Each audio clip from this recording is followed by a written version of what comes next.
YouTube. I gotta tweet out that I'm live, and then we ball. Appreciate y'all showing up for the notification gang. I didn't even ping yet.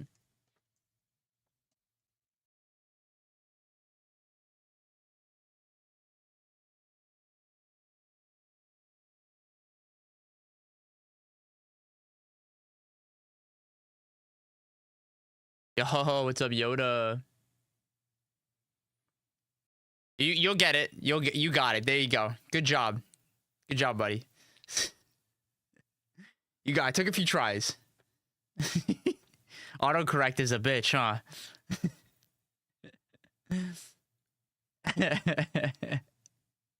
Seek. Zelle. I love using Zelle.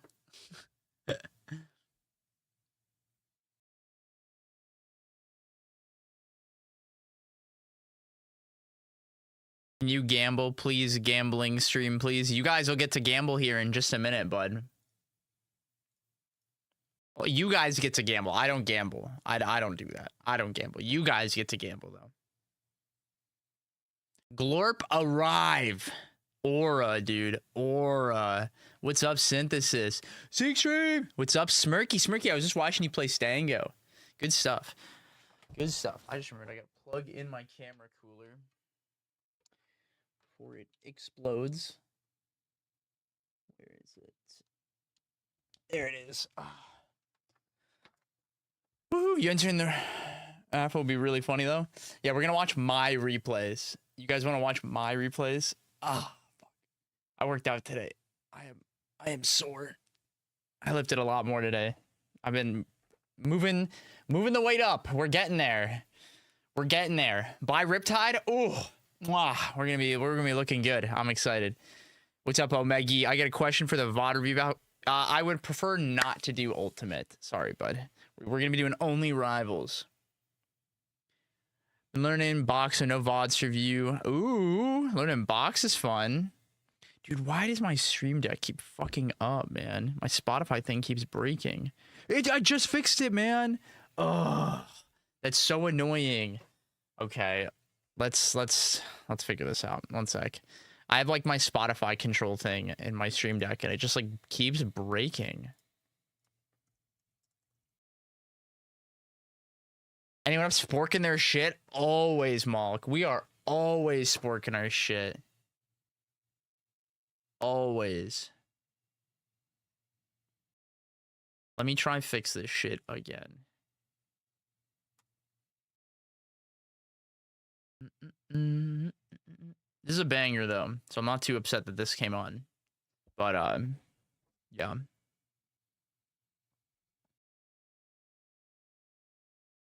Xerox, how we doing today? How we all doing, guys? Give me a minute to fix my Spotify thing, and then we can do this. How does the VOD review raffle work? I think I have a command for that. It's a raffle. There you go. Boom. That's how it works. User management. Can I delete this one?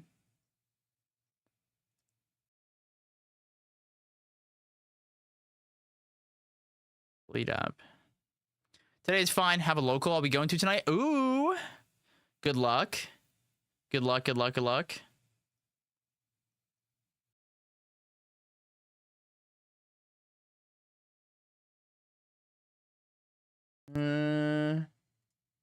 I'm getting really old songs in my shuffle today. That's kind of cool. But yes, everyone will be able to enter.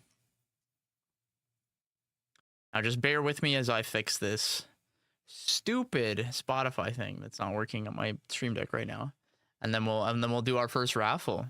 I hope you're all having a lovely day today.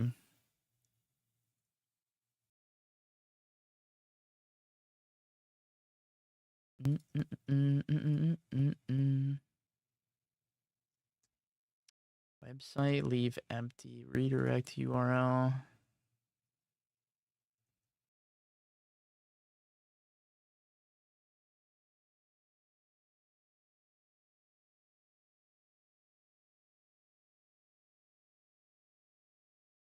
Okay. Add. Do you play anything copyrighted on your stream? Everything I listen to is copyrighted. and then I have it not stay in the VOD. And then on my YouTube one, there's no music. So anyone that watches on YouTube, there's no music. But every single thing I listen to is copyrighted, pretty much. Yeah. It's not actually like DMCA safe, but I'm not big enough to get DMCA'd. Wanted to catch the first raffle, but I gotta go for like 20 minutes after it. So if I'm called, I'll post my set and leave and come back to the VOD. For sure. Yeah, you don't have to be here when I review the VOD. You can always come back. Yo-ho, Korg, what's good? Cool glasses? Thanks, dog. I like them a lot. They're new this year. I got them pretty recently. Appreciate you.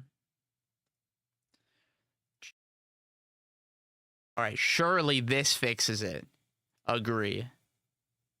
Okay. This should work now. Linking account. Come on. It said it worked. Come on. Okay. Surely it works now. Okay, it's working. Hello, evil wizard. Am I the evil wizard? Is that what I am now? Am I the evil wizard? Hello, Sensei Zeke. Holy shit, guys. All right. Y'all are cooked in the head. God bless you all.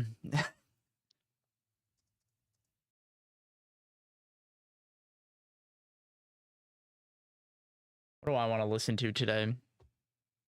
Oh, that's a good song. Let's see that. I'm not cooked in the head. I head in the cook. Hello, oh great one. You live on a big tower. Do I? Is that what my house looks like to you? Like a big tower?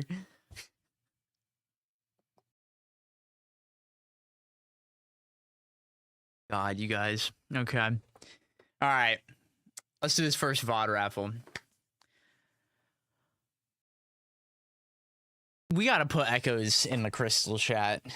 We gotta put them in the crystal. Yeah, like in Dr. Seuss hit movie The Lorax. Oh, are you saying I'm the Onceler? Is that what I look like?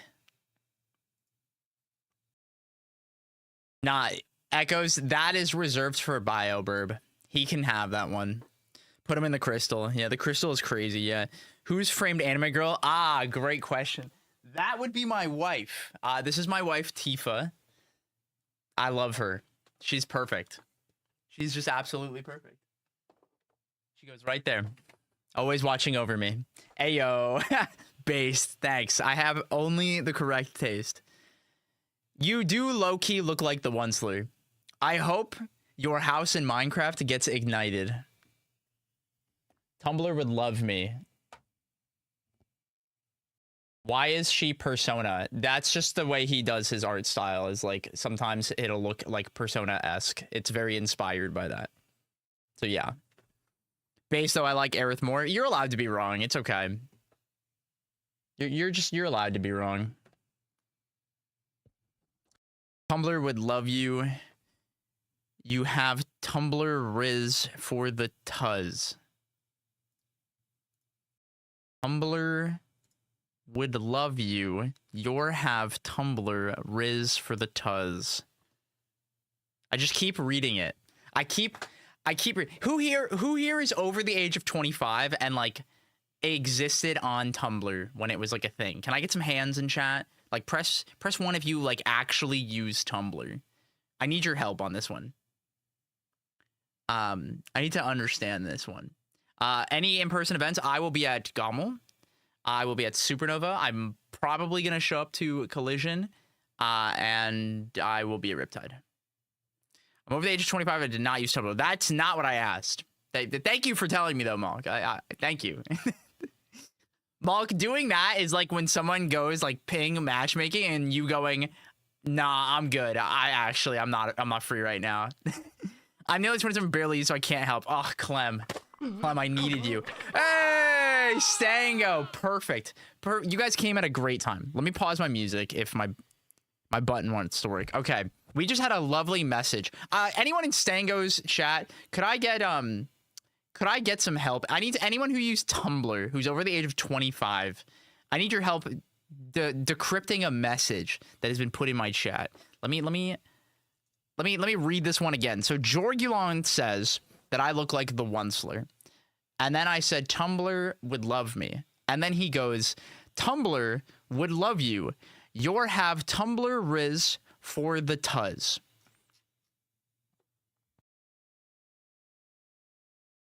What does that mean?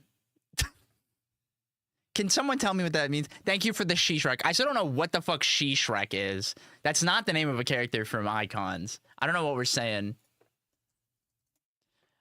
I got no idea. Yes, it is. Who? What the fuck? Icons Combat Arena characters. Who the fuck is She-Shrek? If I could, I would post the Godzilla having a stroke picture. Thank you. Ashani Kid Raymer. Are we talking about Xana?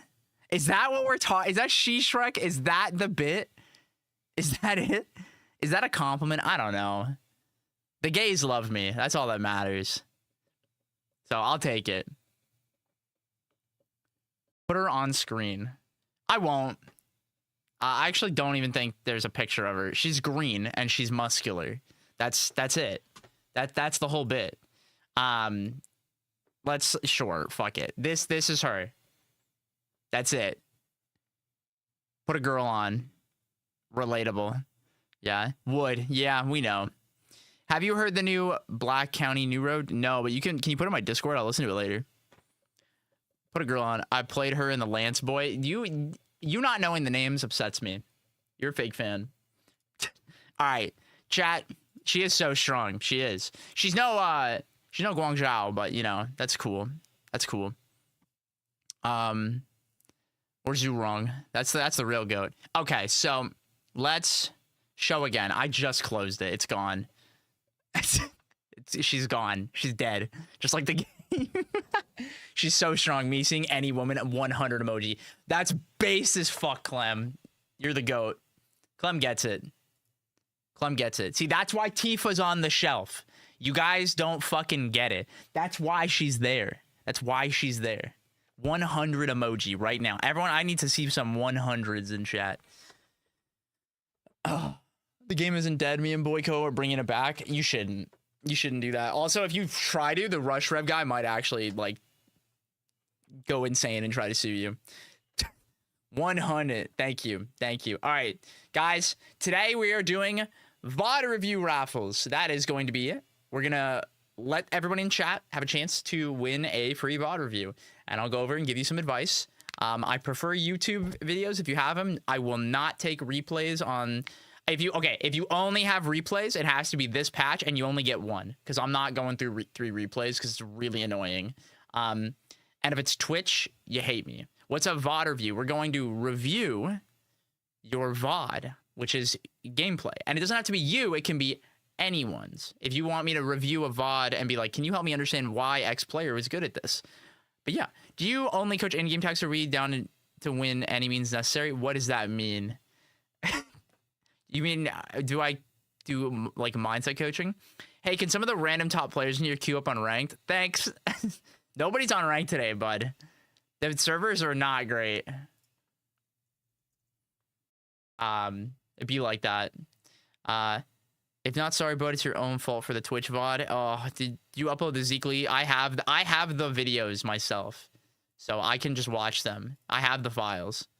If you ain't cheating, you ain't trying. Oh yeah, you gotta cheat. Yeah. We're a big fan of pocket sand, bud. Anyway, the keyword is going to be VOD. VOD. VOD.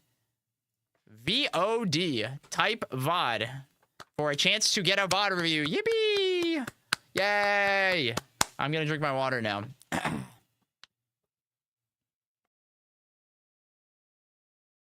If Billy wins, I feel like he's just gonna send me him beating Stango and be like, look how good I am. And I'm gonna be like, yeah, you are really good.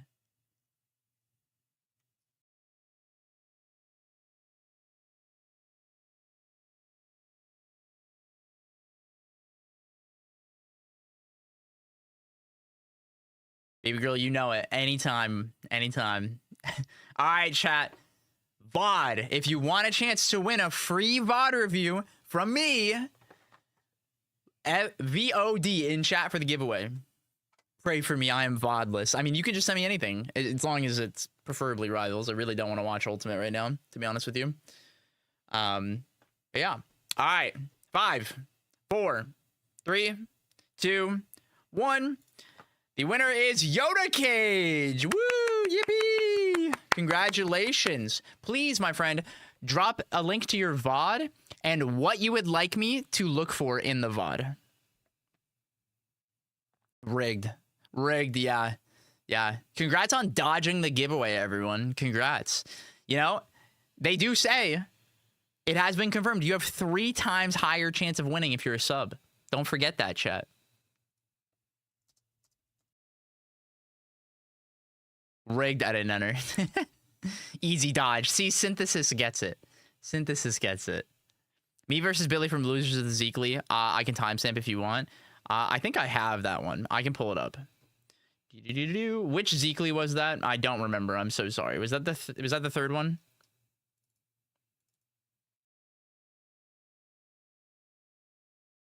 Number 3. Okay, and then you want it from Losers. Okay, I can find that. It's Learners, by the way. Learner semis. There it is. I have it right here. That was myself. Okay. Whoop. Let me move some stuff over here. Oh, I forgot to take my vitamin. Everyone take your vitamins and your ibuprofen, chat. Let's do it together. I need to do that because I'm really sore. Where's my ibuprofen? Where did I put it? Where did I put it? Where did I put it? There it is. God bless ibuprofen. Okay. And then let me see what you put down for what you want to go over. Hi, bestie. What's up? Rigged, I only listen to goth Latinas. Honestly, I get it.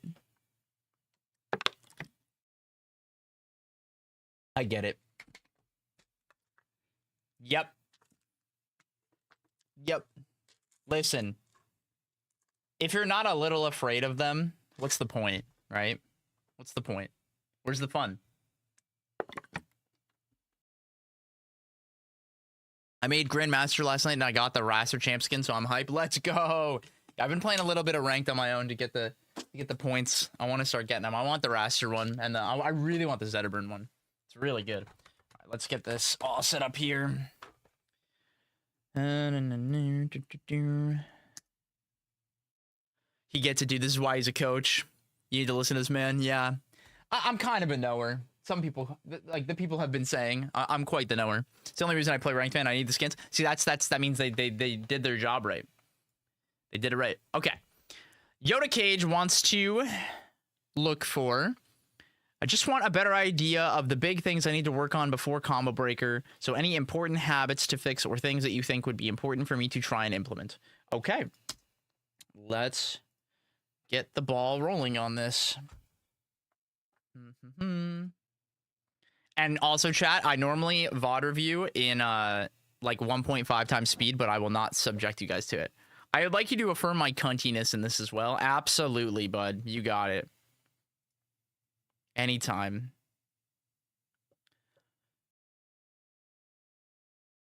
You have a really bad habit, and I know this already from watching you a lot. When you grab ledge and are like waiting for what your opponent is gonna do, you autopilot what you do off that ledge, and 9 times out of 10, it's doing like neutral get up or roll or get up attack. Like one of those, like trying to hold the ledge, and that big thing like makes you miss out on so many opportunities because you aren't like fully reacting. You're usually guessing when you do it, and the timing of you doing it is usually not on reaction either. It's very much sequenced. Is this a set where you hit the really gnarly LB? I forget if it is. Oh, Billy, that F strong was very talented.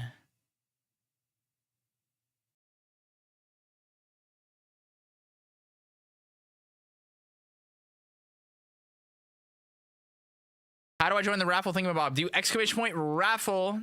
We will do another raffle after this one is done.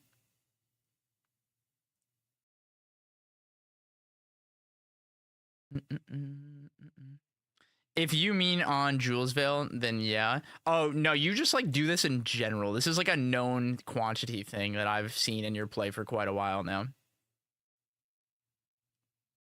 But I think on the Julesville game. Oh, wait. Oh, you're talking about like the up B? Yeah. That shit's funny. Yeah, that shit's really funny.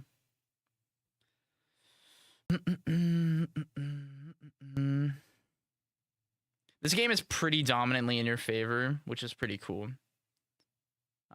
It's always winnable for Fleet in situations like this, especially against your kind of characters. You have to be careful. Yo, what's up, games? Yeah, and exactly like that. And it just comes back. Yo, nice up B. Yep. Back air. Oh, what were we? You were trying to throw a seed, probably. Okay. And then we get stuck, and that's fine. And then good side B to get out of that scenario. Yeah, like something I feel like you don't do, and this is something I've talked to some of the other Maples about, is a lot of you guys in this scenario will grab ledge and not use your invul, right? And just drop.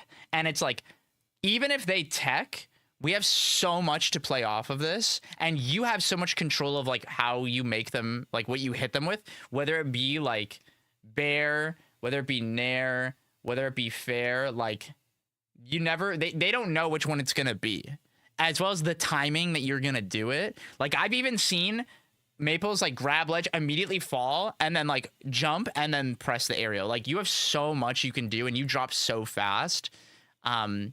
Mixing this up is really big, and I think like a lot of you guys get stuck holding the ledge when you can either do this, or you need to just embrace that you're not going to get it and just immediately ledge dash back on, or Z drop, like wall jump back onto stage, and then like cover the ledge. I feel like there was this fixation of like the holding ledge part and trying to like catch the up B coming to the ledge and things like that, and that can be really, really good. But if you're not going out and like forcing them to up B or like pressuring them harder, I think this is something that shows a lot in your play, where you kind of like let them get to the wall for free a lot, or like use the wall for free a lot. Playing the mini game can be frustrating, and it's not always perfect. Yeah, getting reversaled by Archangel offstage. Yeah, and see, that's the thing, right? Is like what we have to do is we have to rationalize that it's like, you're the one with the advantage here. Just because they can parry, or not parry, sorry. Just because they can tech doesn't mean they will, and doesn't mean that they're going to be ready to do what they want after that every time either. This game's hard, and it's really easy to make mistakes like that. And if they make a mistake like that, they auto die. They literally auto die.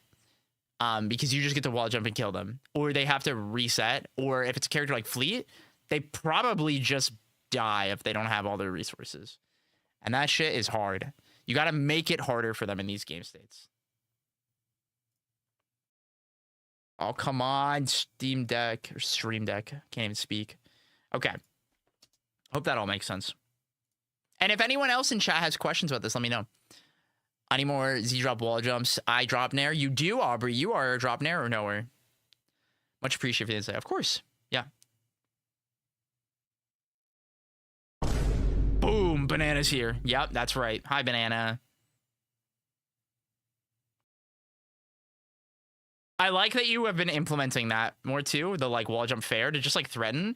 I like the idea. The usage of it there, I didn't like. The auto die thing. If you get hit down and away really low as Fleet and you don't have a double jump, you pretty much just die. You pretty much just die. It's about the money, Spider-Man. It's about the Mets, baby. Love the Mets. All right, baby. Let's I'm too go. early. Get a home run, I'm baby. so Love the early. Mets. I'm Let's off. go, I'm Mets. off Keter right now. Thank you. Thank you, Shadow. I'll drop fair until the Ollie switch. I still drop fair as Olympia. It's awesome. Fleet's recovery is the worst in the game because of it. Yep. The big thing is there are characters where you don't have to kill them. What you have to do is burn their resources and hit them out far enough that they just die. That's like the magic of the game. It's not just you have to actually hit the move or hit the combo that kills. It's burning them out. And a character like Fleet You have so much control in that scenario. You have so many more options. You as the Maple just have to be smart about your double jump, because if you have double jump up air, you can always make it back pretty much. Keep defaulting to bear. Yeah, bear. I don't even hit the reverser. Sometimes I just dunk them like off the wall. I mix it up, the drift. It's awesome. It's yeah. Also that up B killing is stupid. It's so funny. It's so funny. What do you mean? What's wrong? What's wrong with this up B? Don't worry about it. Yeah, let's watch this again really quick. Let me know if that answers your questions, Chives.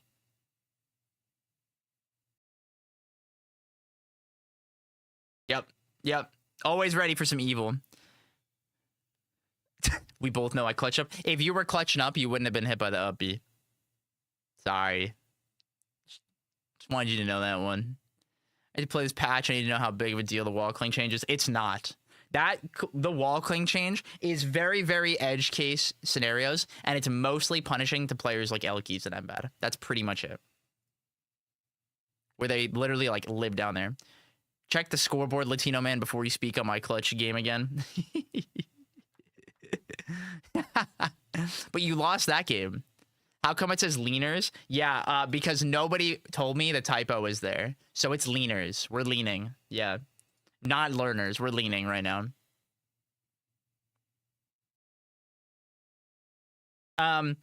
Something I think is really important to be mindful of is the up air temptation is very real as Maple. But recognizing if they're SDIing like down or like opposite of your drift, and like obviously this is a weird scenario, just transition into Nair or just immediately fair and put them down, like, and just continue.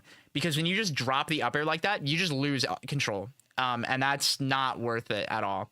It just creates a scramble for you. That doesn't need to happen. It's in your control to prevent that. Your up air is that good where if you get one successful up air, you get to choose where they go. They have no say. I'm not fully understanding the exact interaction because I'm audio only right now at work. I would rewatch the VOD, okay, when you are able to watch, because I drew on the screen.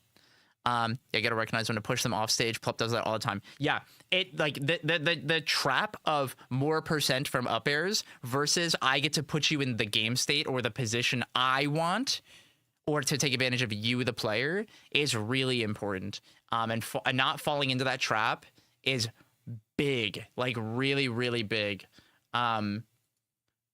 You don't have to get more %. More % is not bigger. Like when you're playing against somebody, you get to actively observe, like, oh, is this person bad at landing? Or this character bad at landing? And do I want to juggle them with up airs and like reset them purposefully? Or do I want to edge guard this character, or is this person bad at edge guarding? On both sides, player and character account for this. And it's not inherently a right answer, because even if someone is playing a character that's good at recovering, but the player is bad at recovering, you get to take advantage of that. Like, this is what I mean where you got to look for it. Can't believe I fucked up that recovery. I'm generationally ass. They're going to write books about you.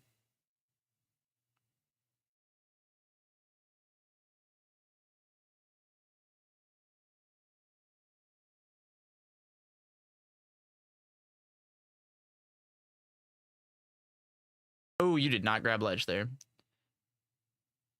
Yeah, I think generally just on wall cling, you're way too scared of like fighting people on the wall, and it's something you have to overcome for sure. That was really good. That was really, really good. That's something I think in particular you've gotten a lot better at, is just like the stray hits into confirms is so oppressive.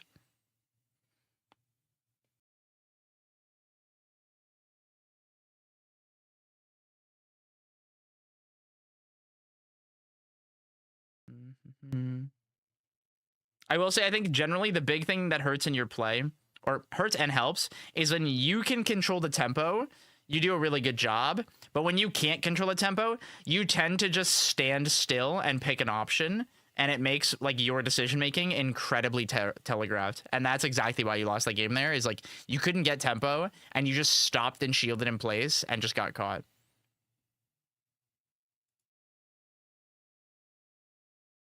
God, Billy, you're so good at that. Generational. Yeah, like even like right there, like you don't have to get up attack this. This is really important because like this is stuff that matters where you could just grab him and just do it again. You don't have to get up attack because when you get up attack, it ends. And that's like the lazy option. You can react to his up B in that scenario, and you have nothing to be scared of in that scenario. And buffering it there is just guessing, where like you could even afford to wait a second and see the up B, and then you're fine. And if you're really scared, you should be rolling or ledge dashing. So wave lane grab, landing fair, nair, anything like that. Exactly. Like you have the right idea. There is more to be achieved, but like doing like a ledge dash grab, and you can even do like the lazy ledge dash where it's like if the hitbox is done and it's like very egregiously going to land on stage, you just do jump get up, wave land, grab. And you don't get invulnerability off the ledge. Like it's not a glint in quotations, but what it is easy to do. You can't fuck it up. Like it's really, really easy. I will also say like this is one of those scenarios where like you're trying to take tempo. These moments when you're trying to take tempo are very apparent, and it makes it really easy to like mix your DI and kill you.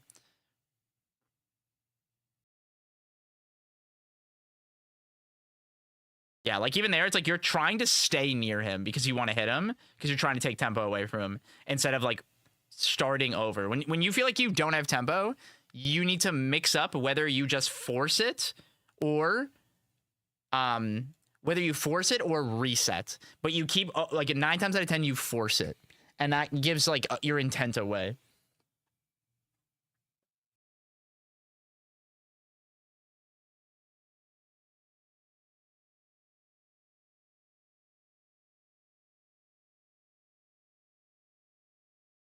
Yeah, and even like in your advantage states, I think you just got to be more honest with yourself and like, hey, I'm not going to catch that. Like those uppies and those up airs are very like lazy. Like you're just trying to, it's like hoping, you're coping that he's going to let you get that. But like, I think deep down you knew you weren't going to get it. Yeah, you missed the first raffle, but the next one will be soon. This one isn't super long. Yeah, like there, it's like, you can tell that like this is something that like you're not super comfortable doing. And it's just like something you need to practice. B-Bats smash DI down on up air is kind of nuts. Yeah, you got to SDI that shit. And the big reason why it works is because he's always doing rising up air. So because he's doing rising up air, he goes down, which is the opposite of his momentum. So at like low mid percents, it helps you get out. Yeah, and even there, it's like down and the opposite way. So it's like he falls out because he's not following the maple. That's how Rano up air should work. Anyway, back to our regularly scheduled programming. That was really good from Billy catching that. Yeah, and then this happens where he gets him the wrong way. It's so funny. Yeah. And then even just like, this is like the way you recover is really common with this. Tempo without Mecha Koopa. Yeah, you got to just exist, buddy. You just got to empty movement. You are the fastest, hardest to hit character in the game. Yep. But your recoveries here, like 9 times out of 10, you just like side B to wall, jump up air, up B. Like that is the sequence that you take as a player. And it's very, very egregious.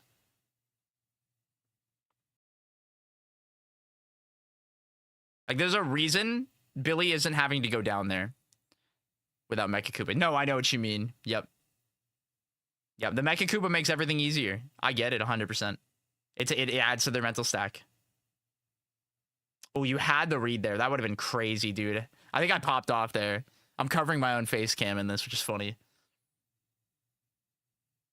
Yeah, I think you should just be simpler and be like, get better at going, how do I get to ledge in a way that uses less of my options because you're over mixing up a lot, or punishing them for challenging you, which gives you the extra wall jump or the reversal. It's very rare that I see you as a player get a reversal and kill somebody while recovering. Oh, it's just one set, bud. Oh, Lee. Yeah, that was really good. I forgot that happened. Oh, guys, this is important news. Today I played with Zach, and according to the law of friendlies, whoever wins the last game is officially better. So I am now better than Zach with a K. I just want the world to know that. I can't stand you. Love you, buddy. Zach with a K, with a Q. I can't read. Who the fuck is this M-Bad guy? Yeah, that's what I'm saying, man. Wow. Yep. That's why I'm better than Sophie at Brawl and Dubs, because I won the last games. So Sophie might have the win streak on the Zeekly and the Dubs dojo, but I'm better than her by the law of friendlies. Me and ZB have a rule that the one who won the most is the happier one. I like that. That's good. That's really good. That dare was good. We'll watch it again. We'll watch it again just for you. Just for you, Billy.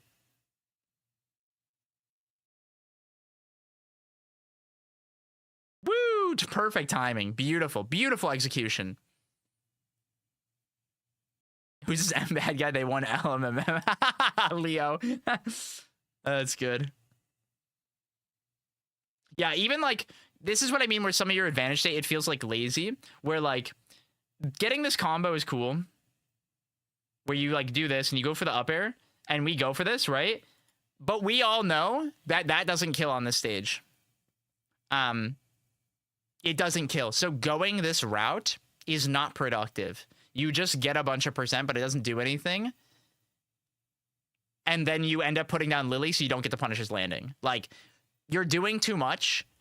You're getting trapped into, like, the funny number going up or, like, hitting them harder. Your hits being more productive and having more intent behind it will go a very, very long way. I was so happy when I saw them plant Lily. Oh, I bet. Yeah, guys, when you hit somebody up in the air and you plant Lily, guess what? 9 times out of 10, you don't get to punish their landing. You don't get to shark their landing. They get to come down. And if Fleet can make it down in time, anyone can make it down in time. Don't forget that. Like here, look, you finally fight on the wall, and you're shitting on him. Like you're dogging him. And then you mess up because you're not used to hitting that forward air and stuff like that. Like, don't overcomplicate it too. You don't have to hit that forward air. It doesn't have to kill him. A nair would kill him still. I wouldn't say dogging. You were getting dogged. You lost like 4 interactions in a row. So you were getting dogged. Once you pass 3, you're getting dogged. That's the rule. See, like, that was good because you mixed up going down. I like that. Like it was very intentional. Getting dog walked. No, getting dog walked is when you get, like, JV'd. I like evil of Zeke stream. No, I'm just being honest. Yeah, like, that up air, it's like, it should just be nair. It should just be nair at, like, 60. Just nair him. Just get the advantage state. You don't have to do that. Oh, I love that you guys can't read chat when I'm watching my own VOD like this. That's so cool. I didn't notice that. It's like overlaid. Yep. Oh, look at Billy go. Look at Billy go. Oh, and then he reads DI instead of reacting. Oh my god. Look at Billy go. Look at Billy go. Oh, and then he up tilts on without reacting. Look at Billy go. He hits it up air. Look at Billy go. Oh, and he hits the back air instead of the forward air. Look at him. I'm so proud.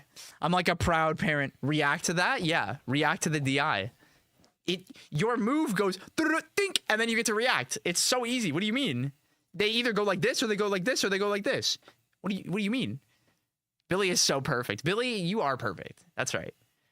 But yeah, that summarizes my advice for you. I don't think there's another game here. Oh, there is one more game. I forgot. Whoops. My bad. We'll do one more game. I'm a liar. I looked at the VOD wrong. Oh, be quiet, you. Oh yeah, forget about this one. Okay, we don't have to watch it if you don't want me to. So TLDR. Stop putting Lily down when you're landing trapping. When you do hit somebody and get advantage state and have a combo, you get to choose where you go. I'm down to watch. All right, I'll just put it on the background while I say this because it's going to be a lot of repeating the same thing. You get to choose where they go. You get to nair them. You get to bear them. You get to fair them. All these things are true. And when they're not true, you need to accept that they're not true and figure out which way hitting them would be more productive for both the player and the character, or which one you feel has more weight to it. Oh, the Lily thing? Oh, that was so hot that you hit that. Lone loves that shit. Yeah, that was so hype. Right here. Bonk. Pure evil. Pure evil. I love it. Like, fuck me. Yeah, yeah. Now you know. Now you know. Never stand under that plat if Lily's on it. Actually, hilarious. Yeah. Yeah, that was the thing that we found. It's actually, fun fact, it's a bug that became a feature. That was not intended. Like, that's not how that thing works. Yep. Yep. Yep. Fizzle the Hizzle. I don't remember if I thank you for following, but thank you for following. Yeah, huge shout outs to the Lily assist. Actual trooper. I've been fishing for that. It's so funny. It's so funny. I love it. Yeah. Yeah, so like there, it's like you tethered when you had no other choice. So then it makes it telegraphed. So it makes it easy to react to. And that is what we want to avoid. If you're going to tether, it needs to not be... You need to do it like when they're doing other things.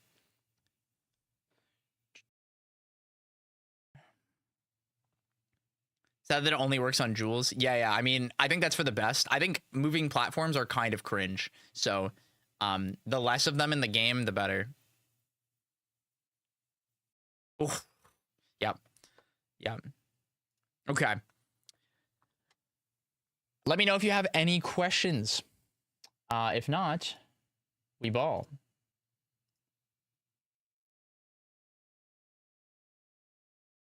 Wait. Aubrey sent me a good meme. This is Billy.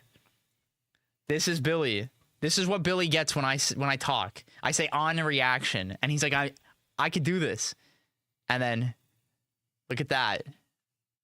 Preemptive. Nobody listens to me, man. Can we review me versus Billy? The raffle chat. We're gonna do the raffle in a second. Okay. Okay, so be more intentional with advantage state and push them off stage more. Learn to do less when I don't have tempo, and be willing to fight for wall when I have iframes, and be smarter about recoveries. Yes. All good stuff. Perfect. All right, let's get this next one ready to go. Chat. Reset entries. Reset. Everybody type VOD.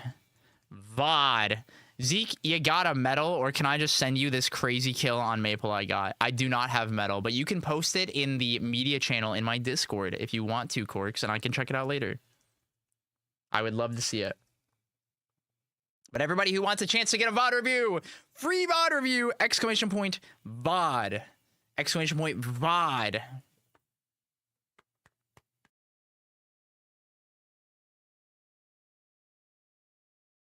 And by the way, guys, don't forget our agenda for today. We have a fun one. We're doing the VOD review Raffles, and then we're coaching NBAD for the first time, which has been built up for many, many years. I've been waiting for this day. Genuinely, I've been waiting for this day. I've known him for a very long time. And then we're going to do our coaching session with Dakpo, which will be really, really fun. We're going to talk about some cool stuff. And at some point today, we're going to do an Evo Olympia skin giveaway. It's not exclamation point VOD. It's just VOD. Just VOD. VOD. But it counts if you do exclamation point VOD. It still counts.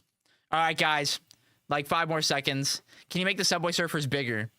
For $100. Yeah.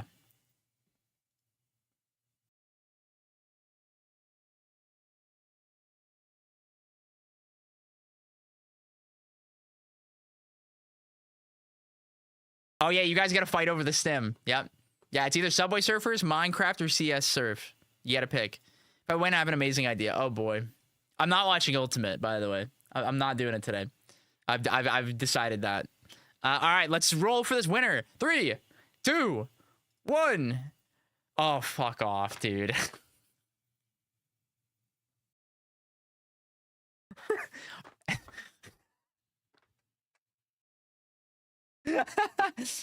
If he asks, he's gonna ask me to watch it again. Can you review me versus SJ of Rising? What the fuck, dude? Can you add Family Guy funny moments? No, because that'll get me DMCA'd. You'd have to hear them for it to be funny. But if we hit a hype train, you do get the American Dad sound. I think it is. No, Billy. Oh, he's calling me. Chat, he's calling me. Do I answer? Do I answer, chat? Do you mind if I follow up with questions? Yeah, shoot me a DM if you have any questions. I answer no? Hell no, bro. Oh shit, chat's decided, Billy. All right. We're gonna give him 3 seconds. Oh, we give him 5 seconds. You have 5 seconds. Okay, 5, to make my case or like just to talk? 4. Okay, this is really not fortunate for me. All right, I'm okay. Zeke. Okay, I'll go back. Yeah, okay, go ahead. What's up? Okay. So there are 2 options here. One, you can either review me versus SDJ at Rise and Grind, and we can discuss Peach Puff and how talented I am. Or I can just give the giveaway to someone else. Okay, I will do this. I'll do this. Send the link to that VOD. I'm gonna go heat up food. So you get like 2 minutes, and you just get to just gas yourself up and talk about Peach Puff, and you have to not break TOS. Okay. Wait. Can I screen share it so I can like go over sure, moments? that works. Yeah, you can screen share it. Yeah, and then I'll just put the screen share. Okay, go heat up some food. I got you. Well, you got to do the screen share so I can put it on my. I'm doing it. I'm Yeah. I'm rushing. Scouts on her. Yep. Okay, 1 sec. Let me boop. Pop out. Okay, so you're going? Yeah, I'm gonna go. I'm gonna go get food. All right, I'll be back. All right, gang. This is gonna be a quick little education. All right, can we answer? No, you can't. All right, you can't. All right, so we're gonna go through this one really quickly here. All right, because first off, I pull a bomb here. There's raw talent going on, and I do a little pop off. Okay, before you guys go, oh, Resident Sleeper. Game 1, 2 minutes. I want you guys to see this stock count at the end. Now, this is the second best Jigglypuff in the fucking world. I'm one of the greatest to ever play this matchup. But let's let me give you a little spoiler. Now let's go into how I take these stocks. All right. It's not Stock 1. about the money, Spider-Man. By the way, 95-5 matchup. Have I beaten H-Box on ranked? Yes. On LAN? No. Only one Peach has ever done it on LAN. It was Polish, and Polish is the greatest Peach to ever play the matchup. All right. Look at this. If you can tell me another girl who's ever in their life gone up here versus Jigglypuff to land it up here. Yeah. No, I'm like that. All right. Next kill. Oh, brother, this guy stinks. Next kill. I get SDJ off stage with an air. Oh, what is he gonna do? He's gonna pull a turn up. No, I'm down there. And I go for a forward air. Yeah, no, I'm like that. And I recover. No big deal. I'm like that. Yeah, Radar, every other Peach grabs a turn. Let me raise the volume a little bit so you guys can hear the commentary, just so you can understand how different I am. Muted his stuff.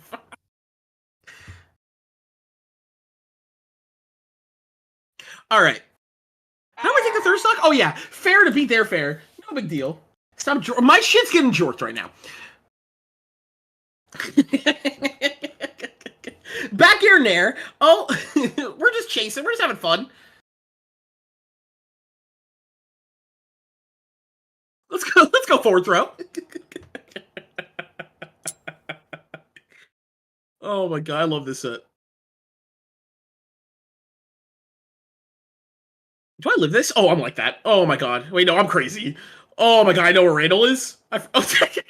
Okay. God's against me. I want to start this right now. God is against me for that Phantom, but that's okay. That's okay. That's a great place to stop. Good stuff, Billy. Wait. One more thing, Zeke. Yeah. Can I just show I finished it? Let me show I finished it. Yeah, show this game. Okay. Second best Puff in the world. I want you to see what I read here. Okay. Second best Jigglypuff player in the world. I pull a Stitch.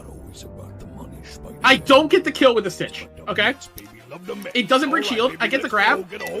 I'm gonna down throw them. Zeke, do you know how Peach's down throw works? I do know how Peach's down throw works in Melee. I did play Melee, yes. Okay. So, what's the one thing STJ needs to do here? DI? I can't even explain this. No way. Do you up smash him? Of course. Oh, you're so good. You're so talented. That's chat. Can I get some mind control? That is peak mind control. I went for that because I was just like, I think SGJ's so ass. Dude, even he laughs. He's like, why did I do that? How did I do that? By the way, if Jigglypuff Dia is out, they can just buffer jump and there's no. There's nothing. There's nothing. You get nothing. Yeah, you just have to hold the stick. Yeah, he just didn't do it. Yeah. Well, I'm fucking crying when I hit that. Thank you, Philly, for our lovely Hey, segment. thank you for the VOD review, Zeke. I learned a lot. Yeah, no problem. All right, peace, bro. All right, good stuff, guys. Guys, I've got my lovely meal prepped. We have Szechuan chicken, potatoes, parsnip, and red onion. Yeah, we got lots of good stuff. Truly learned a lot. Sick freeze frame on B-Bats. Yeah, that's a good one. That's a good one. All right, let's re-roll the winner. The winner is Stickless. Congratulations, Stickless. That looks yum as fuck. We're about to find out how yum it is. Real yummers in the chat. All right, let's put the music back on. Oh, God, Stickless is going to do something evil. Is it sponsored by Factor? No, I wish they would pay me. I got to apply for that. That's a good shout. I should do that. I would love free meals from Factor. Coaching, if I have a long video record I want to go over, can I just screen share it? It would make my life a lot easier if you put it on Google Drive or on YouTube so that I can control it, not you. Because then I have to tell you to pause and stuff. And like that makes it a lot harder to get things done. I don't have any Rivals VODs. Okay, what do you want to watch?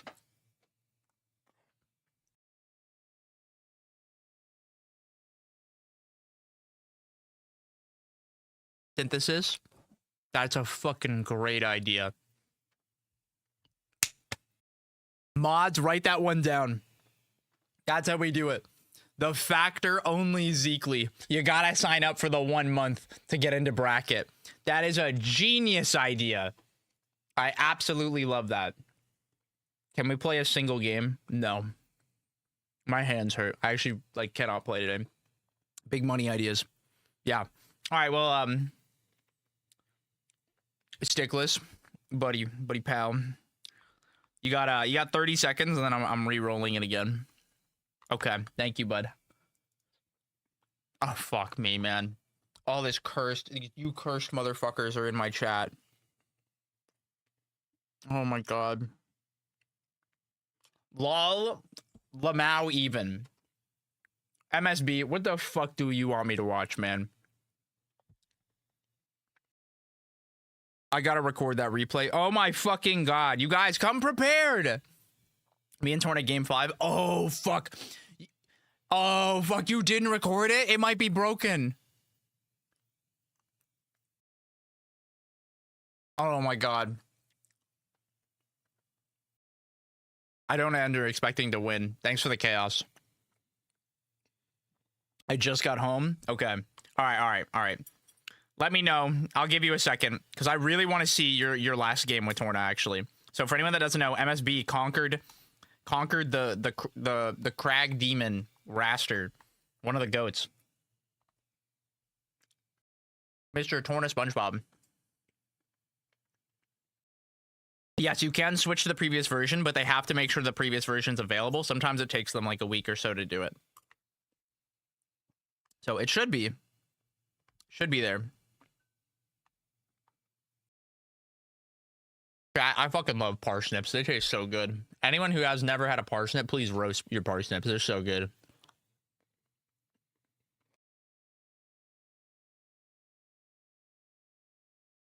Yeah, I'll come back to you. All right.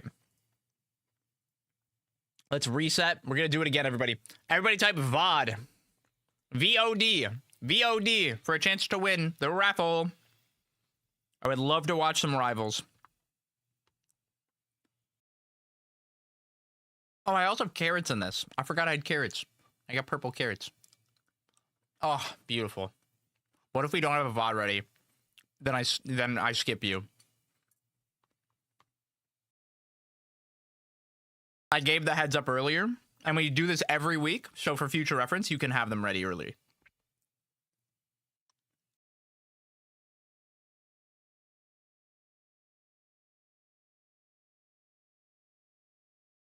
Zucchini? Zucchini's good. VOD! VOD in chat, guys. We only have a little less than an hour before our first coaching session with Mr. Nbad is coming up.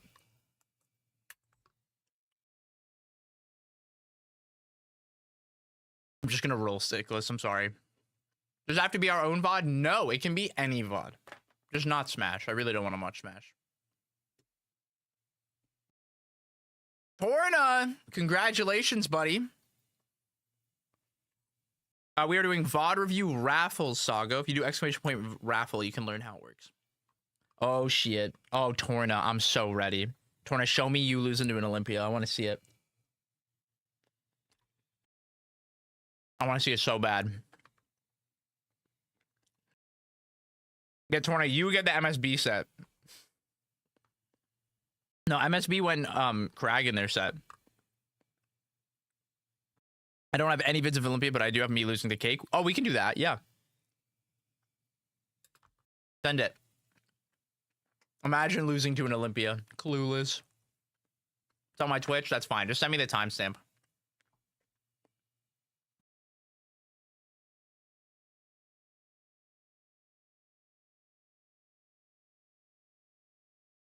Yeah, it is totally fine. I really don't like Twitch VODs, but for you, bud, I'll do it.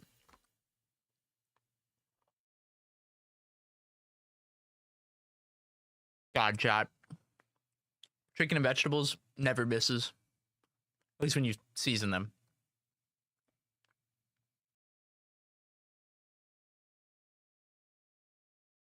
Okay. And Mr. Torna, what would you like me to look for in this lovely VOD?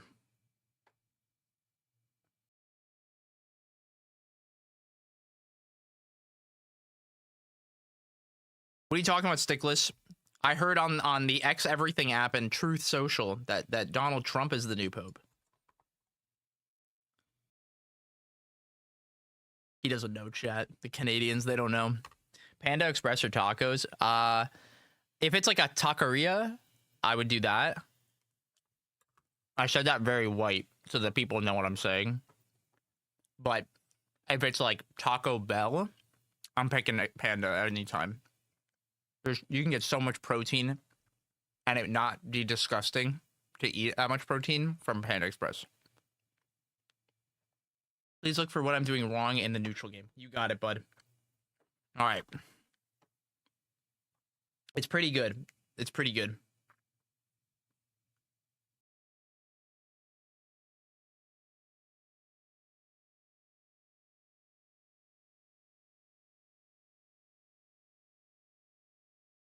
Okay. Dubs run with the creature. Oh my god. I would love to coach your dubs, dude.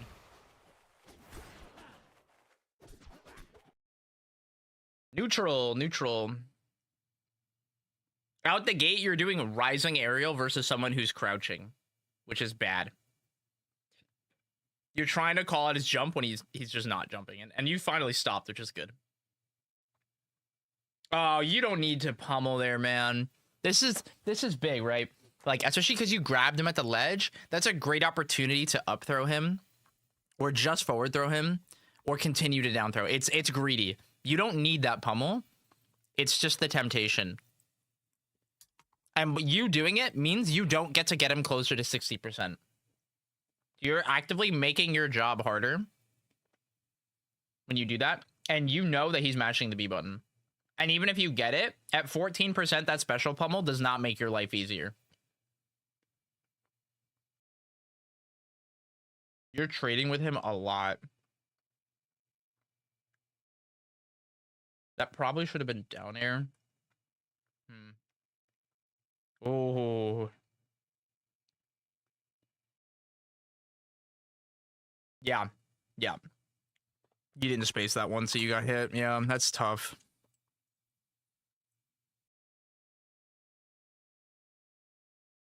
It's a lot of little things where, like, the way you're choosing to hit him is just not super safe. And, like, you are definitely a player that, like, when you get them to 60, you're so good at this. But it's, like, the act of getting them to 60, it feels very desperate when you're doing it.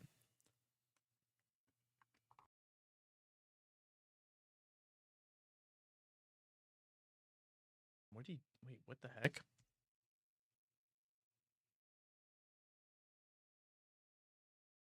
My fucking Spotify just exploded. Come on. There we go. That was so weird. Okay. The cinnamon bites they had for a while hit hard. I've heard about that. Oh, Echoes loves Taco Bell. He is ill.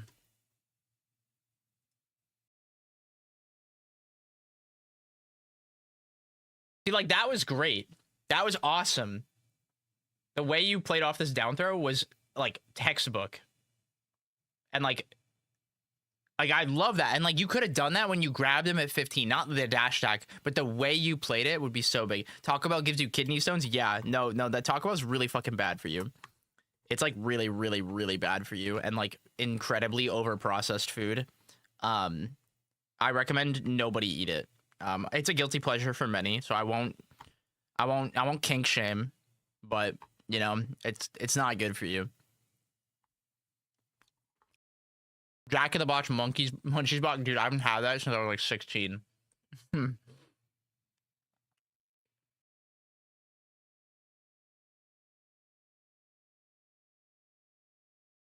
Yeah, yep. Because it is good. You know, you can be wrong. We got a lot of wrongers in chat today.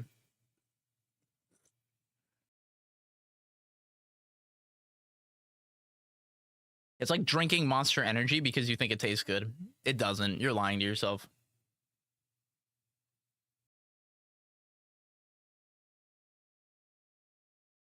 I think something that's hurting you a lot is your unwillingness to reset back to neutral. I think you end up getting into these really bad situations because of that. A white monster is God's work. Free yourself, bud. You could, oh my God, you're so funny for doing that, F Strong. Nice. Yeah. Good. Go to ledge. Yeah. I think specifically when you're the one in the corner, you're a bit better at resetting, but yeah. Oh my God, you're so goofy for that dare. He should have hit you. It's so funny. Yeah, yeah.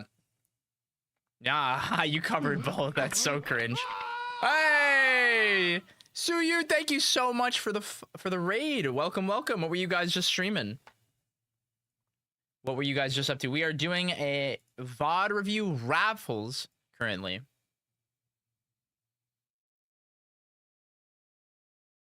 Give me one second, I'm just reading a message. Big McThankies for the raid. Yeah. I am the new pope. Yeah, Sago could be the new pope. I wish all the energy drinks with sugar-free versions also made normal non-energy sugar-free versions. Yeah, you've talked about that.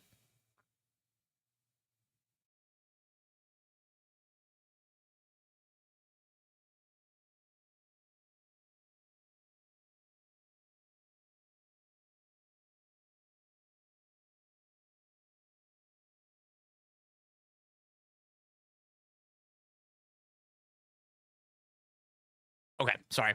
I was messing around on some secondaries, not really feeling right today. Yeah, yep. Hope stream goes well. Thank you. Thank you. Appreciate it. All right, we made it back. And, oh, I did see that SD. I remember seeing that. Torn a facepalm.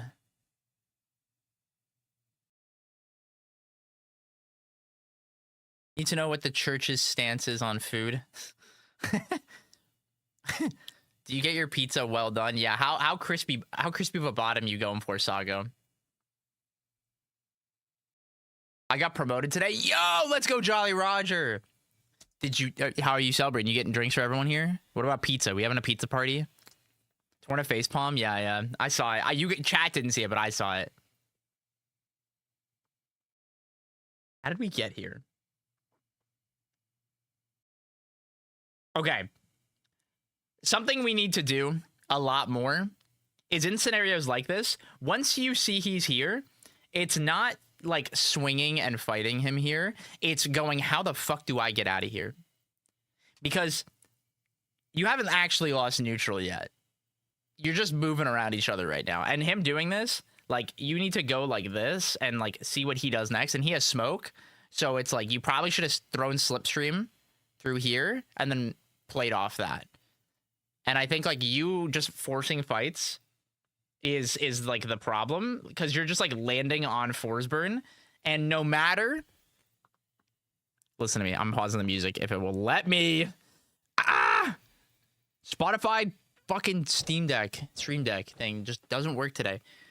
No matter what fucking button you press, unless it is down strong, he's going to punish you at 0. If he's anywhere below 40%, he's going to punish you. And if he's standing still, it's until 70. And then there are very select moves you can hit him with.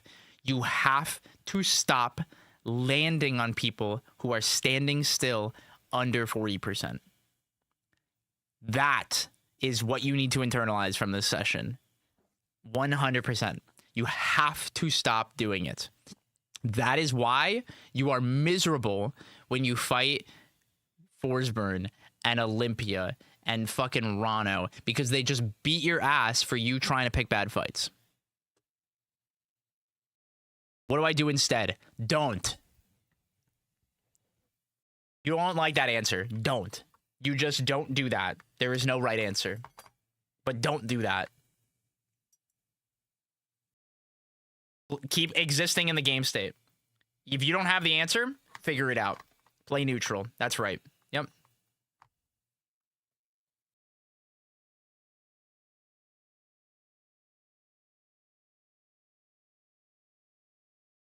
Simply play neutral. Okay, so just don't land on them in aerials from 40 to 70. Cool. No. When they're standing still.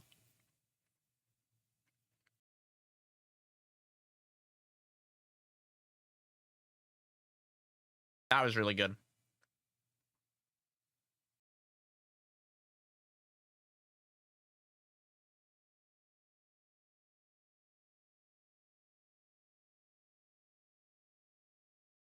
Yeah. And then there, he messed up. But, like, you got punished. He messed up here.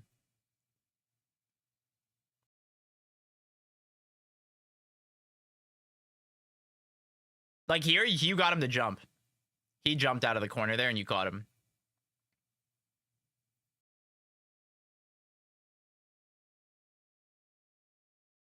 Yeah, and now hitting this down air is not good anymore because of the change to the way the spike works. That doesn't do anything now. He's not in stun anymore like it was last patch. So you need to readjust some of your routes, and when you're catching straight hits like this, that you have to respect what he does here. It's a lot harder. And it's something really weird after playing last patch where it was just like you win for hitting this. But yeah, man, I love fair. Me too, Pixie.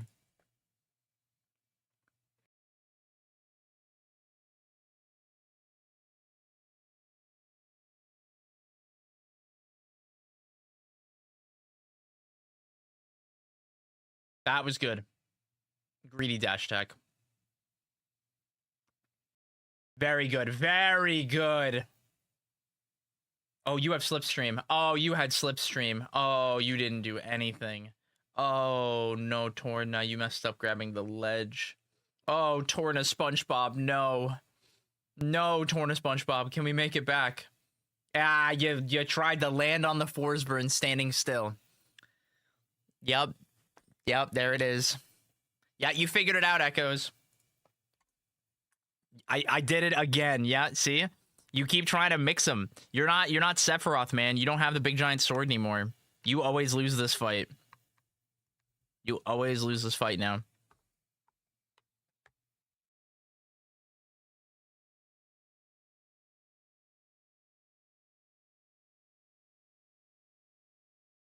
You doing stuff like that tells me you've been playing Ultimate again.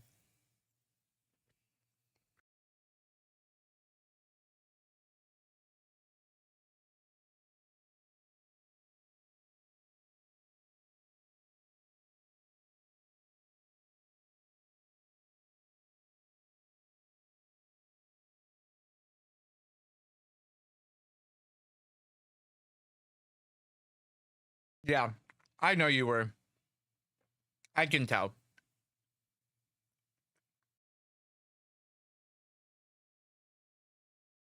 You just have to relearn the rules again of what you can and can't do, and like rebuild some of the muscle memory. Because you know these things I'm telling you, but you're not abiding by the rules yourself. So you're just actively making your job harder. There you go. And then but you jumped back into him, I think. Let me watch that one more time.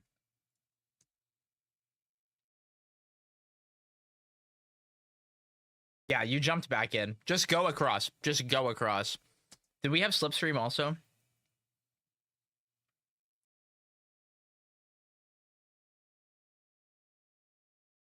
Oh, it's on the ground. Yeah. Probably should have mixed up to plat or just jumped one more time up to bait him. I think you're trying to like just fall quicker than him and you can't.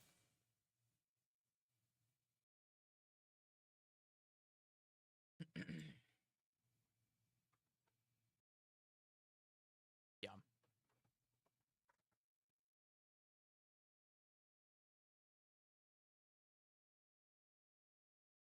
Hee. That's okay, buddy. We see it now. That's what matters. Nice. This is good. Oh. Okay, we made it work. We made it work. That back air is really bad. There we go. You caught him. Nope. Too greedy. Too greedy. Too greedy. Too greedy. All you had to do was like hold this after you get him in the corner, right here. Where you miss this and jump, and you do this fair, you have to react from here. You don't have to guess. He can't do anything here to you that you can't react to. Because now, because you guessed, you lost all that. You had full control. And instead, you're just like scrapping. And he's just willing to catch you pressing the button first. I gotta play you again and just rip cape 100 times so that you just know where its spacing is too. We gotta do that again.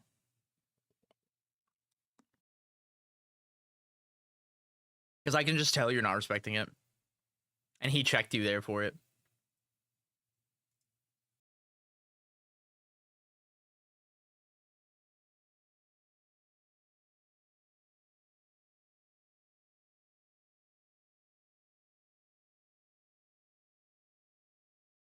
Yeah, and it's just like taking trades like that. Like, you don't have to do that.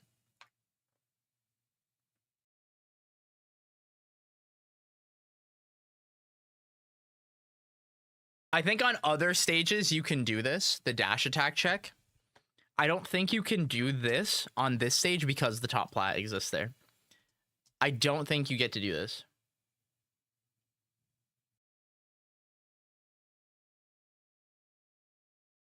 Oh, I love that song, Aubrey. It's awesome. That shit's fire. My man cooks. Oh, a little too slow. Yeah, and it's just like, see this? Like, you're just losing these fights. You're just not respecting the force burn that gets to stand still.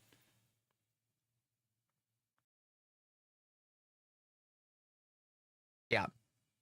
You're trying too hard to win neutral instead of playing neutral. That is like the TLDR of what this is. Does that make sense?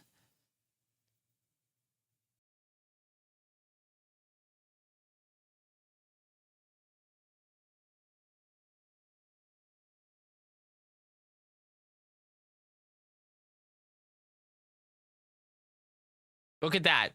Oh, beautiful. Look at that. That was art. This was art. And now see, he wasn't even ready. And you special pummel. Like, look at this.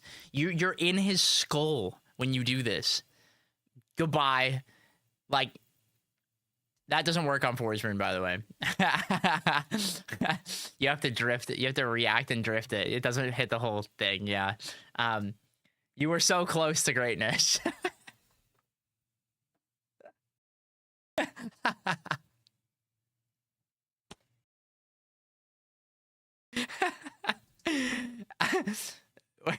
Wait, do you DI up when you get down strong? Wait, do you actually? That's so funny, actually. You just put yourself in the blast zone. Oh.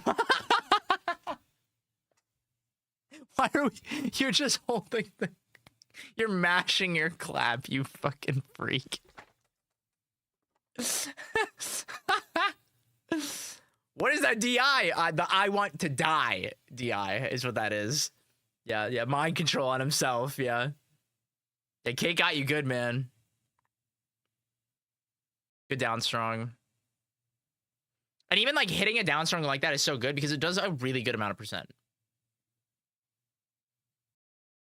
No. Oh, you super fumbled. Oh my god, you landed on the standing still forceman, but somehow the RNG of Upstrong didn't hit you. That's crazy. I want to go home, DI. Yeah. Mom, pick me up, DI. Ah, you know that doesn't work. Yeah. Yeah.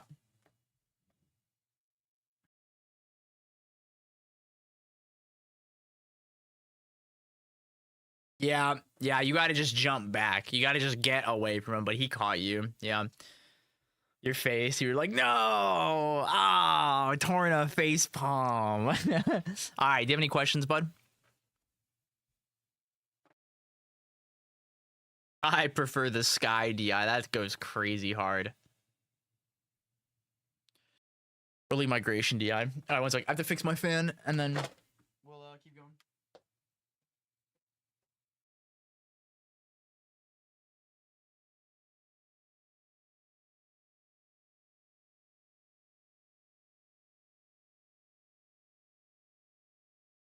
I think I just need to accept that there are some scenarios I cannot win and hold it and reset. That is right. You cannot win every fight. It's not possible for you to win every fight.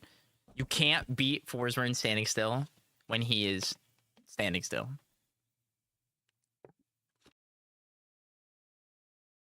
That all makes sense? Good stuff. All right, let's do this next one, guys. Reset entries. What time is it? Yeah, we'll do one more. Yeah. All right. VOD. Everybody type VOD. VOD, VOD, VOD. Win a free VOD review. Woo, woo, woo, woo, woo. VOD, VOD, VOD. VOD, VOD, VOD. VOD, VOD, VOD. VOD, VOD, VOD. I need to stand up. I've been sitting down too much. Chicken nugget. Oh, shit. We got a primer. Thank you so much, Mensa Maniac. Appreciate the sub. Thank you, thank you. Don't forget, guys, if you are subscribed, you can enter this weekend's Zeekly. It is open to all subscribers, even you silly, silly primers. Even you silly, silly primers get to enter. Oh, standing desk moment. Yeah, standing desk moment. Ta-da. Look at me, guys. I'm standing up. Ooh. Ooh. All right, anyone who wants to win, VOD, VOD, VOD. And by the way, guys, if you don't show up on the chat on the screen, make sure you pick a global chat name in your Twitch chat settings. All right, guys. 3, 2, 1. Choose a winner. Malkasaur! Woo! Yippee! Malk, what did you want me to watch? Rigged. I actually have it set, Echo, so specifically you can't win. Me versus Sophie at the Zeekly. Which one? Which Zeekly? Because I don't remember which one you played at. It feels like it. Yeah, I said it just for you. Zeekly 2. Which round did you guys play again? Cumin Lime. Ant Malk. Winners Finals. There it is. All right, and what, my friend, would you like me to review in this?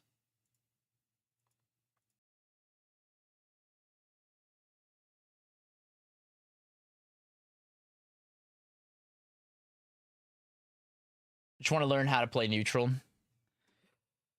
Okay. We're looking at more nooch chat. We're looking at a lot of nooch. The world isn't ready to watch the elephant. Oh, one day, Sago. One day. Wait, why did we lose neutral here? What did we do? Did we jump over Zetterburn? Oh, you missed the rock. Okay, so you got whiff punished. Okay. Yep. Oh, you DI'd in. Oh my god. Oh, you didn't fully... Oh, wait. Okay, and then you got hit, and that's okay. We just mistimed it. Holy air dodge. Don't we all? Neutral's hard. Neutral is hard. That's right. That's right, Yoda Cage. Okay, let's reset again. We lost stock. That's fine.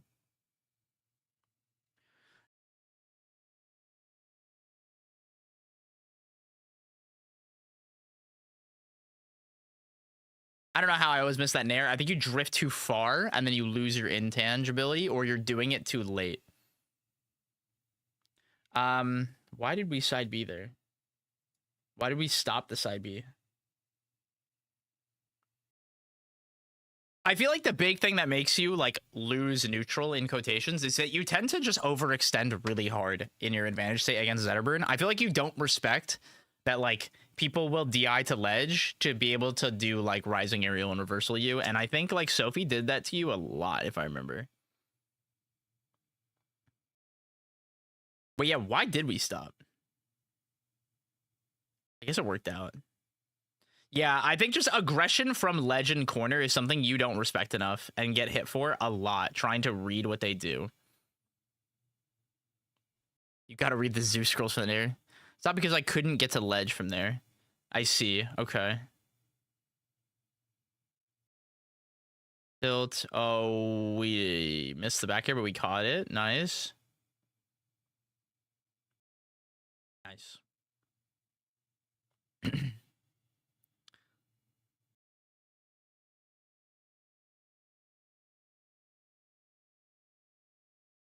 I feel like when you dash it, okay, this is hard.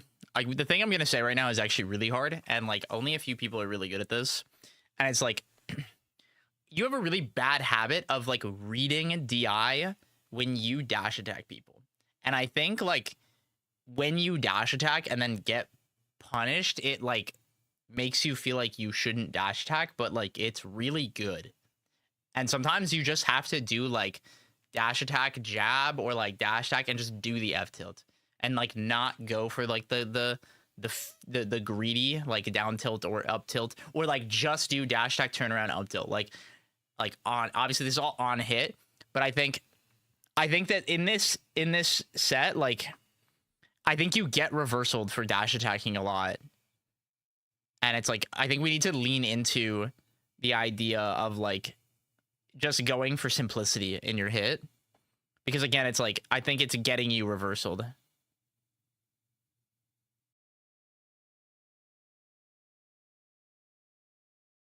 Yeah, even like here, it's like you need to just be more honest with yourself that like you're not gonna get this combo. And then it's just like you're just like doing too much around Zetterburn and just getting hit. Like you're just staying so close to him, and you're always initiating right now. Every single time there's like a dead space where it's like, what's gonna happen? You pick first. Every time. Even if it's like moving into his burst range, you're doing that. You're not making him do it. And you don't have to do that. And I know you don't. You know that you don't have to. Yep. Good recovery. And then you get caught there. That's okay. Oh, you are fumbling. Okay. Good down B. I like the idea of the back here to mix that. That one was creative. Yep. Throw off stage. Oh. I feel like on this stage, you should just do the forward air there. Yeah. Also, welcome to the top leagues. Everybody takes that F smash now. It sucks. I wish they couldn't. Nobody misses Waveland on a platform like me. You should watch a toothbrush VOD. Max is a wizard at that. I've infected you guys. It's my curse. Ugh. Let's see what else we got here. Yep, there you go.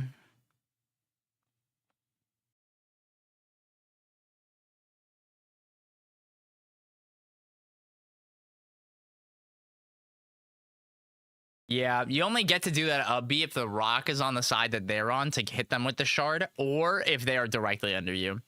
I think you were just way too greedy in trying to like find something instead of just like existing and going between the plats. This was good. Down air, up tilt, react, and we guessed. I feel like you're trying to catch people drifting here, but they're gonna wiggle out, and like that's not true. And I don't know, like you've done that twice now in this game. You did it twice though, and that's why I think you meant to do it.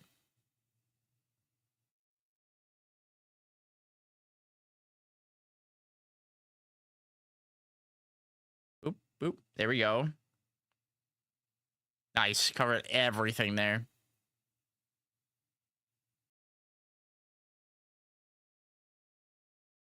Okay.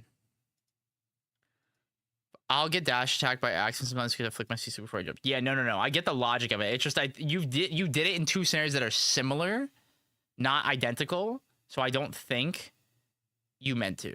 I think you meant to do it. I don't like throwing rock over people on the spawn platform, because if they just don't insta drop, it is a net negative and you now lose access to your rock. I think this is a big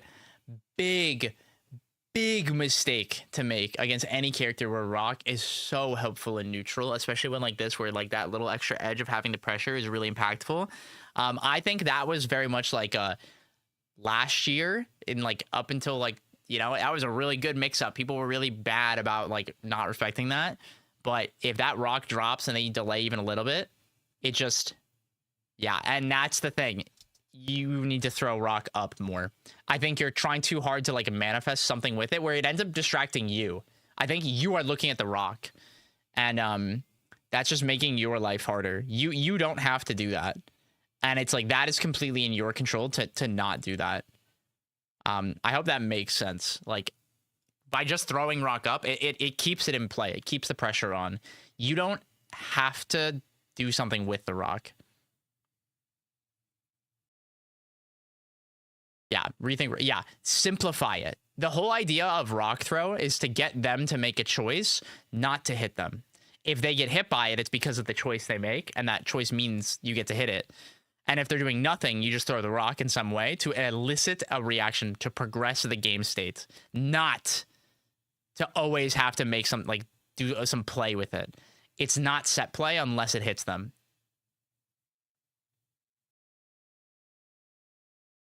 See, like, that was great, where even, like, you jumped back while holding it. That was really good. And, like, stuff like that is really big, because when you jump back like that, you get to make a reactionary window. And then you get to see what to do with the rock. And so, like, the thing I think you need to practice a lot more is, like, doing jump away react and, like, finding the distance that you get to do that against all the different characters. This is something I think Zeus especially is significantly better at than pretty much everyone on Earth right now. I think he's really fucking good at it, even with big ass Crag. But I think that's why, like, that part of his play carries over into being able to play all these different characters, because he's good at that thing specifically, which is creating reactionary windows off of dash and jump back, and, like, knowing how to do it against different characters' burst ranges.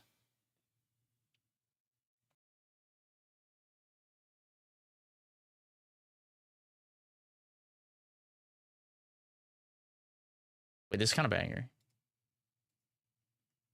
No, we're not gonna listen to that, actually.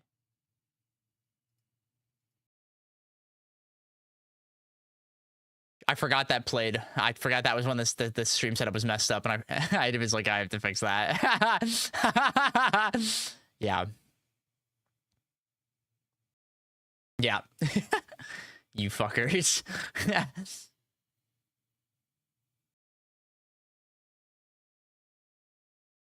Yeah, and against the better Zetaburns, you pretty much have to get to ledge. It's really easy to mess up getting to ledge, but you have to. If you go on to stage, you usually just die. That was so good. Yeah, bonk. Yeah, and then here, it's like you just lose your rock. If you just threw rock up, like, slightly to the right of the ledge, like, I want you to just do, like... Malk, you know the thing Zeus does where he, like, goes to ledge and he just throws rock up near the ledge? It doesn't have to be over the ledge itself, but like that.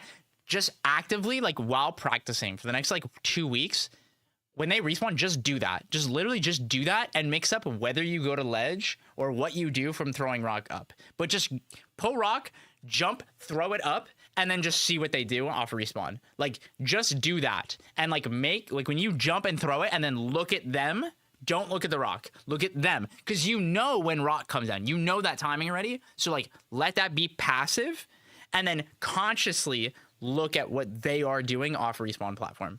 That will immediately stop you from dying when people respawn. biggest issue is me throwing it to center is that it just keeps myself in corner after doing it. Yeah, that's the thing. Where like you throwing that rock means you don't get to use rock to get out of the corner, but throwing it up can punish them for overcommitting or distract them, or like there's so many little mix-ups available to you when you do that, where if you just throw it towards them, you lose it. Like it's just gone now. Like it's just gone. You can't get it back. Hi, Sal. What's up, bestie? But yeah, when you lose rock, like that's the thing that feels bad in this matchup. You now lose that mix-up with using it to get out of the corner. Zoomer Sim, thank you. Thank you.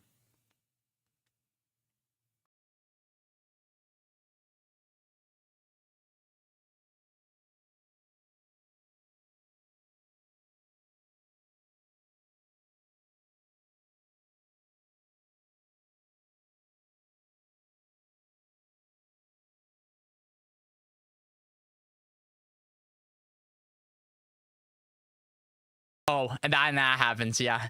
Yeah, that's just, you know, that's how it goes. Yeah. Hard read on that. Finally got the replay recorded, but it came out as a gig. What the? You record it in 4K, brother? DQ may or may not have to DL a 10 gigabyte file. That's fine. I don't care, dude. I'll download. It'll take me 2 seconds. Just send me the link right now. I'll do it while I'm streaming. What time is it? Yeah, I can do that. Can you upload a 10 gig file before our session? I'm on YouTube right now. Thanks, MSB.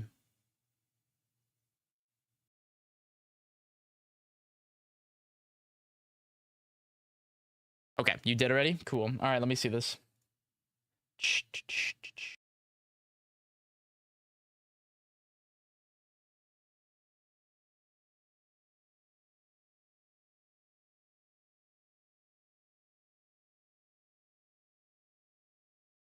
Okay. I need to figure out how to make myself command grab people when I know they're just going to spam shielding my aerials. You just have to actively remind yourself, like, what is happening, like, in the moment. And this is where, like, narration will really help you, because you know the answer is that, but you're sequencing your pressure. You're sequencing initiating. That's what's hurting you. It's not about, like, making yourself do it. It's like you have to redirect yourself to paying attention. 9 times out of 10, I know they're going to shield when I jump from ledge. Yeah. Yeah. And it's like what you have to know, what you have to be more honest with yourself is when you can't get the drop down air or the drop whatever in time. But the question is, do they know that? Because if they don't, they're going to shield and you're going to grab them. Game was a series of fortunate. Yeah, there's a lot of chaos. I like that you took the fight off stage, but it's definitely a funny one. Yeah, like there is a good example of it where it's like you just had to be more honest with yourself. You don't get to hit that. That shit's broken. It has no end lag.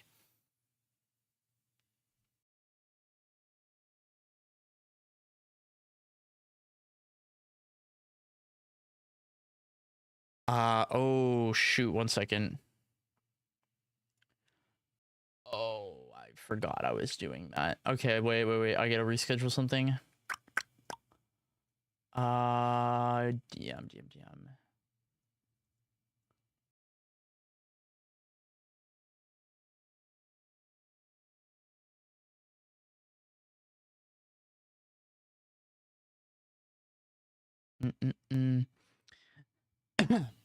Panic upload off cargo way too much. Yeah, it's not very good. No, outside of like 0, I think it's good, but I think that's right.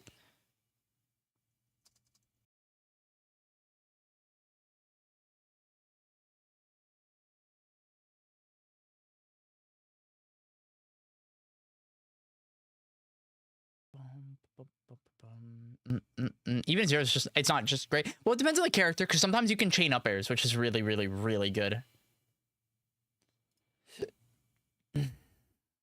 That, I think, is something that is very, very good. I wish they didn't fuck up cargo down throw when they do ECB changes.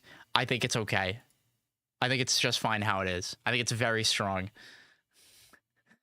I think it's okay, bud. I don't think it's fucked up. I think it's fine. I'm gonna be real with you, Chief. I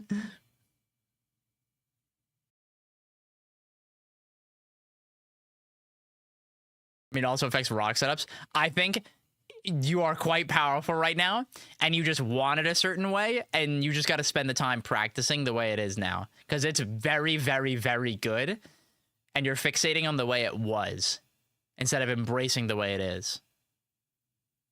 And I think once you embrace the way things are, it will enable you because you are a player that thrives off this knowledge. And all you have to do is spend the time to just prioritize that and like build off that muscle memory and confidence. That's what'll go a long way. You're thinking too much of how it was to how it is. Okay. Do you have any questions, Malk? Because we got time for Udamas. Udamas. But you actually know what we're going to do? Chat. It's time to give away an Evo Olympia skin. I think it's time to do that. Everybody, I want you to type. Everybody type Evo. Everybody type Evo. I don't have any questions. I just need to remind myself to rewatch this. Yes, please do. I encourage you to rewatch it. It's on the YouTube VOD as well. Everybody type Evo, Evo, Evo, Evo, EVO, EVO. And anyone who hasn't gotten a skin, if you don't win, go buy it because that puts more money in the pot. I think it's at 10K already now, which is so cool. Let me see how fucking if this video works from Embed. Yes, it does. My goat. Thank you. Yeah, you're good. I downloaded already. EVO. Good luck. Oh yeah, we're chilling. We're chilling. The YouTube VODs are so nice. Twitch VOD systems suck. They fucking do. It sucks balls so much. I hate them. We will not be watching the entire thing. No, we're not going to do that. No, we're gonna just skip around, bud. You know that. Evo, Evo, Evo. We're gonna choose a winner in 5, 4, 3, 2, 1. And the winner is Project Shadow, who I'm assuming has the skin already. Do you have the skin already? Everybody clap. Congrats on dodging, winning the skin. You jerk. Fucking rigged. I actually don't. Well, congratulations. You have now won the skin. Can you shoot me a DM on Discord and I will send you your code right now. Don't worry, guys. We've still got a few more. So don't worry. Project Shadow. I'll send you your code right now, bud. The Ollie player gets the skin. That's who fucking deserves it. They're gonna use it. Your ass isn't gonna use it, Echoes. You play stinky Loxodon. Now I can't wait to see all Shadow's clips with the skin. It's gonna be sick. Shadow, you should play the dark blue one. That shit fucks. Slandering the Emperor. He's stinky. He's stinky. I used to fuck with you.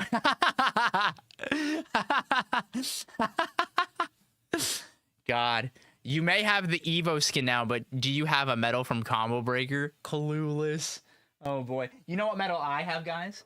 From Dan's Wedding Bash. I won doubles with Mr. Max Toothbrush. Not Jorgulon. I won doubles. I won dubs. The people don't know. I actually like brain controlled Jorg, like puppeteered him the whole time. He wasn't even playing. Yes, it's a Chaos Emerald. It's so cool. It's 3D printed. That's the whole theme of it. I'll show you guys again. This thing's sick. It's beautiful. Like, actually, I love it. Jorg was like, you got to give it to me. And I was like, no. And if he... Nobody tell him. If he goes to the Major 2, I'm not bringing it. It's mine. Do you do doubles coaching? I actually used to coach multiverses, so yeah. And I have coached doubles teams before. Yeah. I'm very intimately familiar with dubs, yeah. But I only do it if you have a static. If you don't have a static, I'm not doing it. Because that's a waste of time then. Do you have any Heatwave medals? Oh, Embad. Can I have one of your Heatwave medals at Gommel? Will you give me one? Not the multiverse coaching. I coached Bio and Musique. It was awesome. They were very good. They were very, very good. All right, chat. We have time for one more giveaway for the VODs. Okay, so give me a second. I'll let you take a picture with it. Can I bite it? Are you cool with that? A fellow Combo Breaker medalist? Yo, let's go. At the PA Monthly, I did dubs with Eric Gordon, and it was so shit I threw. It's okay. Dubs is hard. All right, chat. We got time for one more VOD giveaway. Everybody type VOD. VOD. Give Dakpo, my static, some actual good advice today. He needs it. Damn. Damn. That's crazy, dude. We're just talking shit today. Dan's always got some shit to say. I love it. VOD. This one's gonna be quick. Get him in.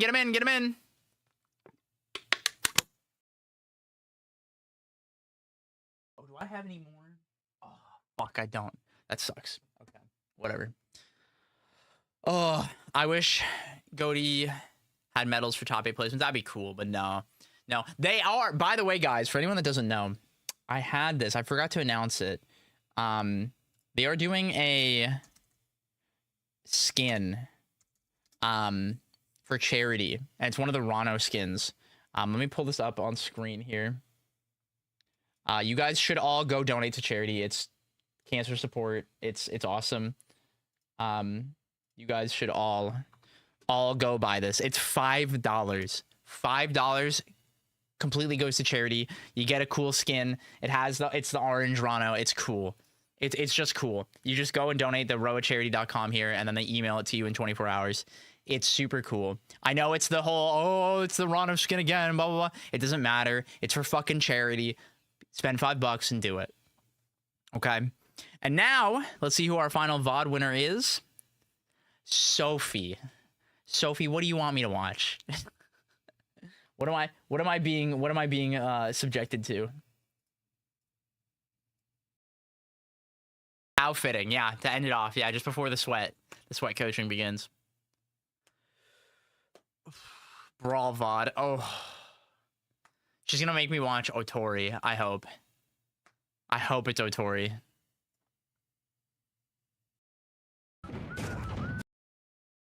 You know what? Fine. I will watch this. I will subject you all to peak. Yep. Let's pause my fucking music because this thing doesn't work ever. And we're all gonna listen to the music too. I think I have this set too. Let me double check, make sure you guys can hear my browser. Yep, okay, well, here we go. 3, 2, 1.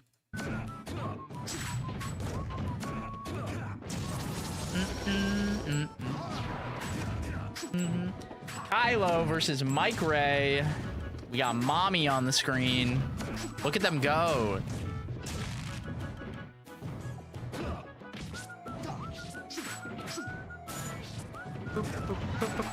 Look at that Dacus. Completely broken. Unbeatable move.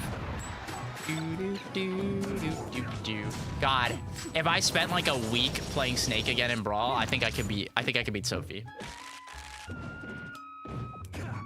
Damn, he sucks. He missed. I can't believe I'm watching Brawl in 2025. Yeah, look at that beautiful tornado trap right there into the down smash. And, get fucked. Nice greedy up B. Deserved. Unfortunately, he stuck himself in the nade, so, you know. Yeah, Brawl in the air of the Snake is crazy work. Yeah, that's the way it should be. Look at this beautiful play right here. Look at him go, man. God, the shield tilt to get that too, and then look at his SDI on that. God, he's so good. Mike Ray was so much better than everybody. He was just so much better than everybody. It was inspirational, honestly. When is this from? This is 2024? Oh, this is recent too. That's awesome. This is last year. This is winner's bracket. What round is this? It doesn't even say. They didn't even fucking label the VOD. Nice momentum cancel. Yeah, he sure did mash back air and air dodge. It was like really cool. Yeah. Watch the first game. Okay. 2, 1, go! Okay, my video's done processing. Oh, thank God. Look at that up air. Look at that up air. Oh, what a beautiful move. Chat, press 1 if you want them to put a glide character in Rivals too.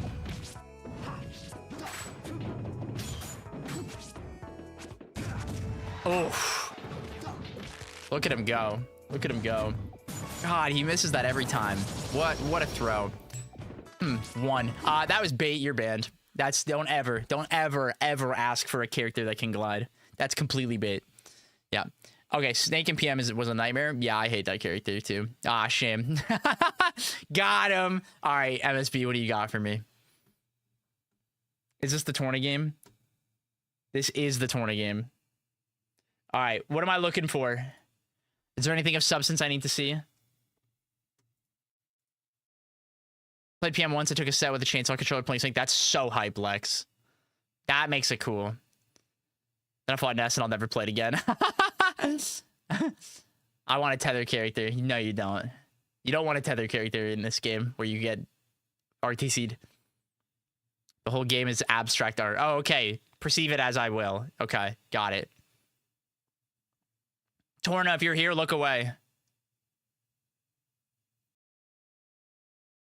What if I want a minecart character?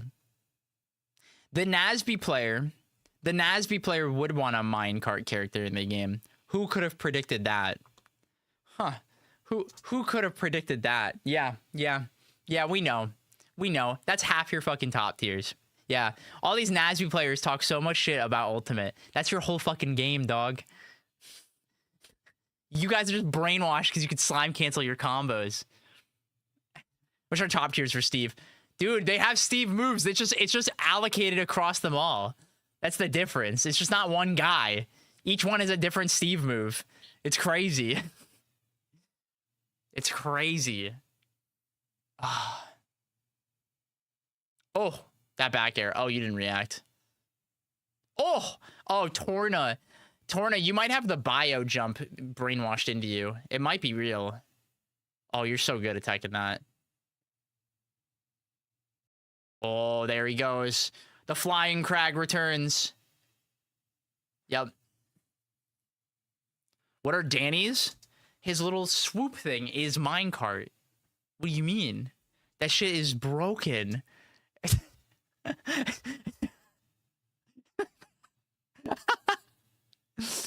don't even know what his moves are, man. Dude, I don't know what it is.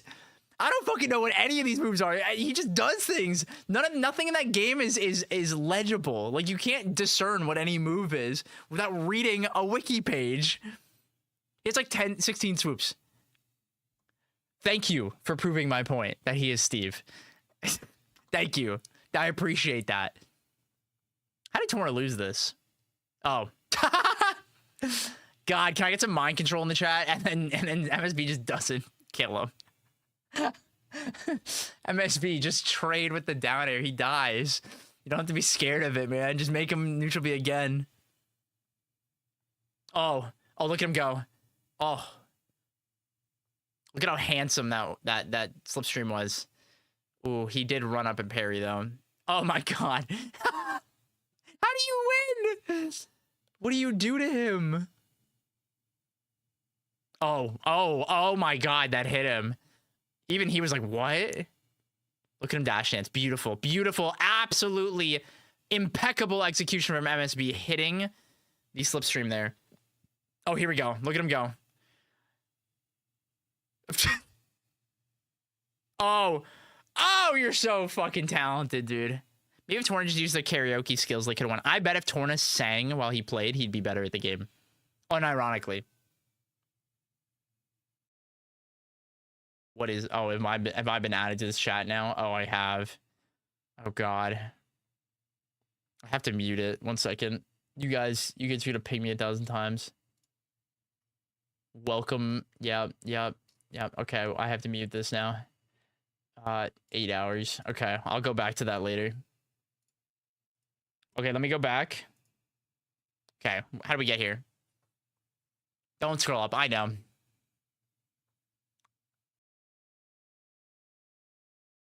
Oh, your aura. You didn't even get anything off of it. But the mental damage of you getting that grab is so big. Oh, and Torna missed the F tilt. He's like, wait, what? God, I love Torna, dude. Oh. Oh, it's already muted, bud.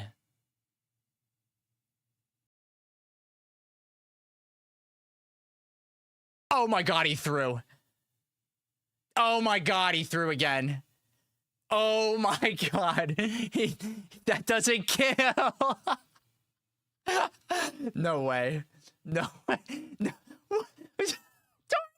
Torna! Oh my God, Torna! No, bro. No, bro. He didn't die. What the? He dies to... That's what I mean, where you could just, like, you just rip it sometimes. You just rip it, you just go bonk, bonk, bonk, and you just catch him. Yep. Holy rigatoni, man. Oh, what a tragic throw. What a tragic throw right there. That was good stuff, MSP. That was art. That was art. That was deserved. That was art, man. Good stuff. Good stuff. Game 5, by the way. Yeah, no, that was game 5. Yeah, beautiful, honestly. Jab 3 kill. Yep. Yep. They should make him stronger. I think they should kill more. I'm a fan.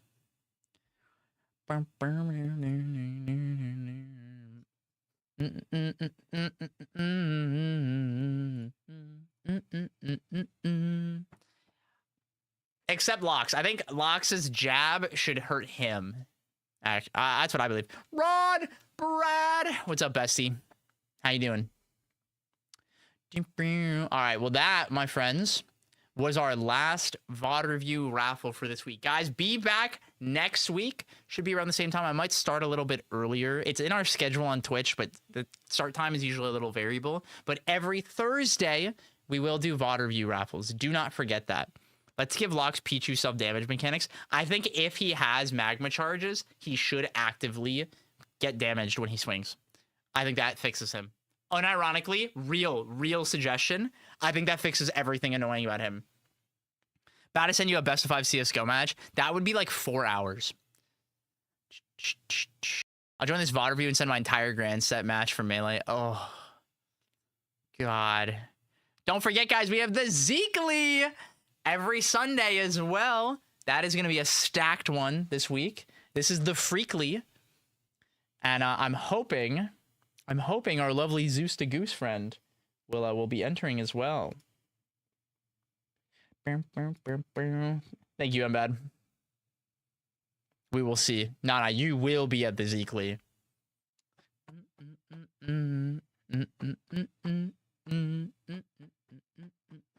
But yeah, no, I actually think that would fix Lox. Because then that gets rid of the whole turret mode nonsense. Like, they'll get themselves to 60. Because Loxodon is a top tier until he's at 45%. Exactly 45%. Yeah, the Freakly. Yeah, it's freaky because Zeus is going to be there. He's a little freak. He's a little freak.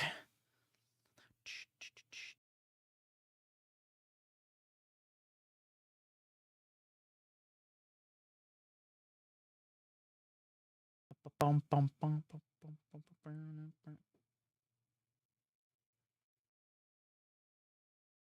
right, give me 1 second, guys. We're going to get set up for our coaching session here, and I got to reply to an email real quick. People lose to turret mode. Maple cheats. I'm going to be real. I tried Lox today. Oh, pause the music. Brad, tell me what you think about Loxodon. I didn't feel any difference. I don't know what was changed. So funny enough, nothing really changed. It's only like the very specific Tusk combos that were really good, but they actually made him better because of the article change. He is absolutely better right now, without any doubt in my mind. I think he's better. He just doesn't horse you now, but he is a more consistent character because of that article change. For anyone that doesn't know, they reduce the hit stun or hit pause when you hit projectiles universally. And now when he hits his own meatball, there's less room to punish that, and reacting to it's harder also now. At least from what crying I saw. Listen, they'll always the complainers will always be the loudest, but I definitely don't see Chicago Sago complaining. I don't see Loxlord complaining. I don't see CD complaining unless Rano's on the screen, which is valid. But any other time, they're chilling. But anytime I see Rano, I get it. I get it. You guys get it.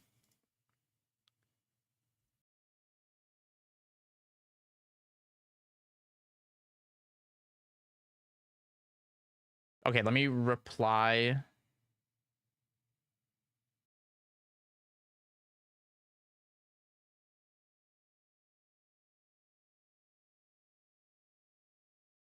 Reply to this email really quick.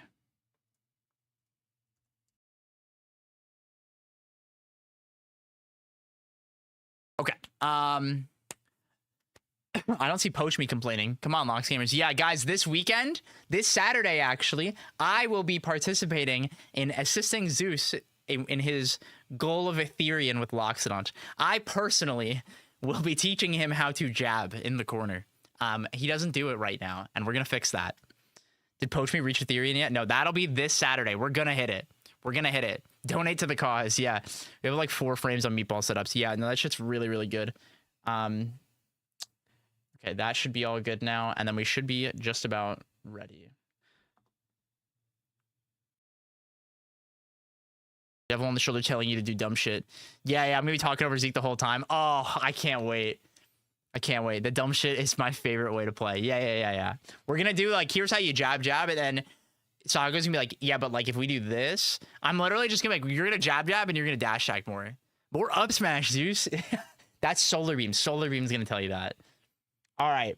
I believe it is time for the coaching of NBAD. Mole on face, thank you for the follow. I missed that earlier. Sorry about that. Coaching NBAD. All right, all you Maple heads, I'm gonna need you to go and tell the Maples to come watch this because this is gonna be a good one. We're gonna be talking about actually like good stuff that you all need to hear. Yay!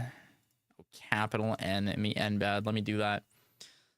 Let's go. Let's go. Yippee, yippee, woo, woo, woo. And by the way, if you guys are enjoying your time here, be sure to come join the Discord to get access to being first to know on all the cool stuff, our new merch, our new tournaments, all that awesome stuff. Call us all bad like you know you want to. You are all bad. This is true. I've said that many times.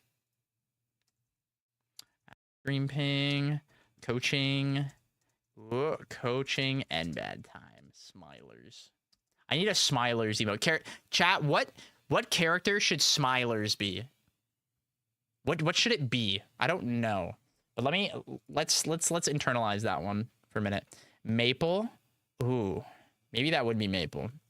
Can you write that in the mod channel? Yeah, it could be Maple. We don't have a Maple emote, do we? Yeah. Claren's a funny one too. I'll think about it. Poppy. Wait, that's good. Put that in the mod channel. Put that in the mod channel. All right, let me call NBAD. Let me like do my job now.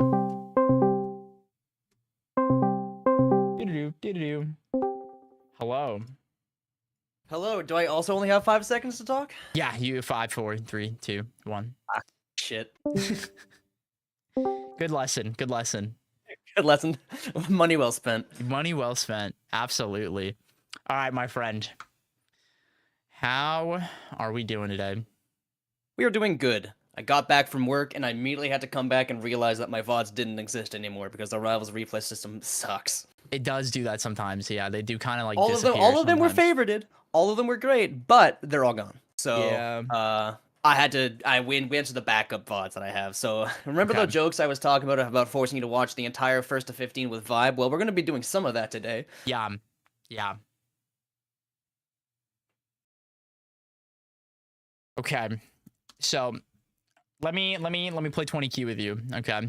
Of course, because this is you mentioned that this has been a long time in the making for you. Yeah, no, I mean, we talked about it as far back as like Rivals 1 where you like considered it. And then just at that point you kind of were starting to segue out of like competing nearly as much. And then with Rivals 2, it was like you were finishing school, all that.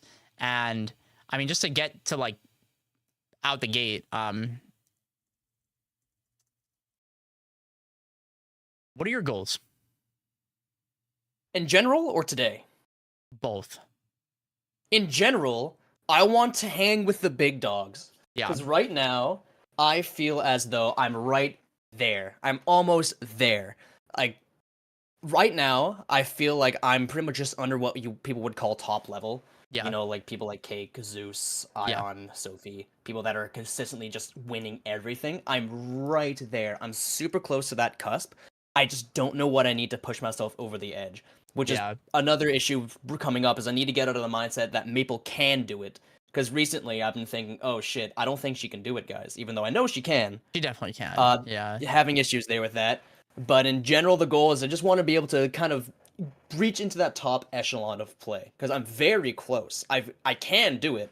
Like, I've gotten 5th. I've top 8 at tournaments before. I've beaten very good players before. But I think it's mainly a consistency issue. And also just, I don't know, it's consistency and a mindset issue. I think that's where most of the issues lie here. Tell me a little bit about the mindset stuff. I kind of going back to the Maple cannot do it. I kind of get psyched out I'm despite not competing as seriously in the past little bit, I do take competition quite seriously. Yeah. So losing a cusp and then kind of drowning is definitely it brings me down a ton. Like at I was gonna say Gommel, the other Canadian tournament at Battle of BC. Yeah. Had a good set against Rungunshu. Lost. I was kind of pissed, and then I busted out to Outcast, who is by no means a bad player. No, but I should know not what have you lost. mean. You firmly Yeah. believe that you should have won that set. Yeah. Yeah. I Like did. you went into it expecting to win is really what it is. I did, and Yeah. then I have issues kind of getting out of that. Oh, I should win mindset. Yeah. There's that. Yeah. Yeah. So tell me a bit. So what about losing to Ron like made you upset? I don't know. I felt like I just ran out of ideas. Because that's part of the thing I want to talk about today when we start looking at some of these VODs, is that I feel like I've been a big proprietor of having a wide, very neutral, but I feel like half the time my wide, very neutral is two things, and then they stop working, and then I fall apart. Yeah. So it's like I got stuck, and I couldn't find a way out. Okay. And I've been finding when I play good, like very good players now that I'm starting to grind a little bit more, I find that I'm having issues diversifying my neutral enough to make it work enough times. Or it's either that or I'm not sticking to a game plan hard enough to make it work. Okay. Did you ever watch my coaching session with Zeus? I don't think I did, no. Okay. So when talking to Zeus, there is like an archetype of player, and it's actually a really common one, but it is less common at like the higher levels of play. Mhm. And it's called wheel spinners. Okay. The way this is described, I want you to imagine this wheel, right? And like, Mhm. let me share my screen for you because I'm an idiot and didn't do that. I'm not watching the stream right now, I Yeah. will say that. Yeah, good. Like we're gonna look at this wheel, okay? And Okay. on the wheel, it's like here's one maple good thing, 2, 3, 4, 5, 6. And the thing that happens is like we have these 6 things that we're like, these are all really good things, right? And sure, they're good, but outside of context, it doesn't work like that. So whenever we're presented with an interaction or an opportunity, we spin the wheel and we just land on this. But we're not taking in context. Now, I don't think you are a like full wheel spinner. The way I think you play is I think you have many wheels. You are actually what I call like a jack of all trades player. Like you are like the bag of many tricks player. And you do it really confidently, but it's incredibly inconsistent because it requires like super high levels of execution, super high levels of confidence. And so when your confidence is waning and when you're playing somebody that is familiar enough with your tricks and you're playing somebody who's not scared of you or your character or any of this stuff, the wheels just stop working and you create what's called false helplessness. Because like in the example you gave with like the wrong Gunshoe set where it's like you felt like there's just I ran out of ideas. It's not that you ran out of ideas, it's that you weren't taking in enough context for like picking the one you wanted. And at some point you probably spun the wheel and landed on the right answer, right in quotations, right? But because you did it without like full context, you believed it was wrong. Okay. And does that make sense? It's kind of I'm choosing options kind of willy-nilly without really thinking about the largest situation in hand. Yeah, so like an example is like I think there are a lot of times where it's like once you get that like first, you like know where to take it, right? But especially like getting your one is like you spin the wheel to like find that one and you like over mix up. And like you even mentioned it before where like sometimes it's like not committing to the game plan hard enough. If you're playing somebody and you were just always getting your opener with F tilt, why would we ever stop? Yeah. Right. And there's actually that's a great thing to talk about because the way I have these VODs structured, this first to 15-ish with Vibe is very old, not very old. It's maybe like a few weeks old. Yeah. This is before I very recently changed how I play the game. I did like a big controller shakeup because how I used to play, I'm a psychopath. I played on like 200% sensitivity and I could not F tilt. Wait, do you not play tilt stick? No, I play smash stick, meaning I was inputting F tilt with the stick and getting dash attack pretty much every single time. Yeah, meaning I gave up. Meaning I pretty much forewent trying to get F tilt for You just didn't use the punishes. best move that your character had. No, I did not. Yeah. So in these VODs against Vibe, you can see very oftentimes I'm going for very few F tilts. Most of the time I'll go for dash attacks because that's what I know I can hit. Yeah. That's most of the time that's what I'm comfortable hitting. And then when we take a look at the Stango set, granted it is his Crag, but I think the point still No, stands. that's okay. It's Stango still. I'm seeing it's Stango still. I'm starting to use a lot more F tilt and slowing down a lot, which I think is very much helping my play. Yeah. Because especially like in going back to the Rangunshu set at Battle of BC, even then I'm still playing on these ridiculously high. Why did you play on that? Why, like, how did we get there? Wait, what? Go back? How did we get to the 200% stick sensitivity? Like, explain that to me. I don't know. Genuinely couldn't tell you. I've always played on really high sensitivities. I think it's a Rivals 1 thing. Rivals 1 Ori didn't like to do raw F tilt because it was not very safe and you didn't get a lot off of it. No, so what I would do is I was always jump in jab F tilt so I could just buffer it, meaning I could essentially play like a crackhead. Yeah. And I got a lot of value off of it because I didn't need to go for raw F tilts. Meanwhile, now with a new character, kind of need it. You kind of need it. So you swapped off the 200% and you also are on tilt stick now? I'm not on tilt stick. I'm still on smash stick. That will never change. But I've done a big I've done a big percentage swap up, so the game feels very different to me now. I'm sure you feel like you have a lot more control of your character now. I do. I've been consciously practicing how to like F tilt in neutral and use it more in my punish now, like just when I'm playing the game just to get used to it. Yeah. And for these VODs specifically, there comes a point in this session where I just stop winning. And there's that's also one of the parts I wanted to look at. So I believe the timestamp 38 minutes in. That should be where I have 9 wins. I don't win a game for another 13 games. Okay. Or sorry, 12 games, I think. Yeah, this game, after the game I just won past this, I do not win a single time. Interesting. So have you reviewed this yourself yet? I have not. Okay. This was a little bit ago, but do you remember, like, did you internalize anything from this? Like, do you feel like you changed something, he changed something? I feel like he changed something. The big thing was, my punish has always been, I'm very confident my punish, that's never really been an issue. I'm not sure, I just felt like I stopped getting as many opportunities to get there. Because, like, I guess I would get touched once and fall apart. I'm not sure if that just has to do with my lack of ability and disadvantage, or has to do with Vibe's, like, very good advantage, which I will say he has very good advantage. Yes. But I just felt like I just kind of stopped. I stopped being able to just do what I normally do. Yeah. Because, like, that was, like, I have a very good punish here, and then I still lose, somehow lose this game.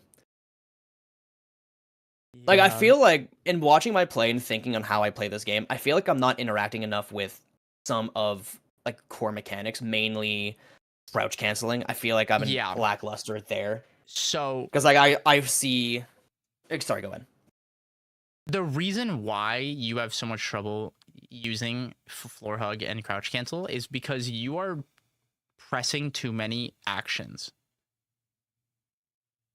Makes sense. So when you are like inputting your tilts and stuff, like you don't get to do that without like having to like macro your input. Like, and I don't mean like literal macro, I mean like macroing like in your mind that you're actively doing, like, I'm looking for this hit and this, but I'm also looking for floor hug and I'm also trying to react to hit confirming and all this, and it's just like it's a lot. Like, it's a lot. So essentially I'm overloading my mental stack myself. Yeah, because you're pressing too many buttons.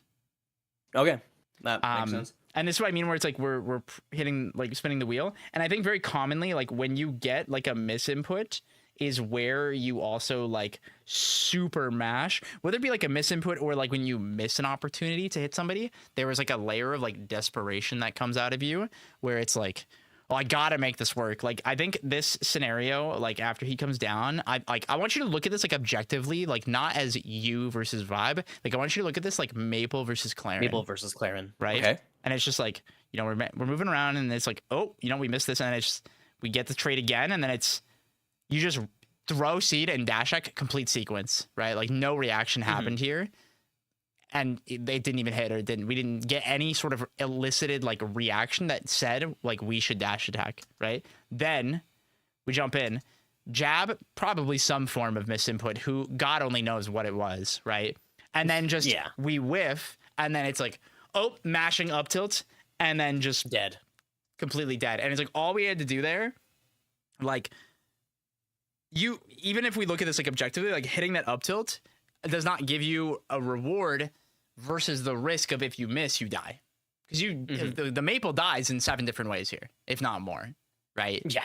And it's like recognizing like what we need to do. Like the thing that I think has hurt you is big because you're so self-aware of like your advantage is so good. You play in like, this is where I mean like you lean in like the bag of tricks, which is the like, by any means necessary, I will find the way to hit you, and I believe I will kill you if I hit you. But if we know what? Yeah, that makes a lot of sense, actually. Yeah. I have a big issue with down being out of disadvantage. Yeah. Which works. Because like, but the way sometimes our it brain, doesn't.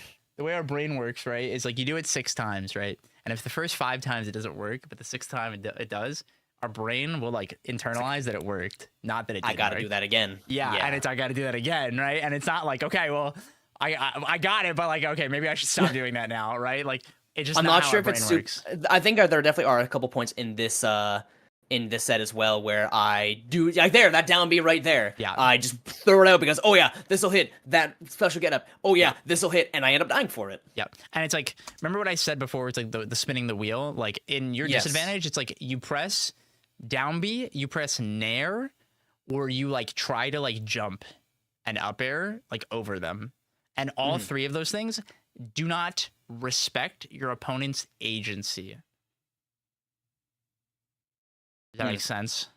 It does. Yeah, that does. Continue. So what I want you to remember is like, as to kind of put this all back to like the wheel, is like what we have to do is like make sense of all the different tricks you have, all the different things on the wheel, and we need to delegate the actual context, the reason why and when they work, because you know these things deep down, you do, but you're not actively using it and doing them with intent. Because if you did that more, then we would have consistency, not the feeling of randomness.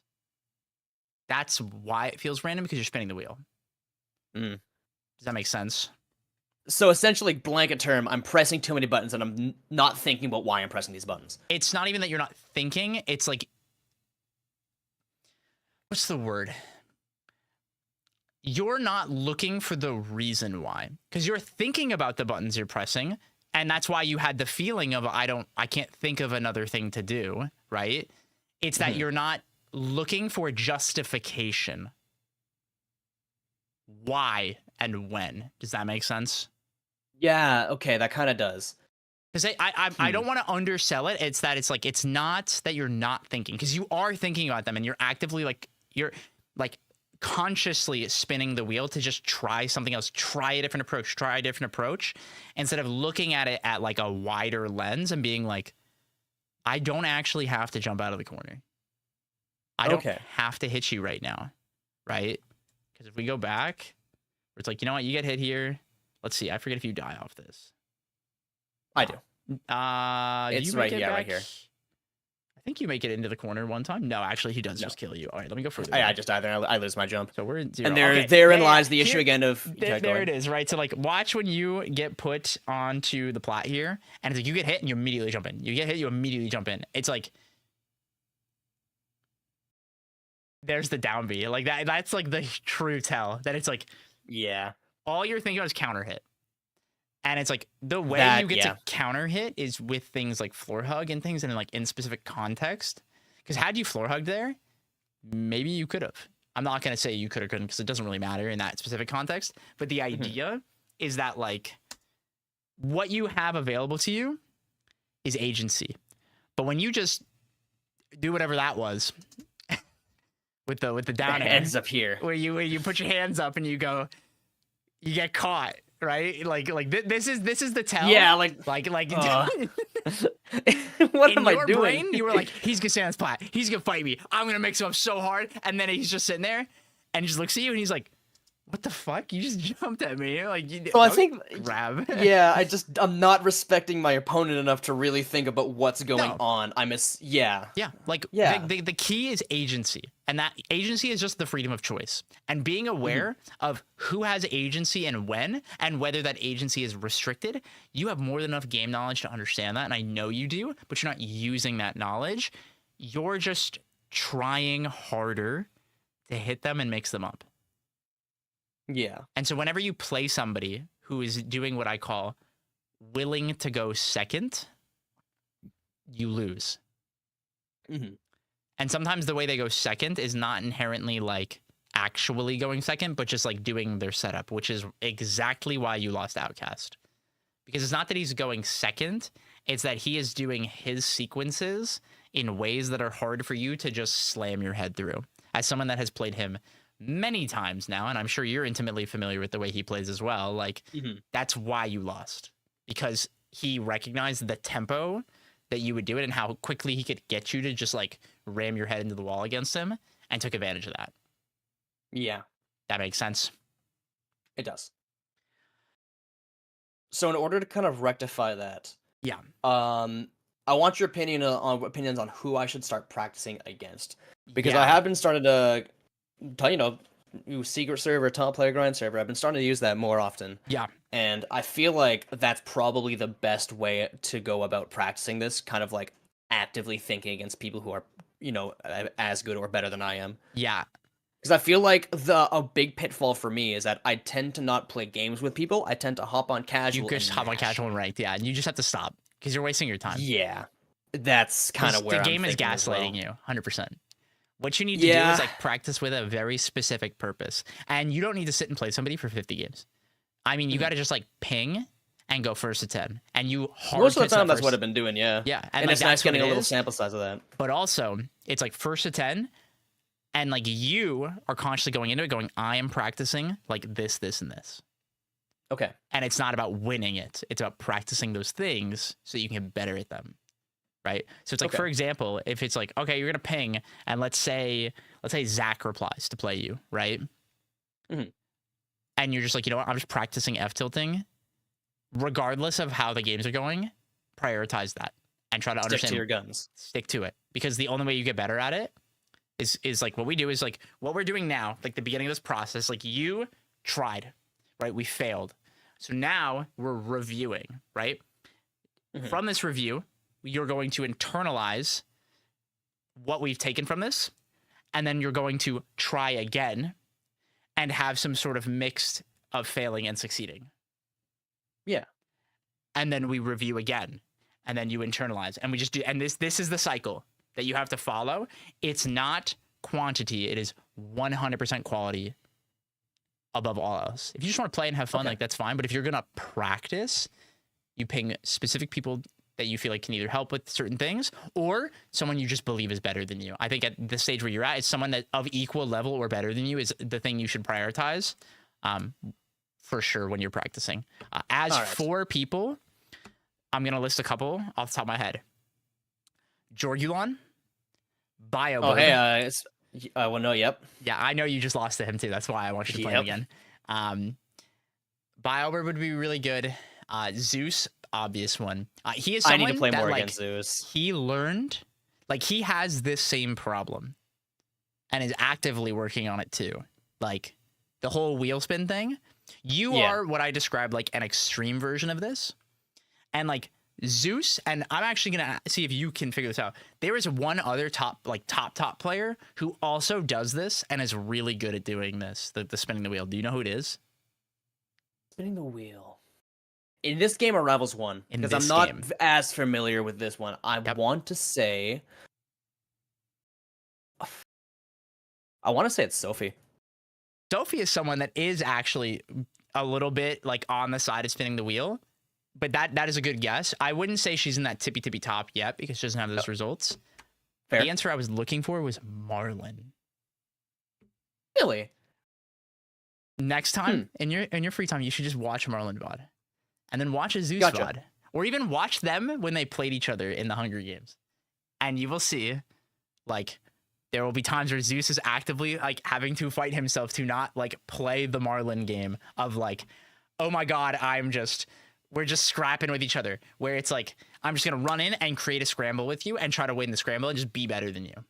Right? Because that's what you're doing. It's just that what you're doing is like using a trick involved with it where it's like, I'm going to mix you up with this timing and this. And it's like, they do stuff like that. But I think you are a lot more cognizant of doing it where they just have enough confidence in their play that like they could just do the same. I'm going to approach like this 5 times in a row. Okay. Does that make sense? It does. So that'll be something to watch out. Yeah. And you said you talked about this in your coaching session with Zeus. Yes, I talked about this with him as well. Like this is a big thing that like I think you both struggle with this, and it's like it's very tempting to just like spin the wheel and just like get stuck with it. Okay. The way you kind of practice this and like the thing to kind of take from this and like start to internalize is going in and practicing with that specific focus in mind and actively like redirecting yourself. Okay. When you feel like you are losing control of yourself and like your choices, or you feel like you're doing too much, I want you to prioritize one thing, which is I would like to stop getting hit by you for as long as possible. Okay. And it's the base game plan we always want to get back to is playing to not to get hit, to then find hits. You know, that's actually a part of the reason why I booked this session today is because I wanted like what's the word I'm looking for? Validation in the way I'm moving forward. Yeah. Actually, speaking of which, in the set I played against Jorgulan last night. I lost game 5. Yes. But I ran it back from down 3 stocks to 1 last game, and I don't think I got hit for a minute and a half straight. Yeah. I just couldn't find an opening. Yeah. And it's like that game state of just like I am empty movementing, I am just safe whiffing, like all that. We have to get better at existing in that so that you can find value.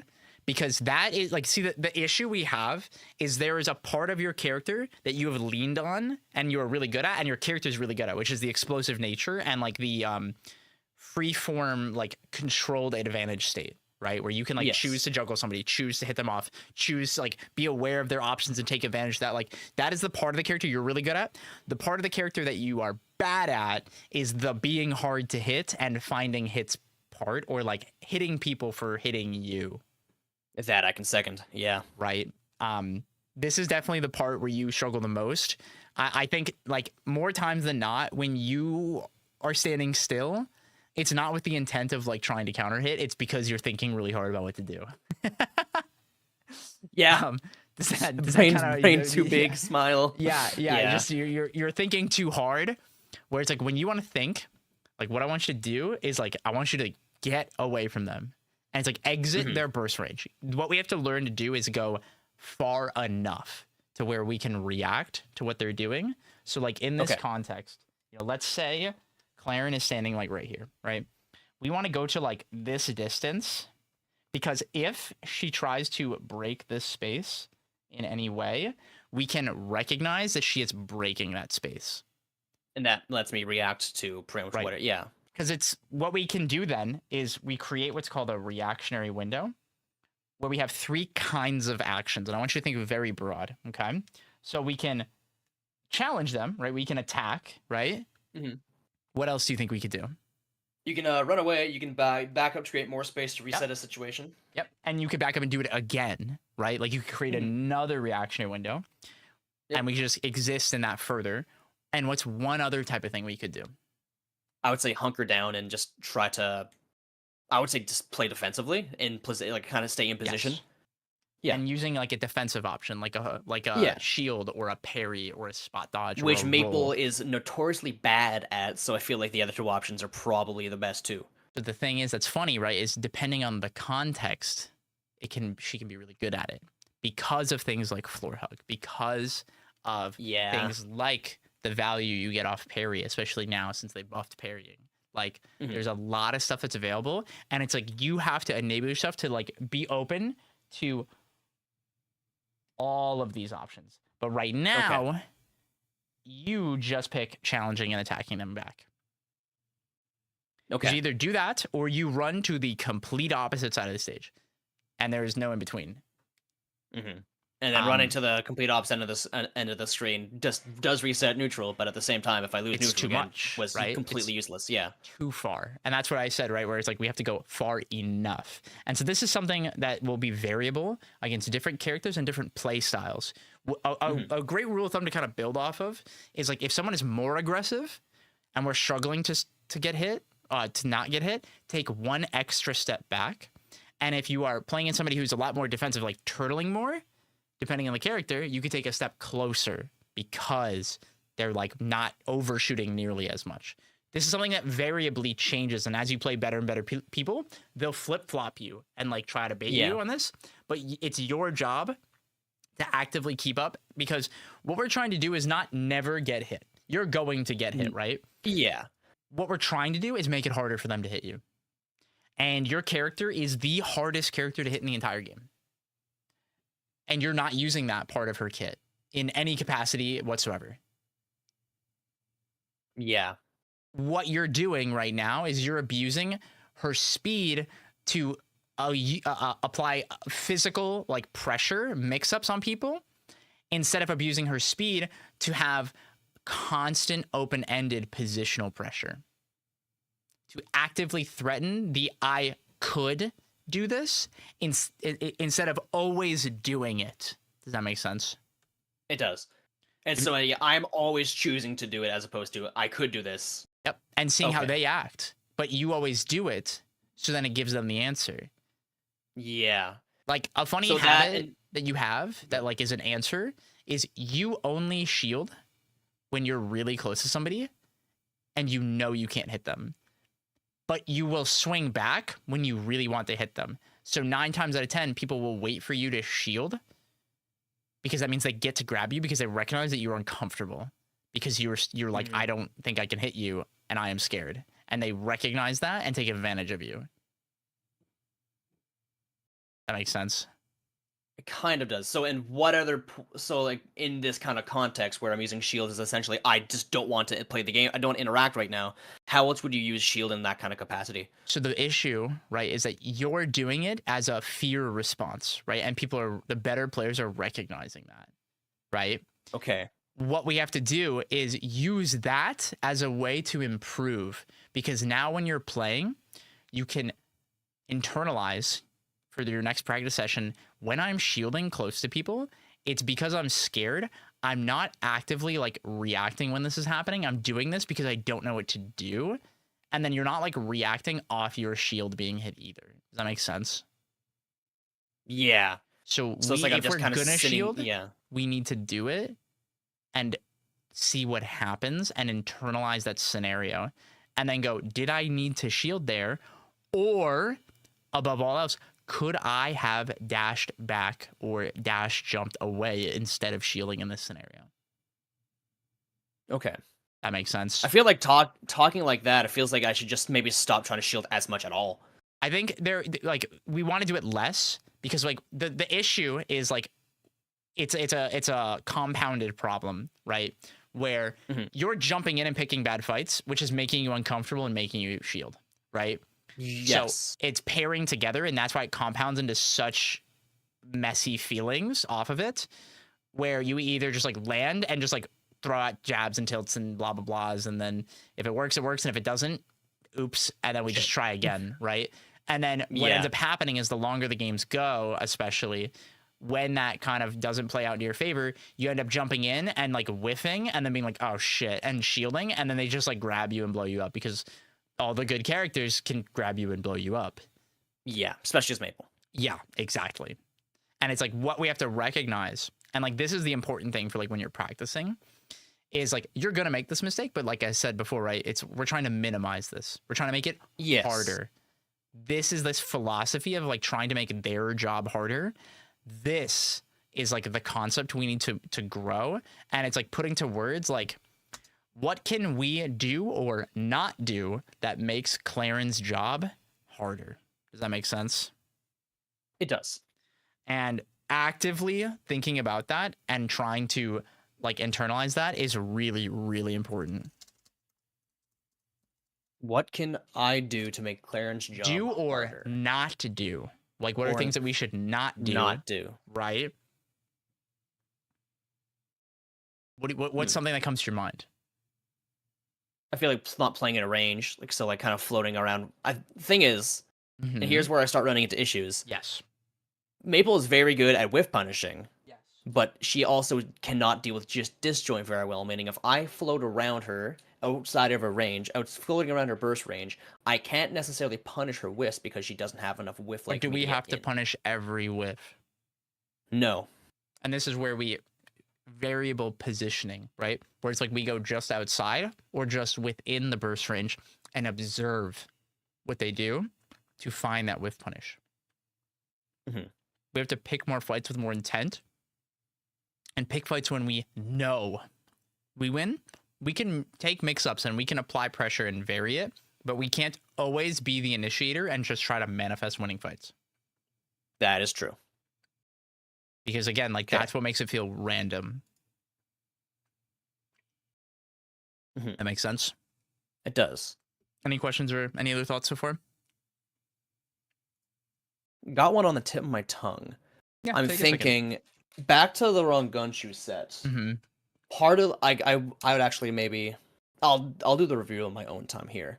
But I feel like especially in the last couple games I played, if I didn't engage, I would lose. So I felt pressured to engage because is that just I'm not sure if I just got too impatient. I think that might just be an impatience thing. Yeah. I will frame this in a very, very, very blunt way. If the Claren wants to dash dance in the corner under the platform, does that do anything to you? No.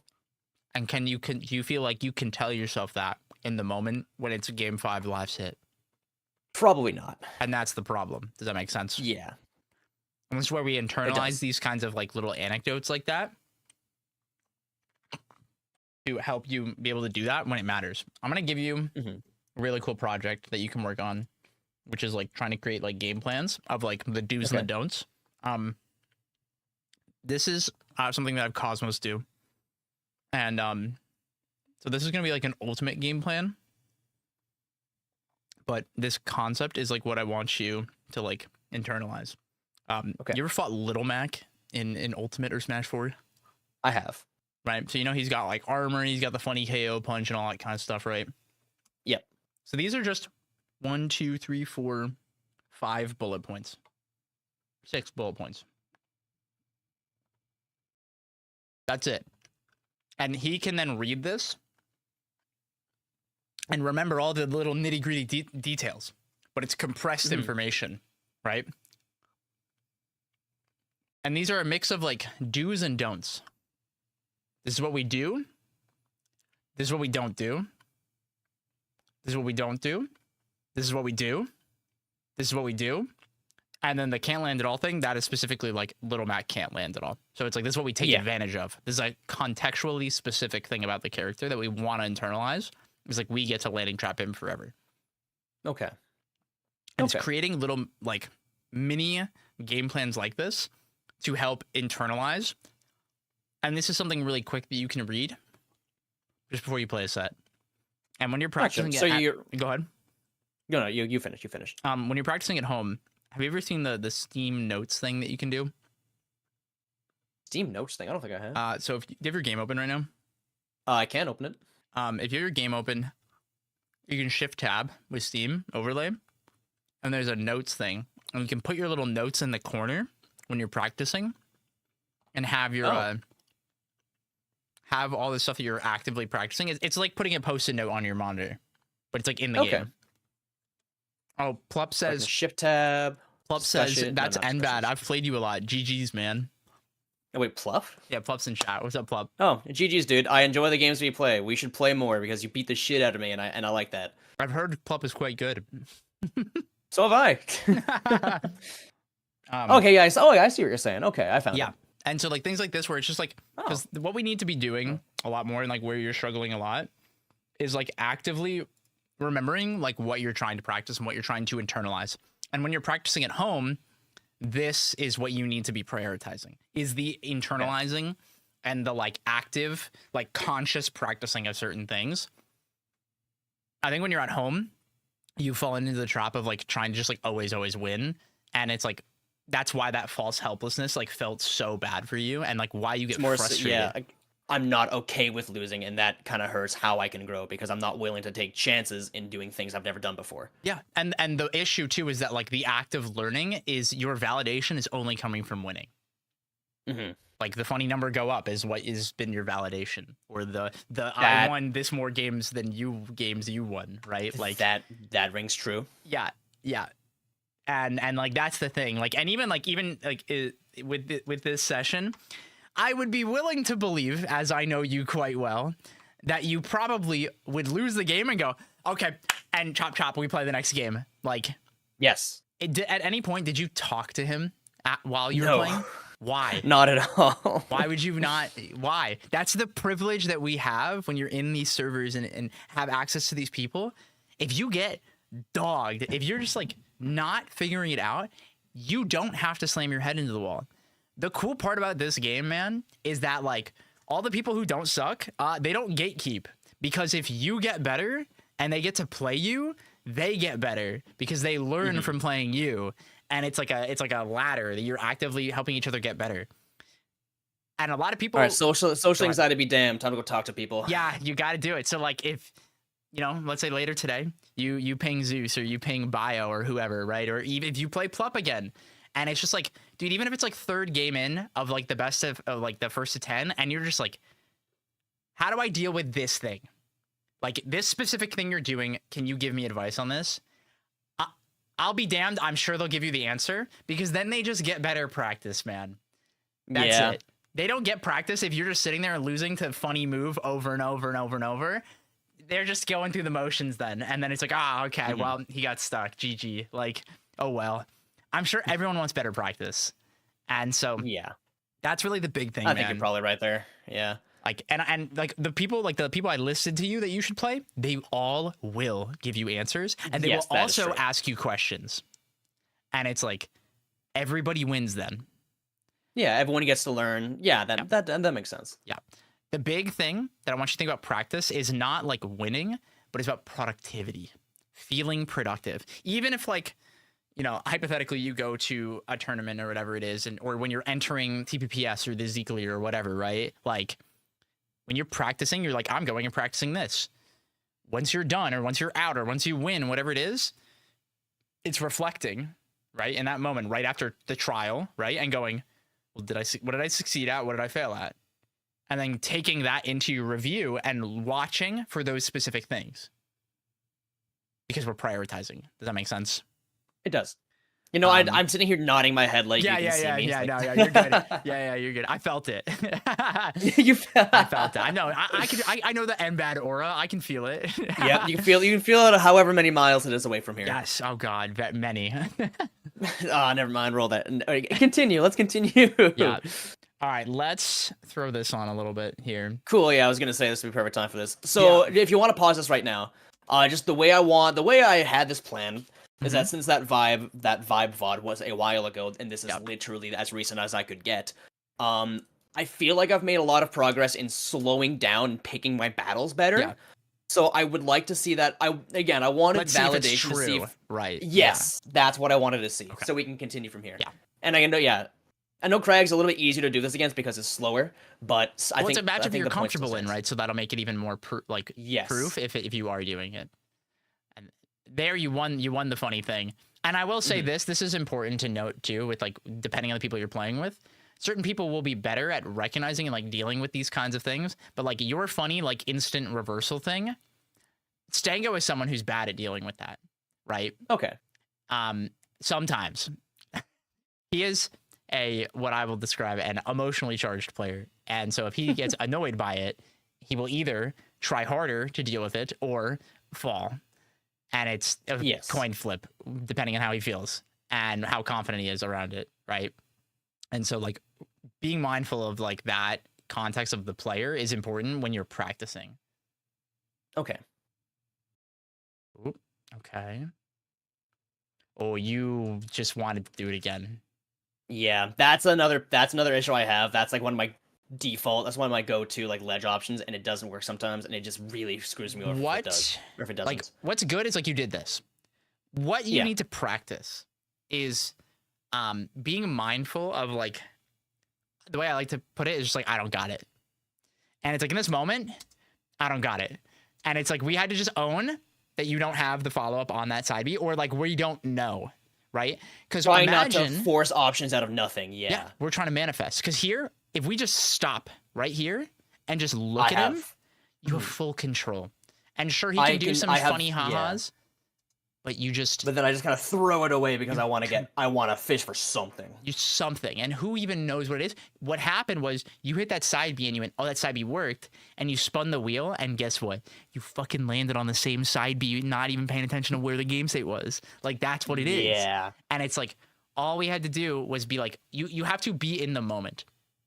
Something that you can use in your practice when you're like struggling to like be in the moment is what's called narration. And it's very literal. So like I will like do talking it here. while you're playing. Well, what it is specifically is prioritizing what they are doing. So it's like in this moment, it's like he pulls rock, he throws rock forward, he's wave dashing, grab the rock, he throw the rock, downbeat, dash dancing, jumping, shield it, and he up through me, dash it, nared, and then it was like cool. And then that nair, like we caught it. But it's like it's quick, and the better players are gonna go faster or mix up the start and stop, right? And the goal is that we have to keep up. We want to practice at first, like taking the information in, because what we need to grow, like the muscle, is information processing.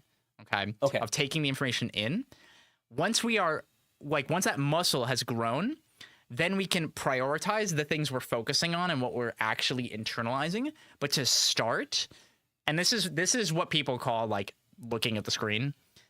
I'm sure you've heard a bunch of Rivals players say stuff like that. Like that's what this is. It's information processing of like what is actually happening and allows you to play in the moment and like react, because we're not like raw reacting to everything. What we're doing is we're reacting and using the situational awareness, the precognitive understanding we already have to know, oh, this is what I do here.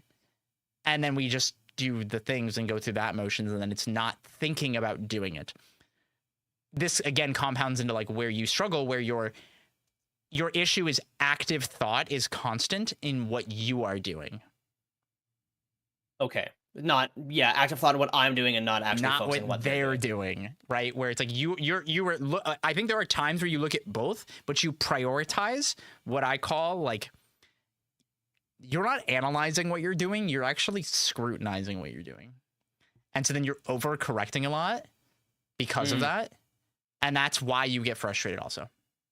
You know what? That's that's like a deep-seated personal how I function. Yeah. So well, I can see that. I also know this because you're a music person, and I know how they teach us how to do this shit. Yeah. We've been through the whole scrutinization thing. We've been through it. Yeah, it's forced into our brains with the majority of people our age and younger or older.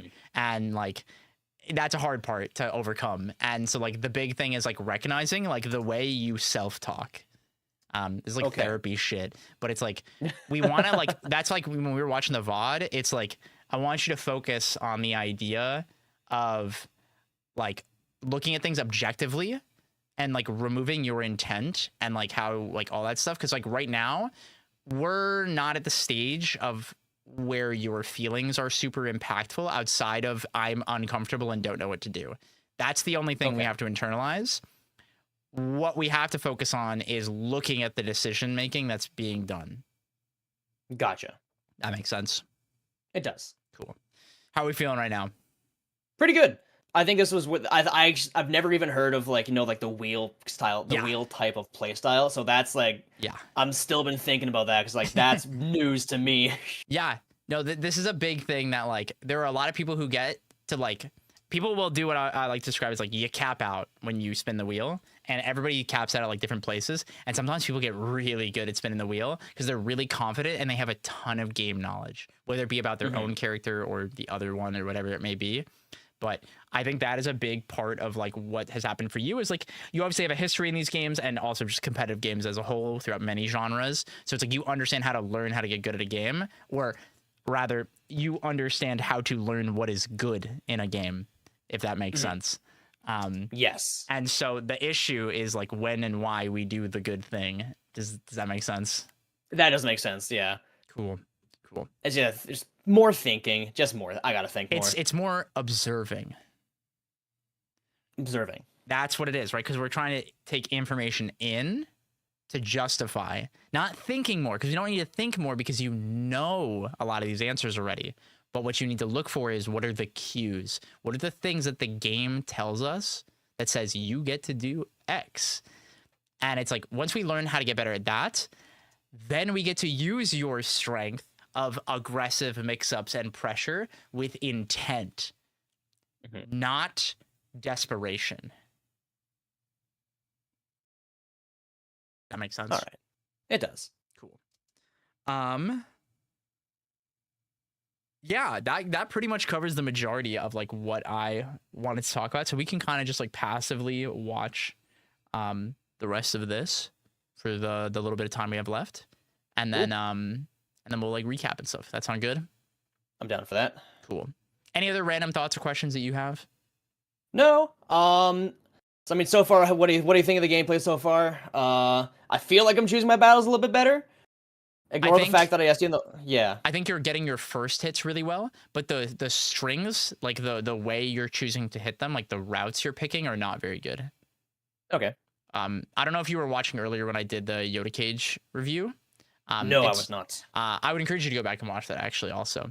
But this is definitely like a big thing that I think a lot of Maple players struggle with, is recognizing that it's like you can get that first hit, and then off that first hit, a lot of times you get to choose where they go.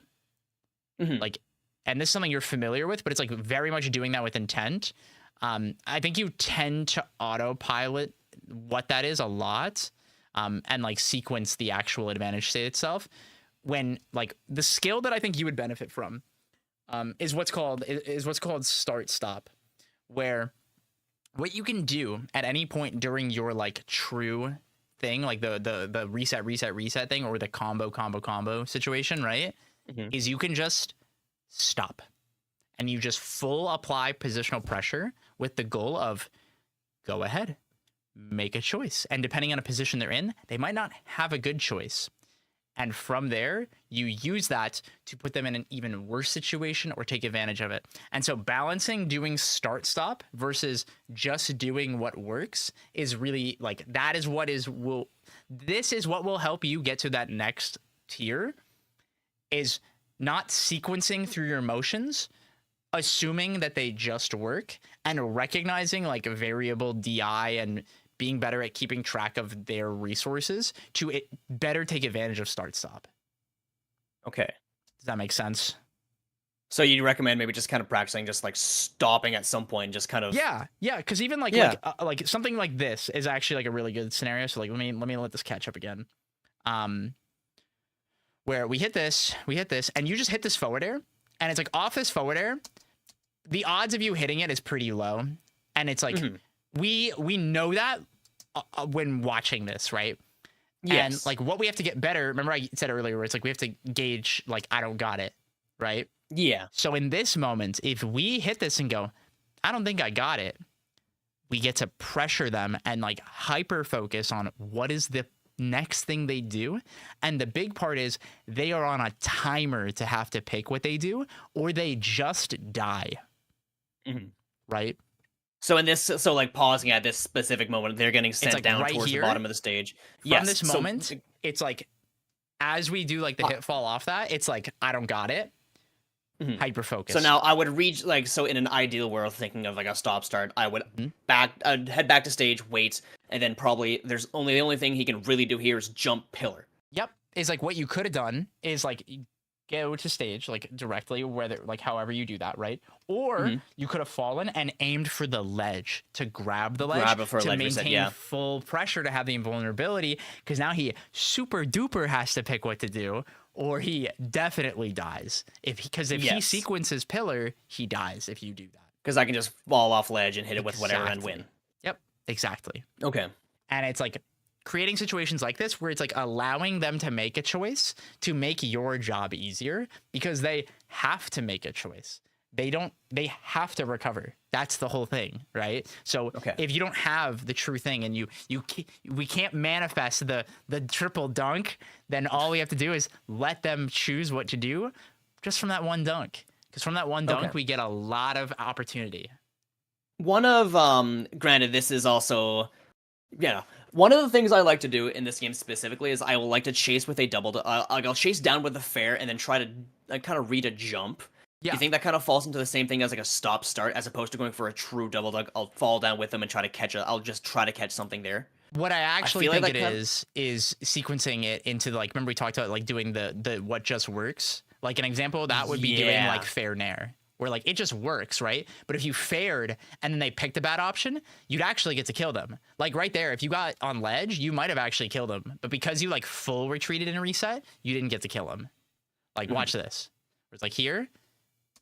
Imagine if you like wall clinged or if you went to ledge. Yeah. You're just holding full pressure and it's like he has to choose what to do. And you also I give up all of my advantage and I don't really get anything for it. And in fact, throughout this whole thing, you don't grab ledge either. Yeah. This was very Rivals one of you is what this is. Like even the moonwalk and everything. Yeah. All right. Yeah, makes sense. Yeah. And like it's old habits die hard. Old habits really, really die hard. For those that don't know, ledge. I haven't played a game with ledges since this game. Yeah, this is your first one, right? I played Melee when I was a kid, like when I was 13, 14. But like this, not like competitively, actually, this is the first time. Competitively, this is the first time. That's crazy. That's crazy. Yeah. All right.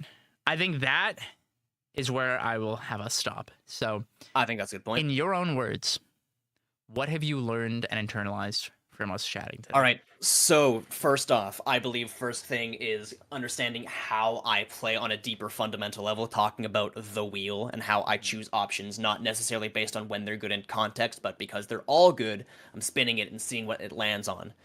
Meaning I need to think about a deeper game state level and think more about what they're doing and how they're reacting to choose my tools in the right context, as opposed to choosing them at random and seeing what sticks. Yep. That's a big one. What we were talking about here, we were talking about essentially stopping and starting, taking the foot off the brake, or taking the foot off the gas a little bit, just to analyze and think a little bit more about what's actually going on instead of trying to manifest kills and manifest these weird things. Like I want to correct you again. I want you to not use the word think. I want you to use the word observe. Observe. See it. I want you to literally see it. Okay, yeah, observing them to see what they're going to do so I can react accordingly. Another thing we were talking about was how I overload my own mental stack by trying to think of too many things at once, feeding back to the whole stop using the word think and just observe instead. Yep. I'm trying to do too much, meaning I need to take the foot off the gas a little bit. Yep. There's that, talking about playing certain groups of people and how I should focus on, actually talking with the people I'm playing with and actually looking for advice. There's that there. We're talking about analyzing more so on the reactionary side of specific game stage situations. Another one we were talking about on Aramata versus Vibe, what I can do in a specific situation as opposed to just pressing forward and hoping for the best, and how that can, how that can affect the wider game state as a whole. Yep. I think that covers most of the bases. Yeah. As a reminder, this entire thing is completely recorded, and I encourage you to I will rewatch 100% be looking. Yeah, I know. Yeah. I'm definitely going to be rewatching this. Because right now I am going to go play Deadlock because it's a massive update. But yeah, no, I'm definitely. I am obsessed. But since tomorrow I don't work, I'm definitely going to be looking at that. For the Zeekly, which I may or may not be there. I'll definitely be looking at that. Love to have you there, bud. Well, I can't promise next week. However, going forward, I don't work Sundays anymore. Therefore. Yeah, I physically blocked. Physically blocked it off for being booked, so I will be there. Well, I'm sad you'll miss the Freakly and whatever we. Well, no, not confirmed if I'll miss the Freakly or not. It's Mother's Day, but I'm not sure what we're doing. True. Okay, cool. All right. Do you have any final questions then before we wrap up? I don't believe I do. Do I? No. Actually, yeah. Just kind of overarching question. What should I use F-tilt for? I'm still kind of struggling. I'm trying to incorporate it into literally everything, but I feel like I'm trying too hard to incorporate it, and it's feeling not as useful as it could be. I want you to think like F tilt is the move that's like stop. Like a lot of times So when it's a you stuffing. use It's a up tilt, stuffing tool. Yeah, it's like a stuffing tool, or like it like can invalidate because of your position. It can like invalidate, and so like the way you angle it can also affect this too. It is very much just like it's not always like we get to combo off it, but it makes the game like stop for that moment when you hit that above a lot of percents. Okay. But the big thing we want to get an understanding of, like, you doing this means I get to F tilt you. Okay. And that's what I want you to start to work on is like, I get to F tilt you because, and like your homework is to find that answer. Okay. That makes sense? It does. Cool. Because I've been trying to use it more because I know it's literally her best move. It's very good. So, it's very, yeah. very good. Yeah. Oh well, time to try a tilt stick. I'm Yeah. kidding. I'm not I doing mean, that. you know, the big thing is just whatever works for you with control stuff. I'm just glad you're not doing the 200% shit. That was a bad idea. I'm happy I'm off idea. it too. All right. Well, I think I will let you get on out of here then. Thank you again for Fantastic. signing up. Thank you for having are a me. member, right? I am. Okay. So whatever the day was that you signed up, it will renew on that same day next month, and then you can schedule again. Okay, sounds good. If you have any other questions, feel free to just DM me. Keep me updated on how your practice goes. And I better see you ping or we're throwing hands like Almo. All right? Wait, what? If you don't ping in the servers for games, we're going to fight. Nah, you know what? No heat wave medal for you anymore. You're not gonna take a picture with shit. I better see you get O10 by bio tonight. Bye. You know- All right. Hi, everyone. Thank you for all the follows. Thank you for using my code Zeke in the store. Thank you, Raven, for that. Thank you, Haha, I'm Sad, ATAEC, Jamajaro, and Puppy Slug 30. Your name is awesome. Thank you for all the follows, everybody. Hello, hello, hello. Hope you all enjoyed that one.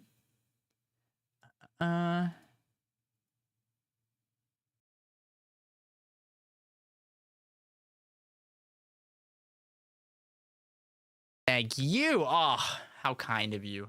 How kind of you. He said, get to that practice. And today, so Zeke, fellow music person, what do you play? I'm a drummer. I played the trumpet. I played bass guitar. I played piano. What am I missing? There's something else I'm missing. I don't know what it is. There's something else. And I mean, everybody learned how to play the recorder at my age. I don't think I could pick it up and do it now. But all the other ones I could probably still play. I mostly don't do it anymore because of my wrist. But yeah, no wind instrument. No, the closest was the trumpet. But I have asthma, so I stopped doing a lot of those other stuff and focus more on the drums. Z can be a one-man ska band. I used to be in a cover band for anime music. It was cool. It was really cool. And none of you will ever see anything from it ever. I see the Omori something that's cool. I'm wearing an Omori shirt here. I have the collector's edition. I'll see if I can pan the camera. I have the collector's edition right there. I have the Christmas mug. I have the little guy. I got Omori himself. I got a lot of Omori stuff. I have a bunch of shirts. I have the postcards. I have to hang them up actually. But I have the postcards. I want that shirt. Fuck, give it to me. Never. Sorry. Not even you. Not even you. Once I gotta blow my candle. There we go. Okay. Oop. Not even you, my husband. You don't get it. But yeah, I got a lot of Omori stuff. I have the lovely Tandoori went to one of the cafe collabs and got me the what do you call these? I don't know what you call. I don't remember the word for this, but coasters. Yes, and I got the shirt from it. I wore it the other day. I don't remember if stream saw it. I don't remember if I was wearing a hoodie, but that was sick. I like Omori a lot. It's one of my favorite games ever. I do love Omori. I do. Why have I been tagged?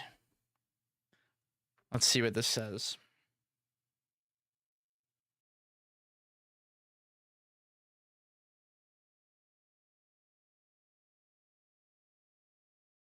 Oh no.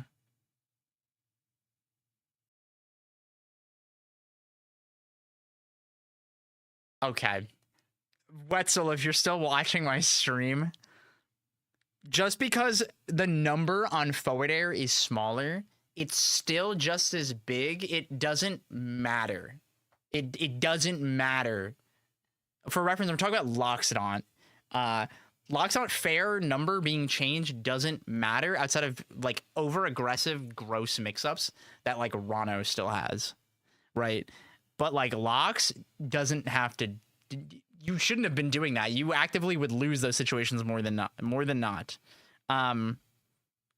No, he's absolutely better this patch. Like absolutely better. Without any doubt in my mind. The horse is gone. He can't just steal your stock. The win con part is a little bit harder, but his neutral is way stronger now. And I think that is way more important when his neutral was not nearly as variable before. Yeah, that's my TLDR on that. Loxodon is definitely better. Yeah. Let's get Dakpo in here. It is time for our next session. Let me grab. I need a Red Bull. I'm not awake enough. Ugh.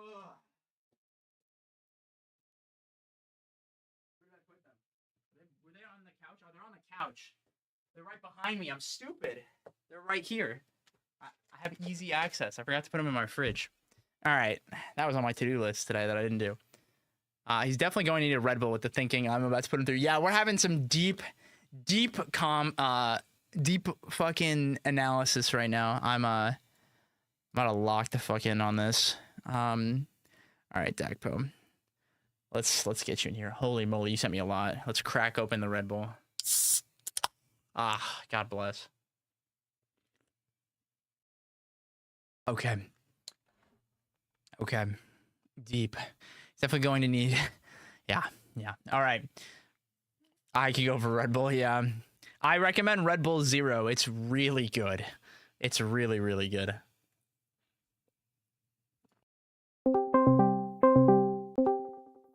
Hello. Yo, what's up? Can you hear me? I can hear you all loud and clear. How you doing? Sweet. I'm doing great, man. How about yourself? Oh, busy, but good. Let me get this all pulled up again here. Give me the update. How has your practice and progress been going since we last chatted? Well, I think the progress has been fantastic. I think I took a lot of what you said to heart in terms of like overextending, choosing when to end my combos earlier for like stage position. I mean, I still do it, but it's a lot better. And weirdly enough, my overextensions have just gotten way more on point. Like I'm just starting to feel when it is the right moment to overextend and versus what kind of characters. Yeah. And so I say pretty much everything's been going great. The only thing is, except for Zetter, everything I do, as much practice as I try to get versus that character, it just does not ever seem like enough. And so I've pretty much come to the conclusion that if I'm gonna die at 65, I need to be killing them at 55. Okay. And yeah. So... Yeah. No. That's fair. That's a good way to look at it. Yeah. That is kind of how it goes. It's the get them to 55 to 60 and be like, all right, how do I kill you now? Yeah. Okay. Now I see you have a bit of a laundry list for me here. You want to tell me a bit about this? So one of the things is my main objective for this is I need to walk away with a very solid flowchart on how to edge guard this character. And what I've done is I've given you a lot of videos for that. Yes. I've also put together a list of all of my tools at ledge, and it is very numerous. I kind of want to just show you because you're going to need to know all these tools I have in my pocket, so we can really just break open this flowchart stuff. I don't know. Do you just want me to share my screen? Yeah. On Discord? Yeah, cool. That works perfectly. Then I'll have it up on the screen so it's recorded and so chat can see as well. Sweet. Everybody ping the rasters. All the secrets are gonna get shared right now. Okay, I'm ready. Cool. So, one of my strongest tools is that I can just walk against the ledge like this, and I can do a lot of things from it. I set up into it pretty quick. My main go-to here is I can always snap the ledge very easily. Yep. I can always slip off and do an aerial. Yep. Whatever I need to do. I'm just going to create a save state actually. Yeah, I can slip off aerial. I can slip off and I can wall jump too. Yes. I can also slip off into tornado, which is something I've been experimenting a lot with recently. It is particularly good against Zetterburn being against the ledge. I'll go into that more later. And then I can also technically slip wall or slip into down B. Not sure if it's really a good option. I also can do the RAR wave dash onto ledge pretty quickly. There's also a lot of stuff with chilling back here and covering options. Yes. And then doing smash cancels to cover that kind of thing. I can do a lot of stuff from it. I can even like grab the ledge. I'm not very practiced at it, but you get the idea. There's also I can just straight up land back on the stage and wave dash. That one I know Bio really likes to do. Yeah. Yeah. There's just lots of claps there. While I'm on ledge, obviously I'm pretty known for the hack stash stuff, so I can always do this. We probably should have a discussion of exactly when I do my hack stash to line up my invincibility correctly. Because fortunately Zetter B has like startup time, so maybe we can like detail of exactly when I need to be doing the hack stash to get a biggest punish here. I can do bear from the ledge, dude. I can tell that somebody messed this up for all of the other rasters. The angle that they put on back air is so bad. If you like lean straight up, like they're just gonna land on stage. Like I can tell, like if they gave it a Falco back air or something, like it would have been so. That's over. a Rivals 1 that you can thank all of them. That's why that does that now. Yeah. You can do reverse nair. With invincibility, it'll have a pretty strong hitbox. Yes. There's also tornado here. Yep. And then there's wall jump aerial. This kind of is okay. It hits at a very unique angle. And then there's something I don't see any other rasters doing that I'm trying to do, but maybe you can give me some advice. There's wall jump and then instant double jump. And so like wall jump puts me at this angle where I'm like going out further. Yes. But if I do wall jump, instant double jump, I'm like right here. This is the only time I have had like in the past where I've had Bio do that is when people are like he's on ledge and then it's like they're gonna go low and he's threatening down strong. But it's like whether he not he does it. So he does that to then see like what do you do and then go down strong like immediately and like or then just start charging it because he knows it works, like stuff like that. That's where that is super helpful. Interesting. Another way that could be helpful, just to make sure it's like off the cuff so I don't forget this, is you know the scenario where Zetter will be like kind of like horizontal from you. So it's like if he is like straight left from the ledge, if you do that like as he's about to reach that point and you do the wall jump, instead of doing the back air, you do that and you get to react to if they flip off of the down B or not. And then you don't have to back air them. Yeah. That's kind of what I was thinking for it too, just kind of like stuff out those little side Bs or the down B cancels to ledge. The down smash is interesting because I guess you set yourself up to if they go out or something, you can still like fair. Exactly. Then you can react and threaten off of it. Because the main mistake is people like sequencing it or like doing the down strong off the ledge and then like trading because they're too low. Depending on like the way they're recovering and stuff like that, but it gives you like an opportunity to react. That's like the part that's so good. And like you said, where it makes it so that you are still covering the ledge, because when you do that, you can also just fast fall, grab ledge again. You are so right. Okay, the last tool I have in my arsenal Yes. is Tornado. So pretty much anywhere from 70 to 105%. This becomes a very interesting tool because it beats up B 100% of the time. It will never lose to up B from any angle. And what happens is if somebody techs, it usually catches them as soon as the invincibility runs out. And I'm pretty proficient with the move. To it too, yeah. Yeah, and it'll pop them up. And what happens is if they DI to the right, it puts them on a platform here, and I get a guaranteed tech chase. Right. If they DI to the left, I can just F smash them or combo them.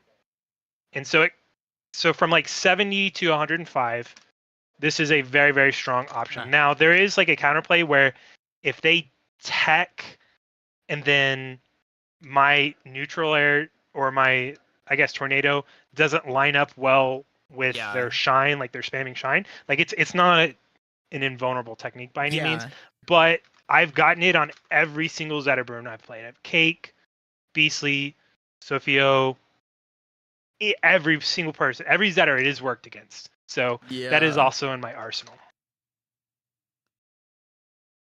But it's very new. I'm still getting used to it. Yeah, no, so. that's I was curious where your fixation on this came from, and it makes sense because it beats it. So that makes sense now. Okay. I have them all internalized now. I've got it. Okay. Cool. So objectives. Flowchart on Zetterburn, flowcharted on Orcane, and auto floor hug. Okay, let's do the auto floor hug one because that'll be shorter. Talk to me about that. Kind of like we talked about, I can technically, I don't know, probably find somewhere on my controller to put a down button, maybe a down on my C-stick. And I mean, I can literally just do it where my normal C-stick is. Like I'm holding down here. It's not really no, it doesn't do anything impacting me much.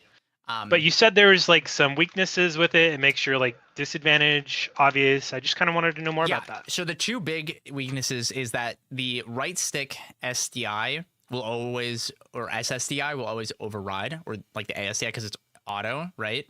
That'll always happen. And then, so that can create like a telegraph where if you're always holding it, you can take advantage of. And then if you're holding it, press shield. When you are holding it and press shield, it will buffer spot dodge. You can't shield while you're doing it. That is the big bad thing with it. So you have to let go of it if you're doing it.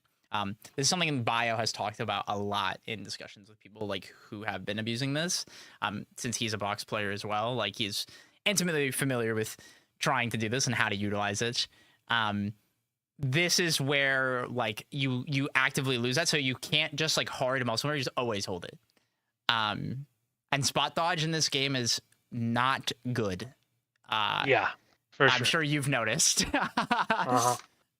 So that's where you have to be really careful with that. Those are like the two big things where like if you get caught holding it, especially because you're Raster, you bad DI the first hit every time, basically. Unless you are aware that you're about to get hit.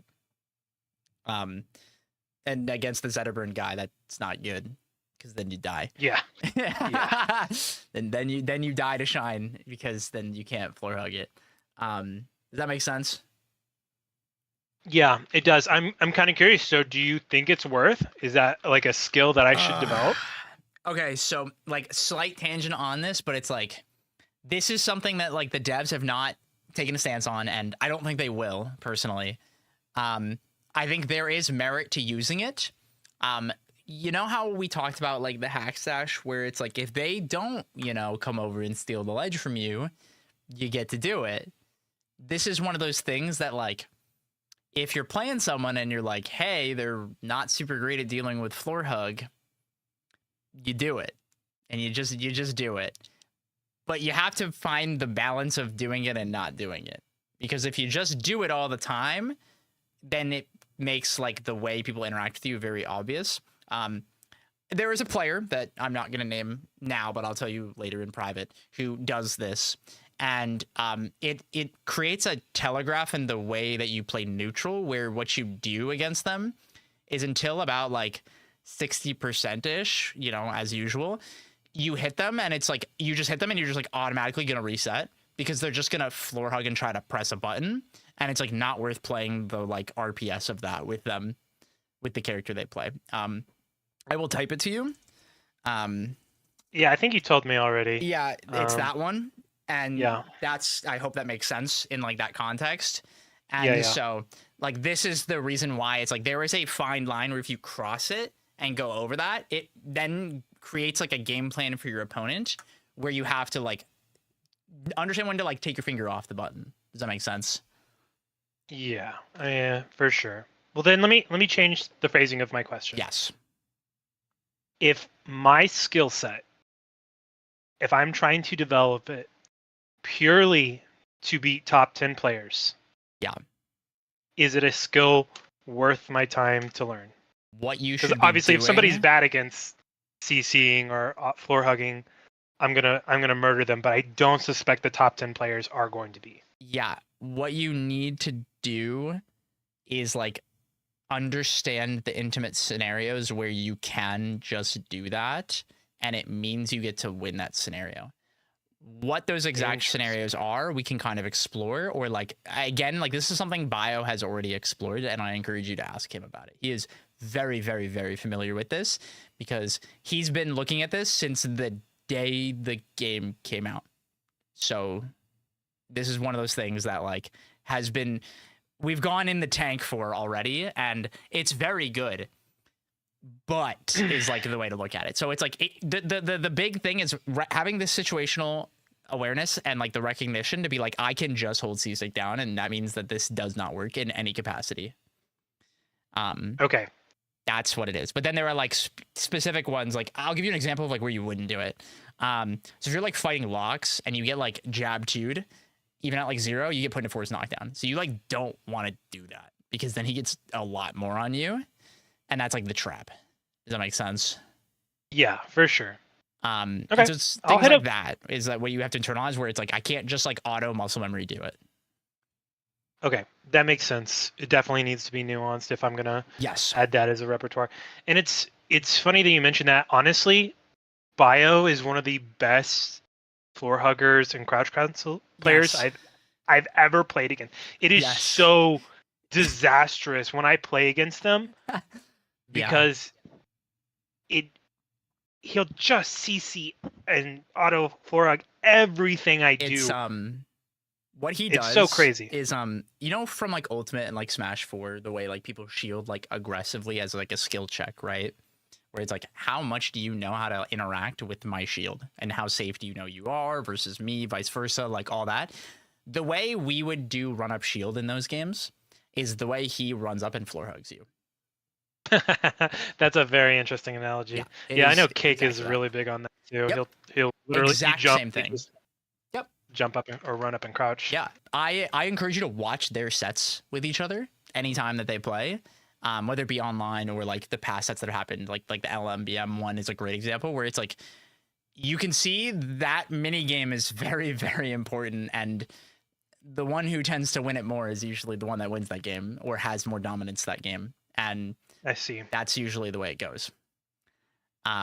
It's very, very, very important, and especially for Raster, it's really important because it's like not only do you have to understand like when you're attacking people and how they're using it against you. That's like the big one, right? You know, the whole like, haha, we got to get them to 60% like bit, but also how you can use it to really blow people up, and like how it can give you more win cons than you might actually be like able to create because they're creating it for you. Okay. Yeah, I definitely need to work on that more. I think that's one of my biggest weaknesses. It's kind of weird. Like, I can do it really well, but I have to be fighting against somebody else who's doing it back to me. It like Yes. triggers Yes. some like weird, like latent crouch canceling ability. It's 100% me. Like I'm the same way where it's like if they're being lazy about it, I tend to be lazy about it. But if they are like really, really leaning into it, I'm like, all right, this is what we're doing, and it's like we commit to the bit, and it's like Exactly. it's almost like petty.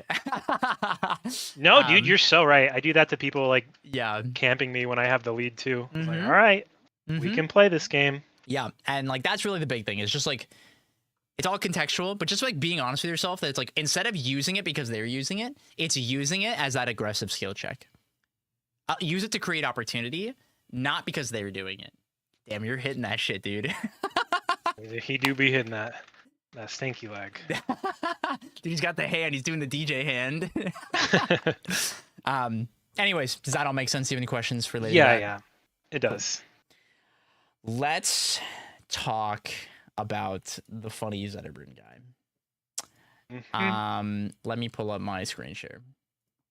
So, okay, so you played Sophie. You played Beastly. When did you play Beastly? Was it I just before housed you him. left? Oh, okay. Yeah, I housed him for a level up. Oh, I forced him to play games with me. Good. That's a good transaction. He owes me. Yeah. Oh, I'm We've, sure. I've passed so much Diddy Kong knowledge to him. Oh, I believe it. Yeah. It's time. Yeah, I wholeheartedly believe it. And then what is this? This is Smirky versus Marlin. Yes. So I got some very recent games, like literally like the day before the patch or whatever, just to kind of see like how he's doing it. It's a lot different than my approach. I don't know how successful it is either. But I figured, hey, if we've got, Marlin examples, Yeah. we can steal from him as well. I will be watching this to skip to the edge guards. Yes. So to save sanity, I'm gonna put this at a faster speed. Do not feel like Yeah, you need yeah. to look at the screen for this, as I will look at the screen. And everyone else watching, sorry, I've saved time. So the big thing I will say with Marlin is he is a lot more hit confirm pilled. And so like looking for the specific hit confirms, I think he's really good. Like his whole thing for a long time was like he was the fair guy. That was a big part of it. But like raw kills is like where he tends to thrive. And obviously his big thing is like back throw. But the actual like edge guarding part is probably one of his weakest parts of his gameplay, to be honest with you. Okay. Well, if that's the case, I didn't know that was really a strength or weakness that he had. Yeah. But have you watched this over yourself already? Yeah, I've watched it. I watched it more from like a neutral Yes. perspective, and then I kind of watched from how he was doing his edge guards, and there's like maybe like one or two that like were pretty interesting to me, but figured I might as well share to you. Yeah. It is so hard to get top player raster VODs. I'm gonna Yeah. be real. Like No, it's rough. And like the past few months, like Bio hasn't been playing and Torno is kind of struggling and Pixie hasn't attended anything. Like I get it. it's rough out here for you guys right now. And then Marlin's just been, he'll like try to play him for like a week and then like stop playing him again for like 3 weeks. It's pretty common. wait, Pixie's the raster. You told me that was really proficient with the fair Yes. routes, right? Yeah. Pixie, he was- I see you in chat. I need Yes. to hit you up. I want to see your raster. I also could not find a single VOD of your raster yeah. on YouTube or anything like that. So Yeah, fair up tilt. Yeah, that's his new baby. fair up tilt. Yeah, What dude, on he's earth? found some criminal things that him and like Torna have been working on. But I definitely encourage you to talk to him. I'm sure he can just like pass you some clips that he has. Utilizing like the big issue and like the move that we want to like hit them off stage with is either reverse down air, sweet fair, or nair. And all of those don't work for a long time, like straight. So like once we get them to that higher percent, it's like what we have to do is like hit them, like find the way of like getting them off stage, whether it be from the throw or the hit, like that, right? Because like what it is like the up air is like what gives us the nair, the fair, or the dare, right? To get them off stage. And then it's like how we play that. So if you remember like in our last session when we talked about the like reacting to their agency, the hard part, and I'm going to say the quiet part out loud on this, is that he has too many mix-ups. And a lot of them are borderline unreactable, especially when she touches the wall, because then it's the tech into the option is unreactable. And so the things that we have to play around are what we can react to, which means like where we have to get better at hard checkmating those. So the ones we can react to are down B when he doesn't flip, down B when he flips not right near the ledge, the startup of up B, depending on your distance, and when he double jumps. Those are the only 4 things you can like comfortably react to. Air dodge is kind of just like in the mess of like, that's like everybody, right? But it's like specifically to him, that's what we're looking for. The hard part of like the double jump is usually paired with one of the ones I just listed. And so it's not exactly the double jump itself we're reacting to, but it's that he's going to jump and then do something. Does that make sense? Right. Yeah, it does.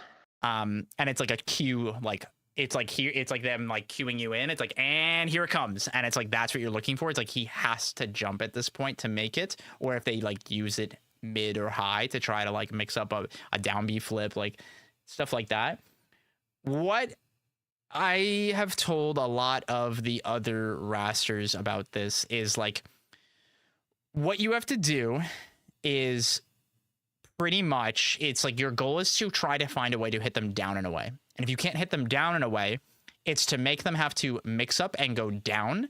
So it's like what we're prioritizing in like, let's like use this position here where like, let's ignore the characters where like, let's say you hit him and he ends up getting hit like up here. You would just stay here. And then you either jump out and do that positional pressure like we talked about last time, or you prioritize covering the ledge itself and letting him choose. And so what you have to do then is do both, because Zetterburn can do all of these things. And this is kind of like what we talked about with Crag, where like he had all these mix-ups and there are like specific ones where you just get to blow him up. And like, this is going to sound really weird, but I almost want you to think about that. Like when Zetter has to up B, it's like hitting Crag as soon as he pillars. So wait, so when Zetter up Bs, it's like when Crag pillars? Yeah, because it's like, can I get there and hit him now? And if the answer is no, then we cover where he has to go and pressure him and play off that. Does that make sense? Yeah, it does. And I think I get that much. I'm curious to get into like the nitty gritties of, you know, the up B positions. What exactly should I be covering? Yeah. So like the best thing that you want to do is like anywhere that he up Bs and like starts like his little lift off that isn't right up against the wall means you can kill him if you're in the right position, or you can reset him is the big one. So if it's like you can't get the kill, but you can like hit him and make him have to do it again, then we just reset him and we make him do it again. As well as he's a character where if you do hit him like this, or just like straight out and he has no jump, he just dies even at like 60. And this is where if they have like bad flip habits or bad usage of that double jump, the big thing is recognizing if they've used that double jump, because that's where you get to rob them. Because like an example of this would be like, let's say you're covering this, like this scenario where let's go all the way back. So in this moment, it's like you go out here and then as he's falling, he like jumps and tries to flip over you and you scoop him with down air down, right? He has to flip or up B right away because now you're coming down. And if you see the start of up B, you get the down strong and he instantly dies regardless of the percent that he's at. Does that make sense? Kind of. Can you give me like another visual? So yeah, so like you hit this and then it's we hit him down and it's like now he's falling, right? As he's falling, he has to make the choice of flip, and as you are falling with him, right? You get to react to which choice he makes because you're falling with him now, and as you meet, like you're going to meet him at like this point, he has to choose by then, because if not, you just hit him again and you like forward air him, or you down air him again, or you just hit the down strong and just kill him, or you like, and then that's it, right? Or let's say he flips you can intercept the flip, or then you can be ready to play off the decision he makes from the flip, because he's gonna have to wall jump.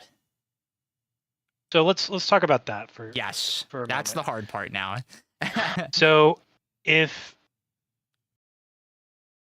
I'm looking to punish flip off stage, Yes. I'm going to assume that unless it is a hard read, fair is realistically the only thing I can do that is not insanely committal to punish flip. So if I'm off stage, one, I should just be looking to fair when he has to make a choice between Yes. flip or whatever. Yeah. Okay. The only way that it becomes not a hard read is like what I want you to imagine is like this is the distance that flip goes, right? So if he is outside of this immediate distance where it's just flip to ledge, then it's a lot easier to react to. Because if he has to like go high and then fast fall, like we can recognize that it's like the flip is happening and he's not going to snap, or he's going to have to go on a stage, and it's like we can take advantage of that. Does that make sense? Yeah. So what I want you to think about is like flip is very adjacent to like Krag side B hop. In that way where it's like if we can't just immediately like they have to do this, or it's like this person likes to do this, like the player, right? It's pretty hard to like actually react to it. And that's where like burning their resources is really important, because for example, in this scenario, the safest thing for them to do would be to flip to go to the wall to then try to ride the wall, right? So that's why we would down air and immediately go down with him, so that if he flips, we just cover that space like very comfortably, and can beat him from getting there before you. Does that make sense? Yeah. Because again, in this scenario too, like let's like go back even a little bit more. So like we hit the down air on him and he goes like this, right? And as he's trying to come back now, let's even say he didn't double jump, right? Let's say he does have his double jump in this moment. He would have to like get hit down, jump, and then flip, right? But you are in the way of him getting to do that. You are like this big wall in front of him that he has to mix up and get past, or force his way through by hitting you.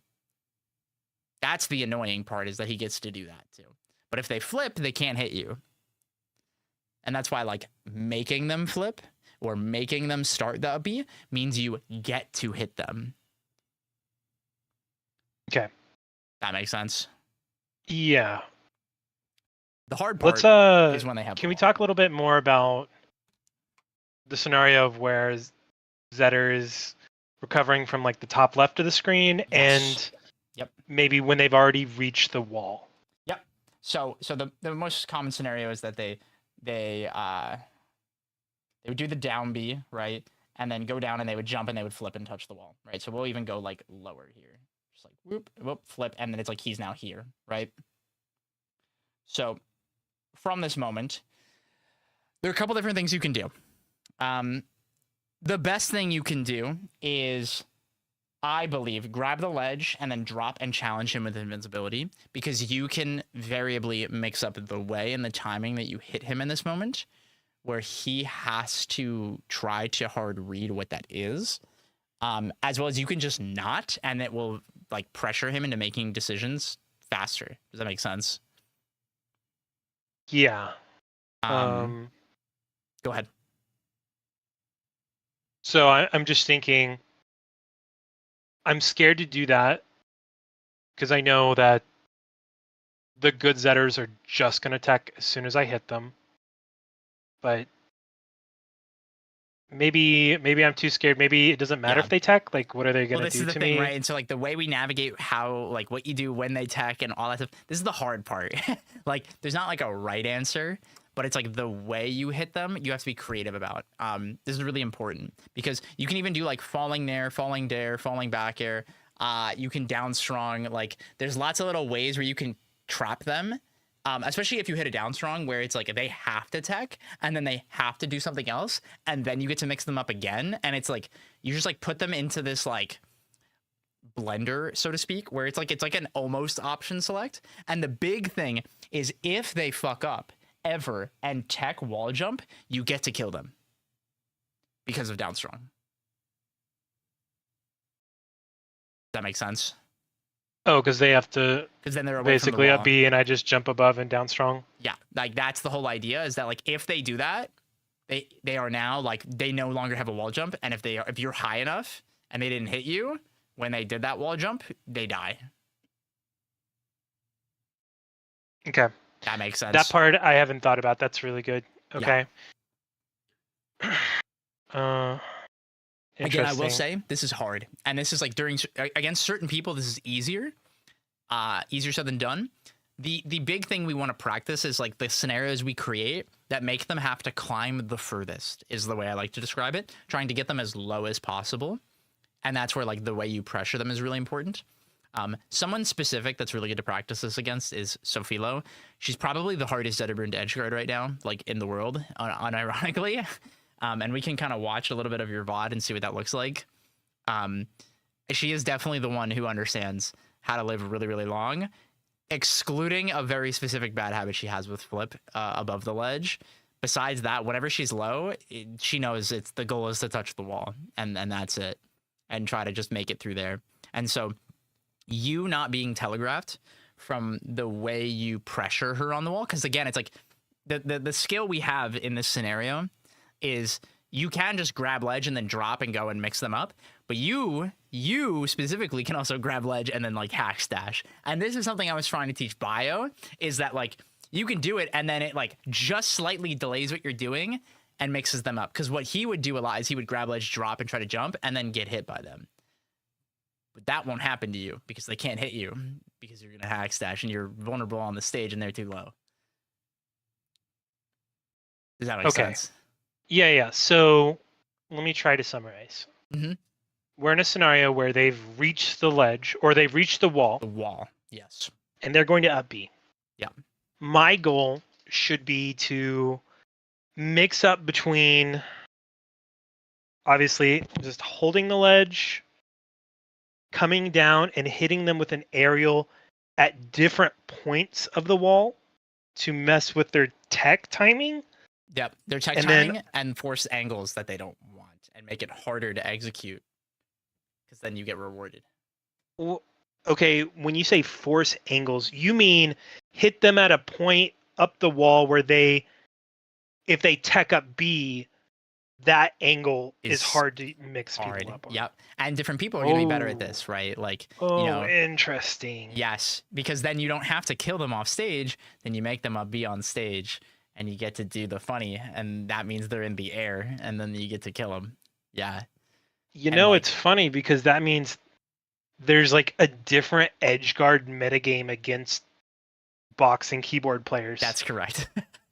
That is very funny. Yes, that's correct. Like, for example, like today I was playing with Zach with a Q.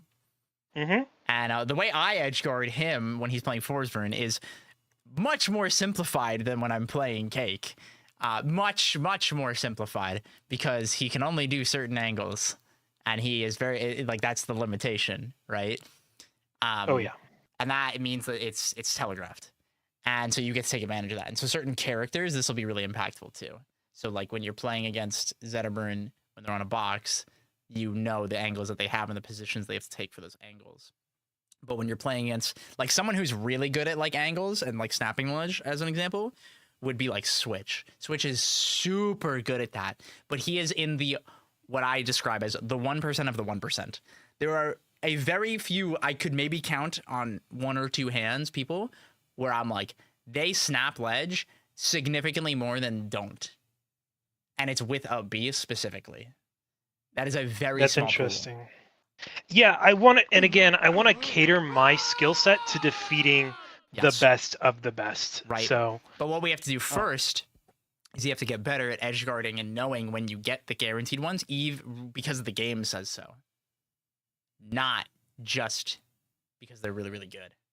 Because once we learn that's the freebie, we are able to take it even against the good people because human error does exist.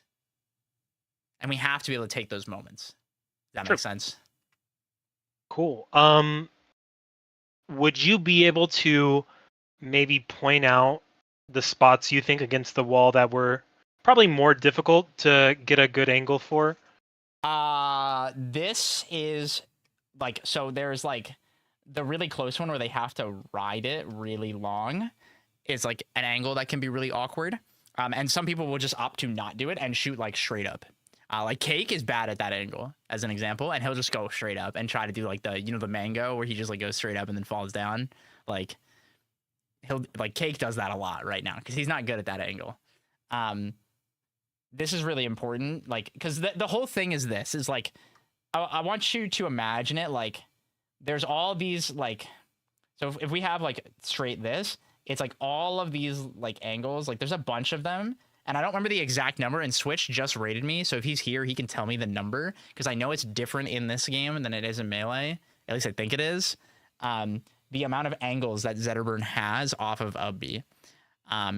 Knowing that number will make this easier, and I have to double check that. Oh, Lynn is here also. That would be really cool. That is the drag down writer. 200 something. Yeah. Nice. Just Yeah. need to, plan for about 200 angles. Right. The big No thing, problem. Yeah. The big thing is that like there's limitations, right? They're not gonna like hit these exact angles, but like sometimes someone will have notches, right? And if you acknowledge that, there are set angles that they're more comfortable taking, or their controller makes them take, just like a box player. Does that make sense? Dirty cheaters. Yeah, a bunch of them. Yeah, a bunch of them. That's what I'm saying. That's what I'm saying, man. And like, sometimes the thing that's hard with this is like sometimes there's a notch, and so I'll signify this is like a notch here, and in this notch they can hit this angle, and this angle. Does that make sense? Yes. And this is big. Oh wait, this is important. Zetterburn's angle auto-corrects to cardinal if within 20 degrees.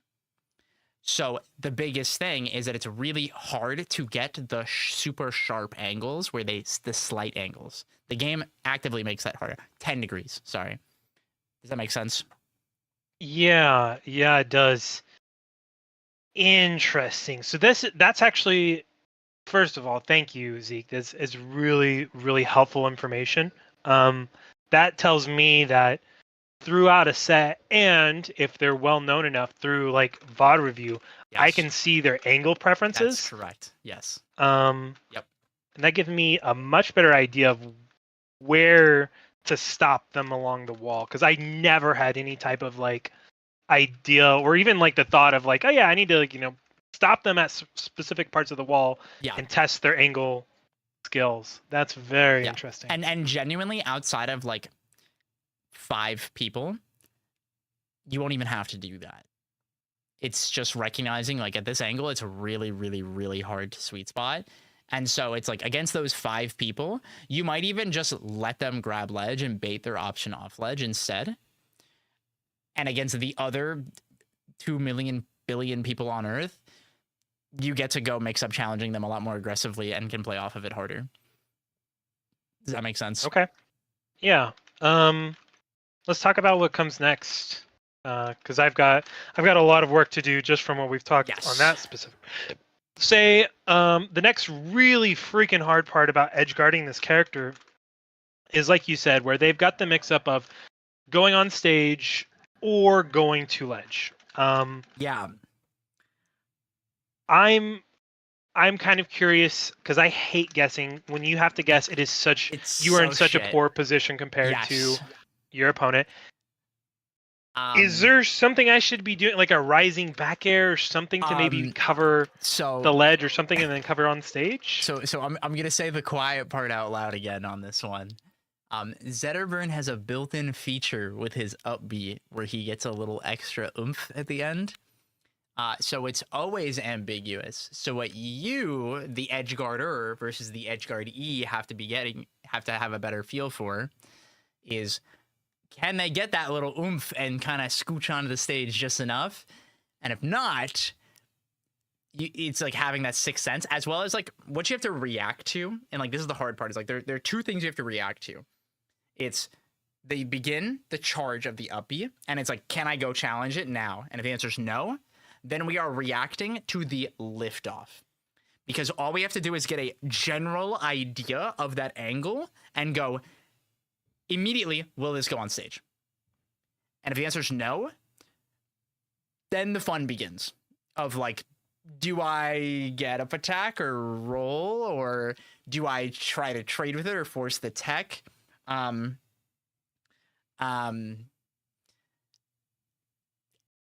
not a right answer. I wish there was, but there isn't.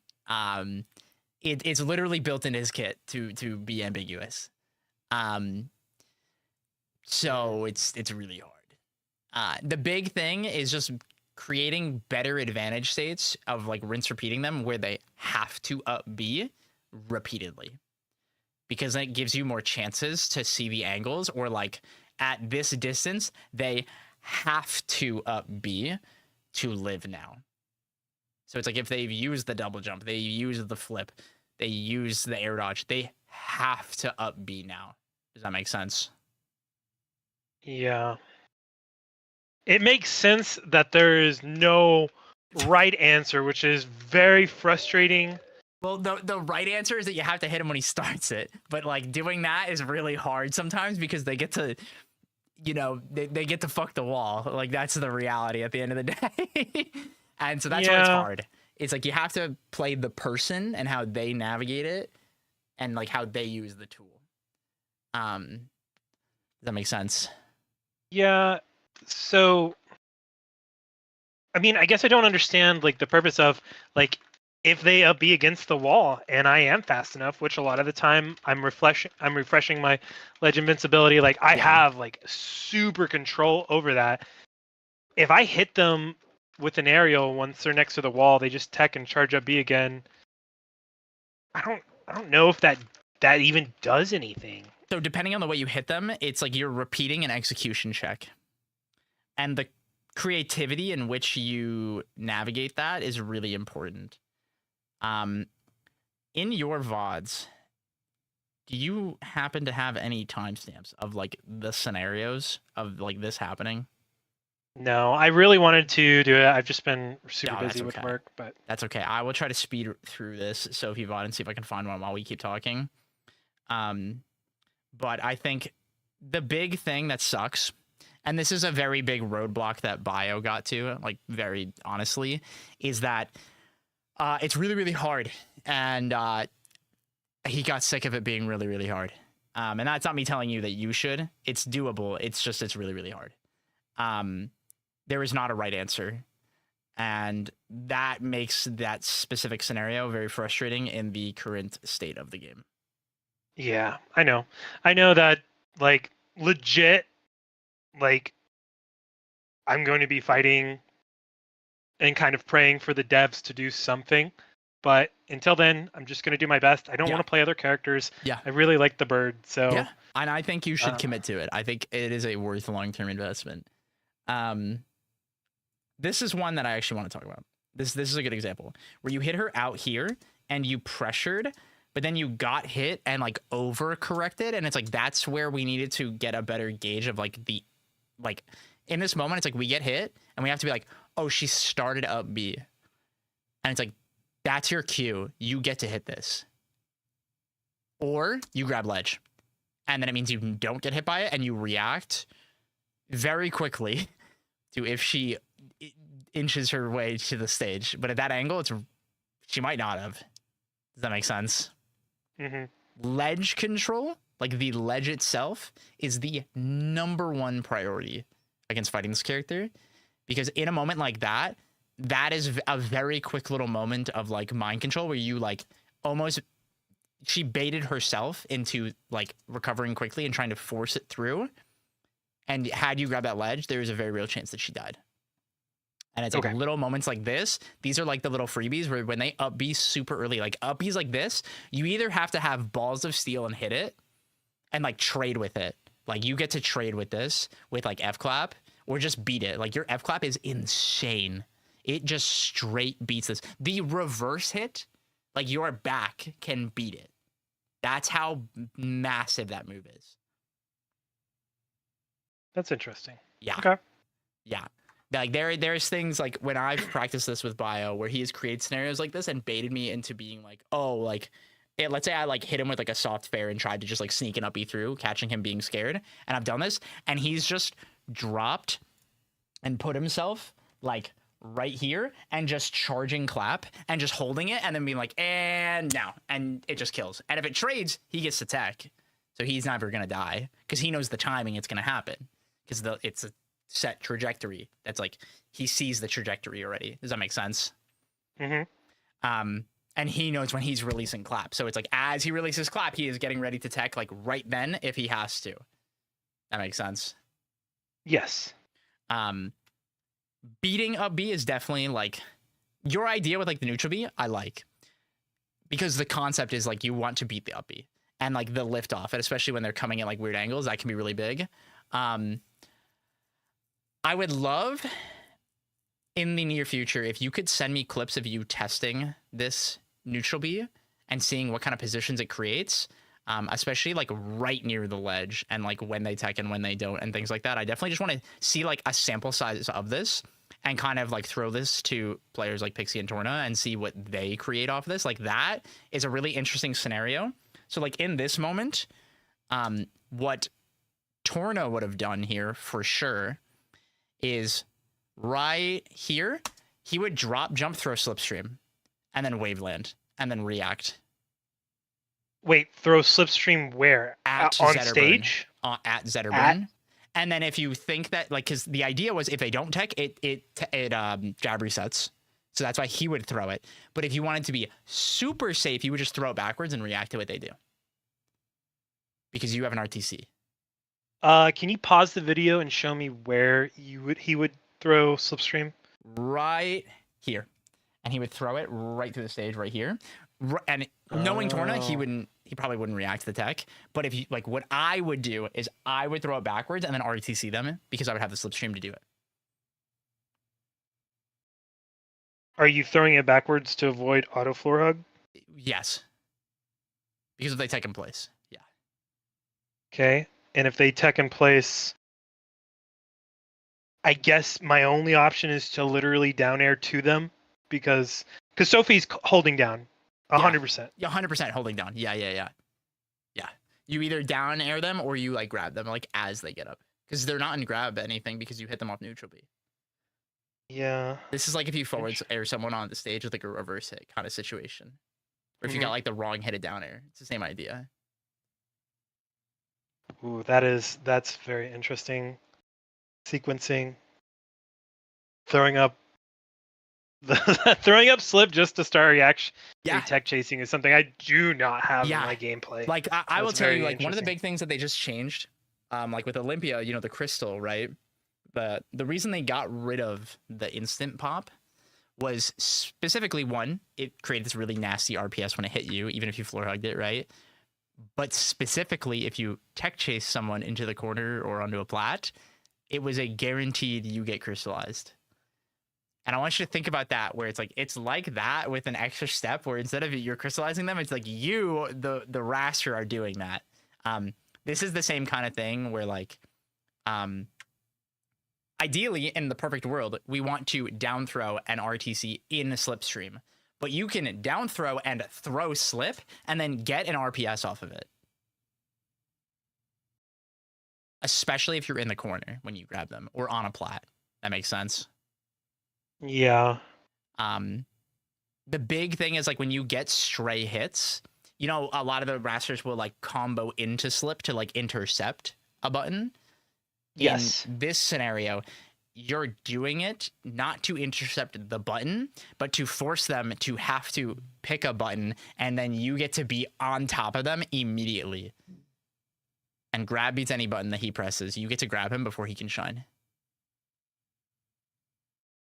Ugh, terrifying. Yeah, it's scary, but you do. Yeah, this is one of those things. Like I had this conversation with Torna a while ago where he was like, I would down throw, I just get shined. I'm like, you're not fast falling and you're not dashing on reaction. Like you're not RTCing.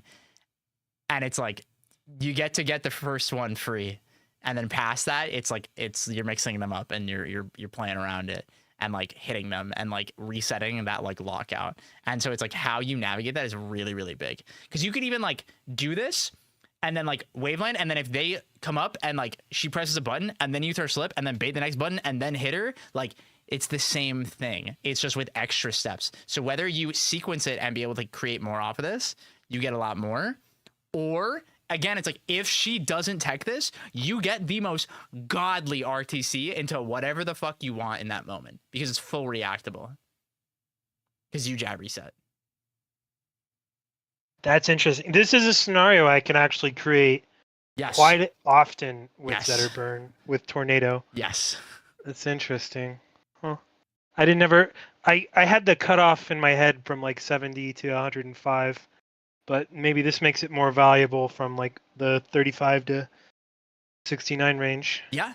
Yeah. And because Nice. like I said again, it's like even if you don't get the RTC itself, you are the one actively putting pressure on them. You just have to have balls of steel. That's what it is. It's the whole like one of the things that like Bio and me have talked about a lot is like the way you use dash dance like aggressively. And you're familiar with this having come from games where this is a big thing. And it's like learning from example of people like Cody Schwab or even like Sophie herself, where it's like I can comfortably dash dance against you, the player, at this distance and mix you up and find opportunity. And who that person is and that character like affects this slightly in different ways. But you have to be confident enough to do it. But it is very hard. Okay. Hmm. But kind of like we talked earlier, it's like if we can create scenarios where it's just you get to just react to what they do and you get to keep going, that is always a win. And that's where Raster thrives, is just whether it's reacting to DI on a hit or reacting to a tech, we're actively trying to create scenarios that do that. That's why like one of the biggest things, like the direction that Bio has gone, that's different from a lot of the other rosters where they're all like, how do I get you in the air? He has prioritized, how do I create force knockdown? How do I create force knockdown? Yes. So like F till at this % threshold, if they floor hug, slap, they're on the ground now. And now I RTC you. That's very interesting. That is exactly what Forrest told me of why he liked Maple so much. Yes. In one, is knockdowns are powerful. Yeah. And Force he's knockdown always looking for is that. the most broken thing in any platform fighter, in my opinion. And like an example of a tool that's like really frustrating to fight because of force knockdown is like Locke's jab 1-2, where you can floor hug jab 1, but jab 2 knocks you down. And like you can floor hug F tilt, but like if you then he jabs, like, you get knocked down. And it's like if you're in this like weird space where like you can floor hug but you can't, and it's like, well shit. Like if you're Raster, you like opt to not floor hug, which could then get you hit by worse things and worse scenarios. So it creates this like awkward RPS. Like the tool that Raster has that's really good at this is F tilt. I forget the exact number. I think like 40 something. Where if they floor hug, it force knockdowns, and then it's up to like a certain % where if they CC even, it creates force knockdown. And he labbed CC specifically because Cake would full CC him a ton. And so that was like the real frustration point. And it was like, how do I beat this? And so F tilt was the answer, because he would get F tilt, create force knockdown, throw slip, and beat his ass. And that was the play. Or if he had slip out already, we skip a step and we just, all right, where do you go, buddy? What do you want to do? Is do you know if he's utilizing like crouch, like the Falcon, like the Wizrobe style of like RTCing where you just crouch at them and then react where they go, or is he dash dancing outside of like a get up attack range? I can just ask him. I think that's just one of those things you should ask him and see. I don't know if he's doing either of those. I think he's just kind of doing his own flavor, if that makes sense. Because it's very much like the person. Because some people, like, this is one of those things where you create the scenario like 20, 30, 40 times, right? So you get a feel for, like, the person gravitates towards a direction because of, like, pattern recognition, right? And sometimes it's very in your face, and it's like, this guy tags out every single time. This guy tags and plays every single time, or like 9 times out of 10, whatever, right? And sometimes it's like, well, they gravitate more towards this. So in this scenario, it's like conditioning and all this other, fun stuff. But sometimes it's just random. And so like doing like true RTC is always the way to do it. And having the like answers for what you want to do is very much like the way he tends to lean. But like an example of how Torna does it is he'll create it and then like stop for like one beat. And if he sees like a way, it's like he will almost always try to downbeat your dash tech. And it's like having like set answers like that will like streamline what you do, like the Wizrobe style. But it's like being aware of like, in this context, I can now do this thing that makes this even more rewarding.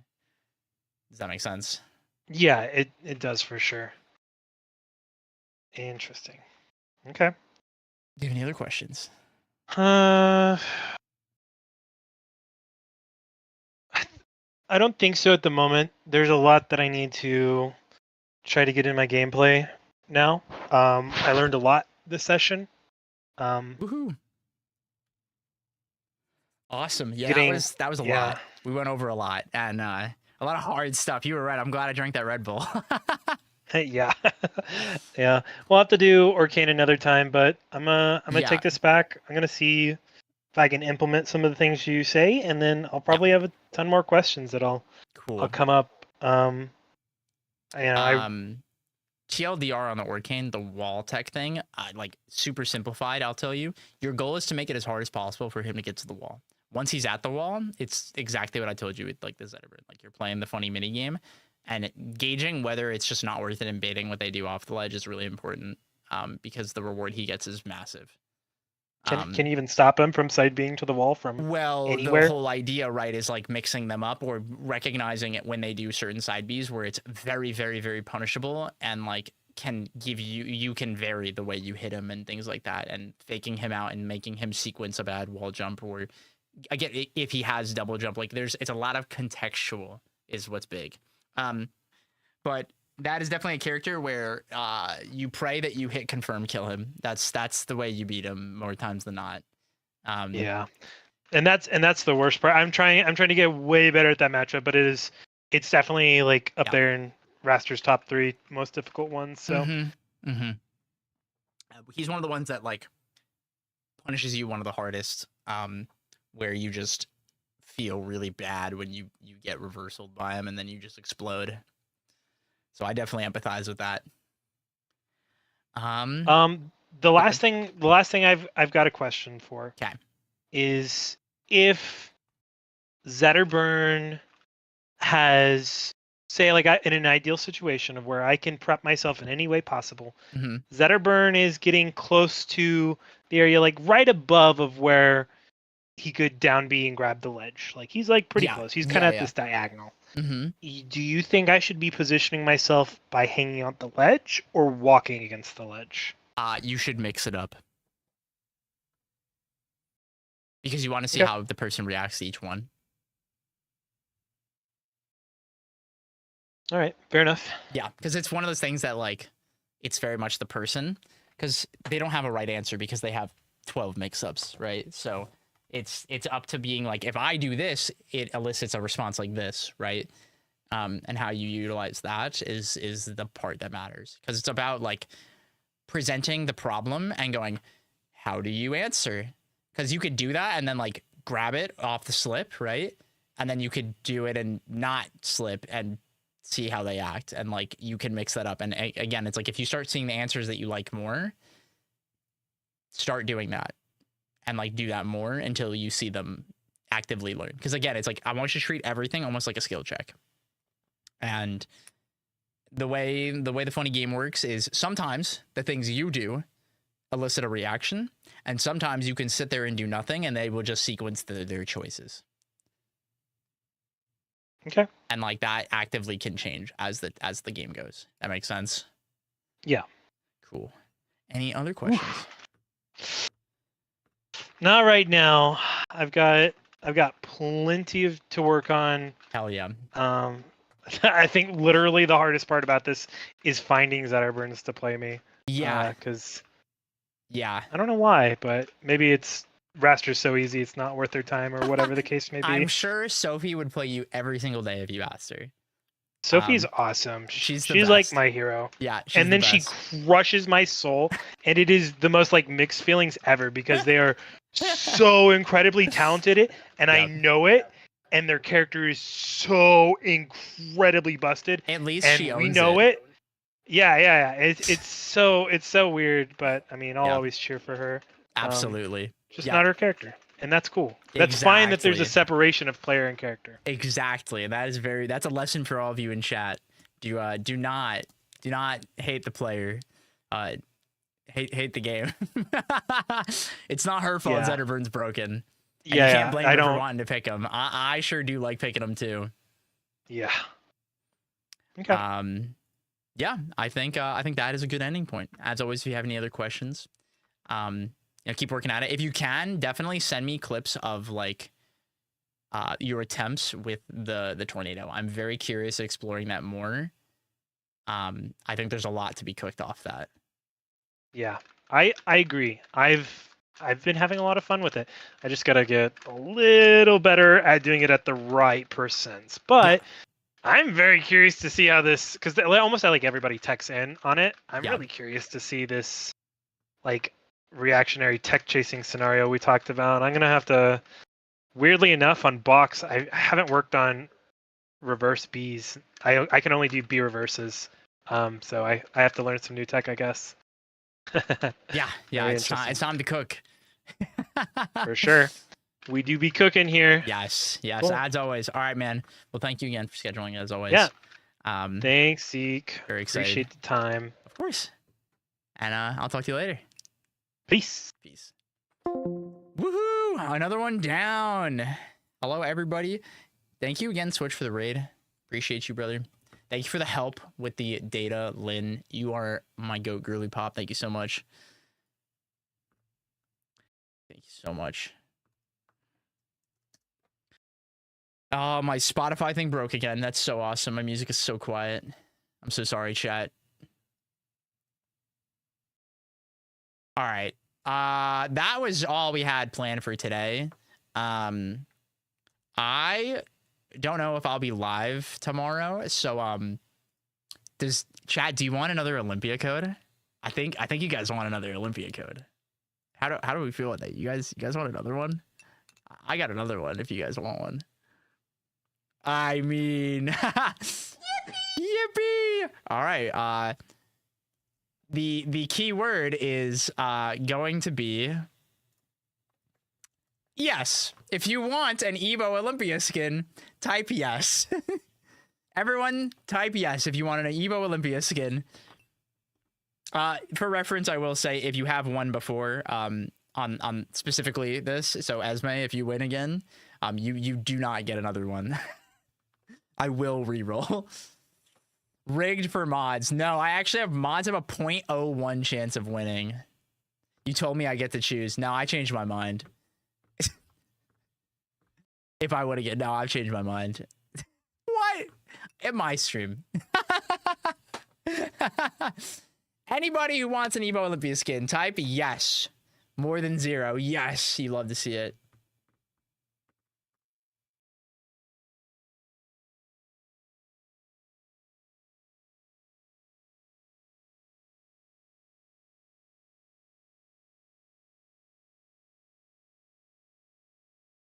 All right, you get to choose the exact same solution. If I win again, I should get VIP for being such a winner. I'll give you VIP and a reroll. Deal. All right, 3, 2, 1.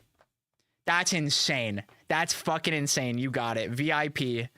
VAIP for Alchemical Esme. You got it. Reroll. Mensa Maniac! You have won the Evo Olympia skin, and you just subbed today. Look at that. Look at that. What a lovely reward. What a lovely reward. Yo, if you haven't, Mensa, make sure you join the Discord. Please shoot me a DM on Discord, and I will send you your code, Mensa Maniac. And be sure to have your Twitch connected. That will make this a lot easier.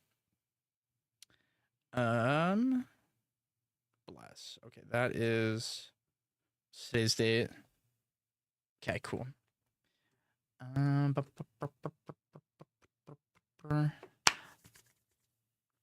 Well, that was fun. Congrats, Ez, for becoming a fucking VIP. For constantly winning. I'm about to mark VIPs can't win. That's what I'm gonna do. That'll be the jail you get put into. See, Zeke, you didn't know that I subscribe to the model of I'd rather be lucky than good, and God am I lucky. That's awesome. That is awesome.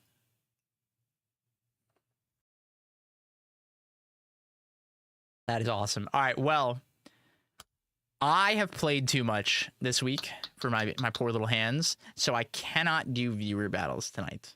And your boy has to wake up early, even though I drank this fucking Red Bull. So I'm probably gonna end stream and go play some other video games. But I kind of want to play, but I really shouldn't. I like kind of wanna, which is fucked, but I really just shouldn't. I shouldn't play. Let's find someone to raid. I gotta not bait myself into playing. Let's find someone to raid. I don't know if anyone is live. I think I'm probably up the latest right now. Let's see. I think I know Cody is still live. Fuck it, let's raid Cody. I haven't raided Cody in a while. Let's do that. Let's go raid Cody. We can go all say hello. The raid message will be Zetter stonks are up. Okay. And then if you're subbed, it's Zetter smirk. Yeah, we'll do the smirk also, okay? This is the raid message. Okay. Thank you all for being here. As always, if you haven't, make sure you join the Discord. That's the best place to keep up with all the stuff that I'm doing, and be sure to enter the Zeekly if you're subbed. Thank you guys so much for all the lovely support you've given me, and let's go say hi to Cody.